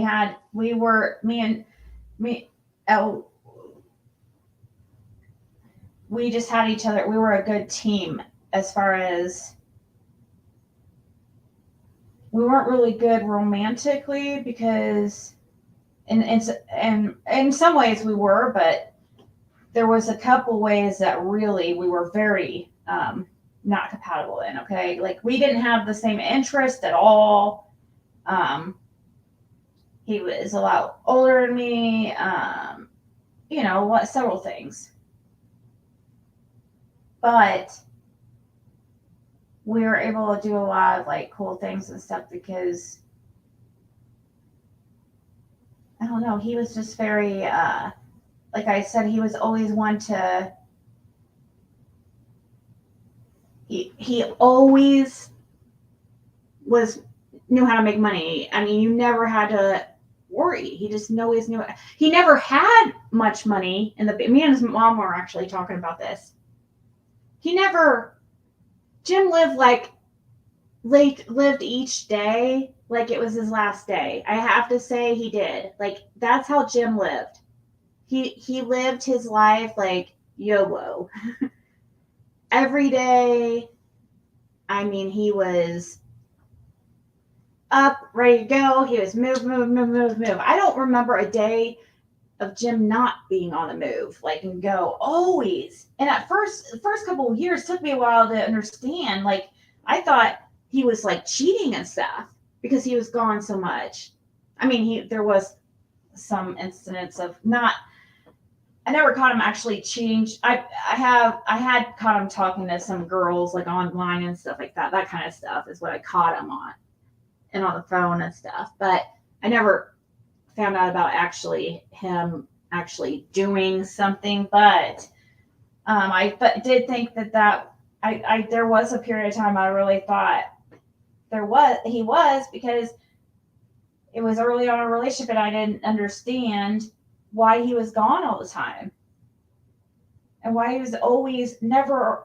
I don't know. But then after a couple years, I saw, patterns. And I'm like, oh, that's why. That's just who he is. That's just how he is. That's who he's been his whole life. He's just like that.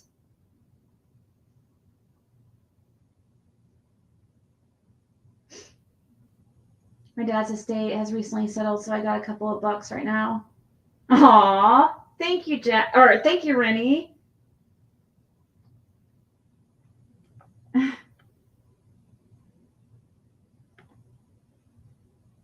That's really nice. Yeah, I'm about to go to sleep too, Sandra.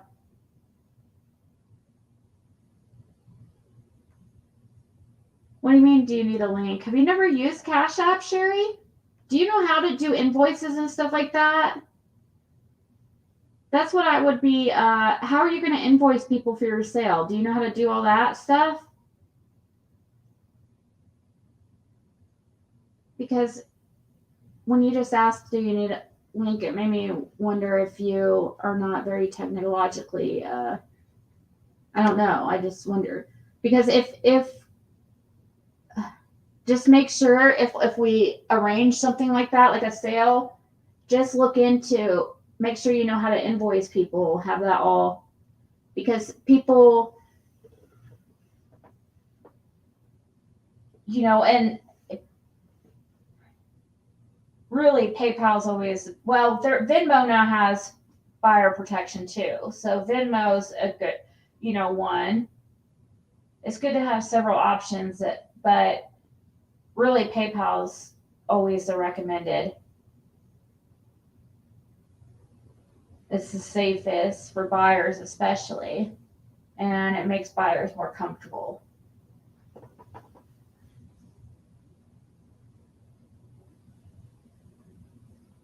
Aww. Sherry said Sherry's freaking out. You just made Jab is really sweet. She'll do that sometimes. She'll surprise you like that, and throw you. Yeah, she's like that. She likes making people's day like that. And that's really sweet, Jab.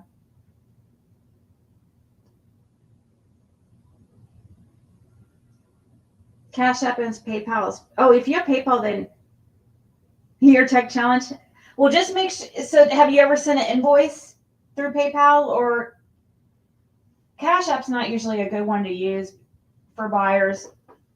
After a while, like once people trust that you're going to ship out your products and stuff, and once they trust you and stuff, like if it was something you would continue, you might have people that are willing to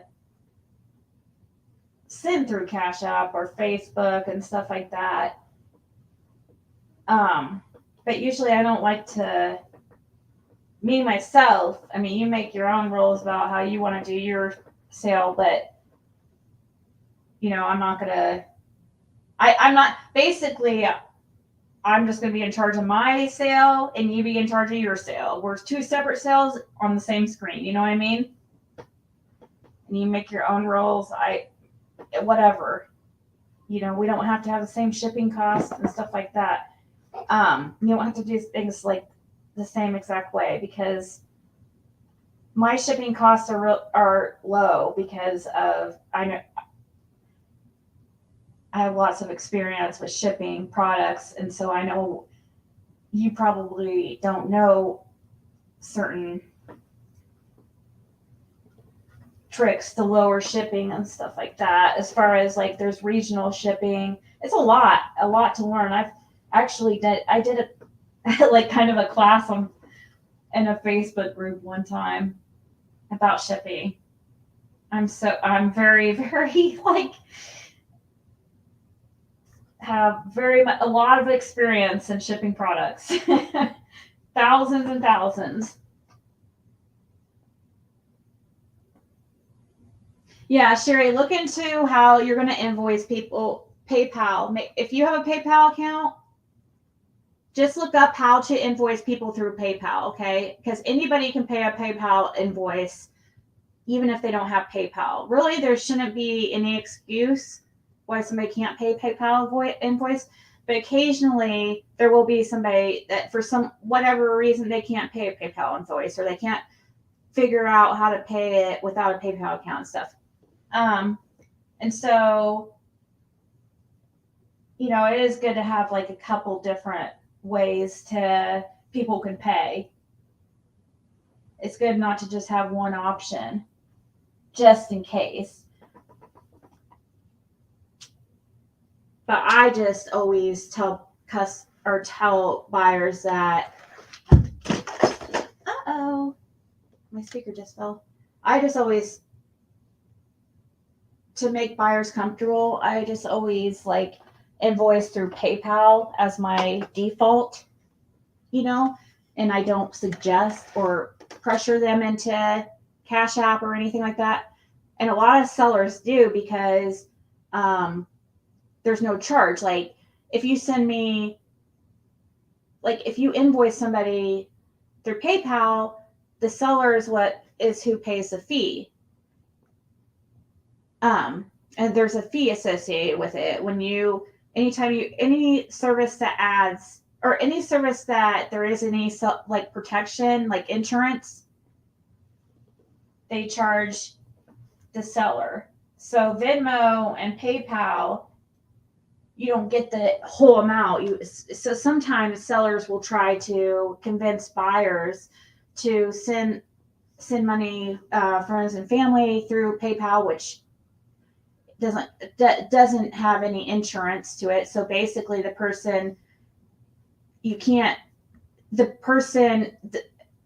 you're basically saying it was a gift, and you can't make a claim against the money and say that if they don't ship the product. And so that's why I don't know. I'm talking about things that many of you guys probably don't really care about. It's making me reminisce when I was selling like crazy. I mean, I still sell product, but man, at one point I was shipping like 40, 50 products or 40, 50 packages a day. Seriously, guys, there was one point I was doing so well. I remember like, and me and Jim got to go on a lot of really great, and he was, oh yeah. I'm all over the place. Sorry, guys. Buyers should always pay.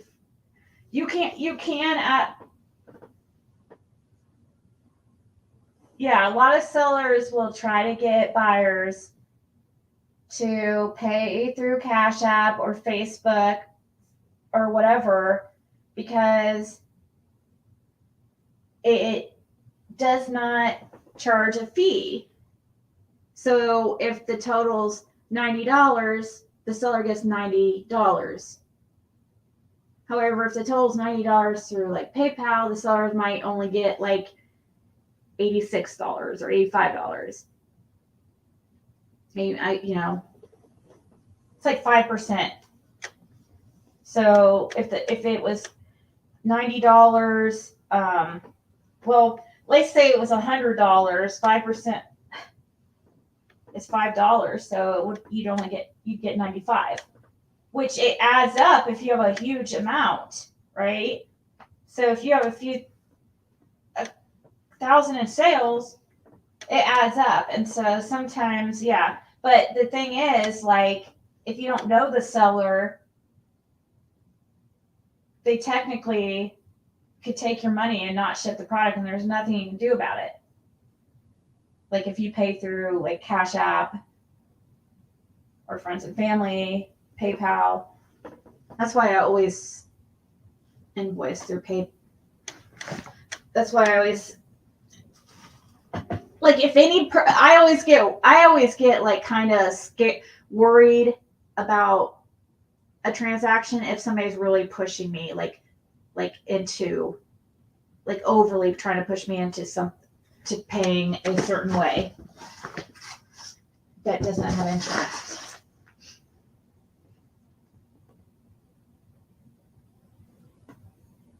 You sell them for you? Wait, what? Jab? My dog always has to pee at 4 a.m. on yeah. Drop shipping. My friend told me about drop shipping and I looked into it and I can't figure it out, but that does, I mean, you can make drop shipping sounds like something I would definitely be interested in, but like I can't figure it out. I tried. It's like, gosh, do you have to be a genius to figure out how to drop ship or what? I mean, I thought I was pretty smart, but I mean, book smart. I'm really stupid, common sense, like almost like should be. It's ridiculous, but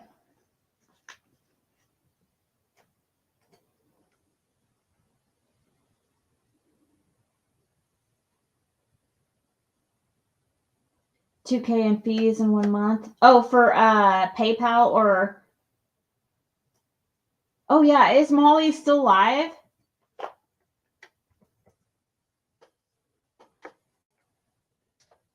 Now there is a cap.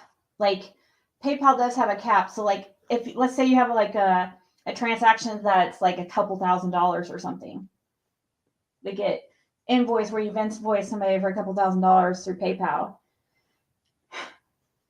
If the fee's like, if it adds up to about 5% of the transaction in PayPal, that seems to be about what it seems to be. It's about 5%. It seems like they don't do that. It doesn't go on and on and on forever. There is a cap. So like, usually I think it's maxed out at, now some services don't have a cap. Like they'll charge, like it maxes out at like, it's like a certain percentage or a max of, I want to say $15, but I don't think that's right. I think it's,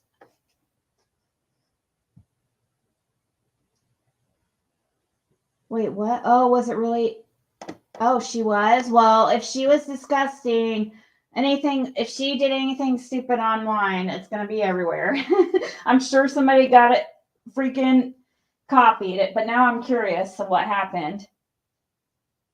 But guys, I'm going to go. Wow. I can't believe I do this like every single time. Every single day, I start saying about an hour or two beforehand that I'm going to go. And I don't actually go until 2 hours later from the first time I say I'm going to go. It seems to be a pattern. And you know what we say about patterns here at the Ziggy Show.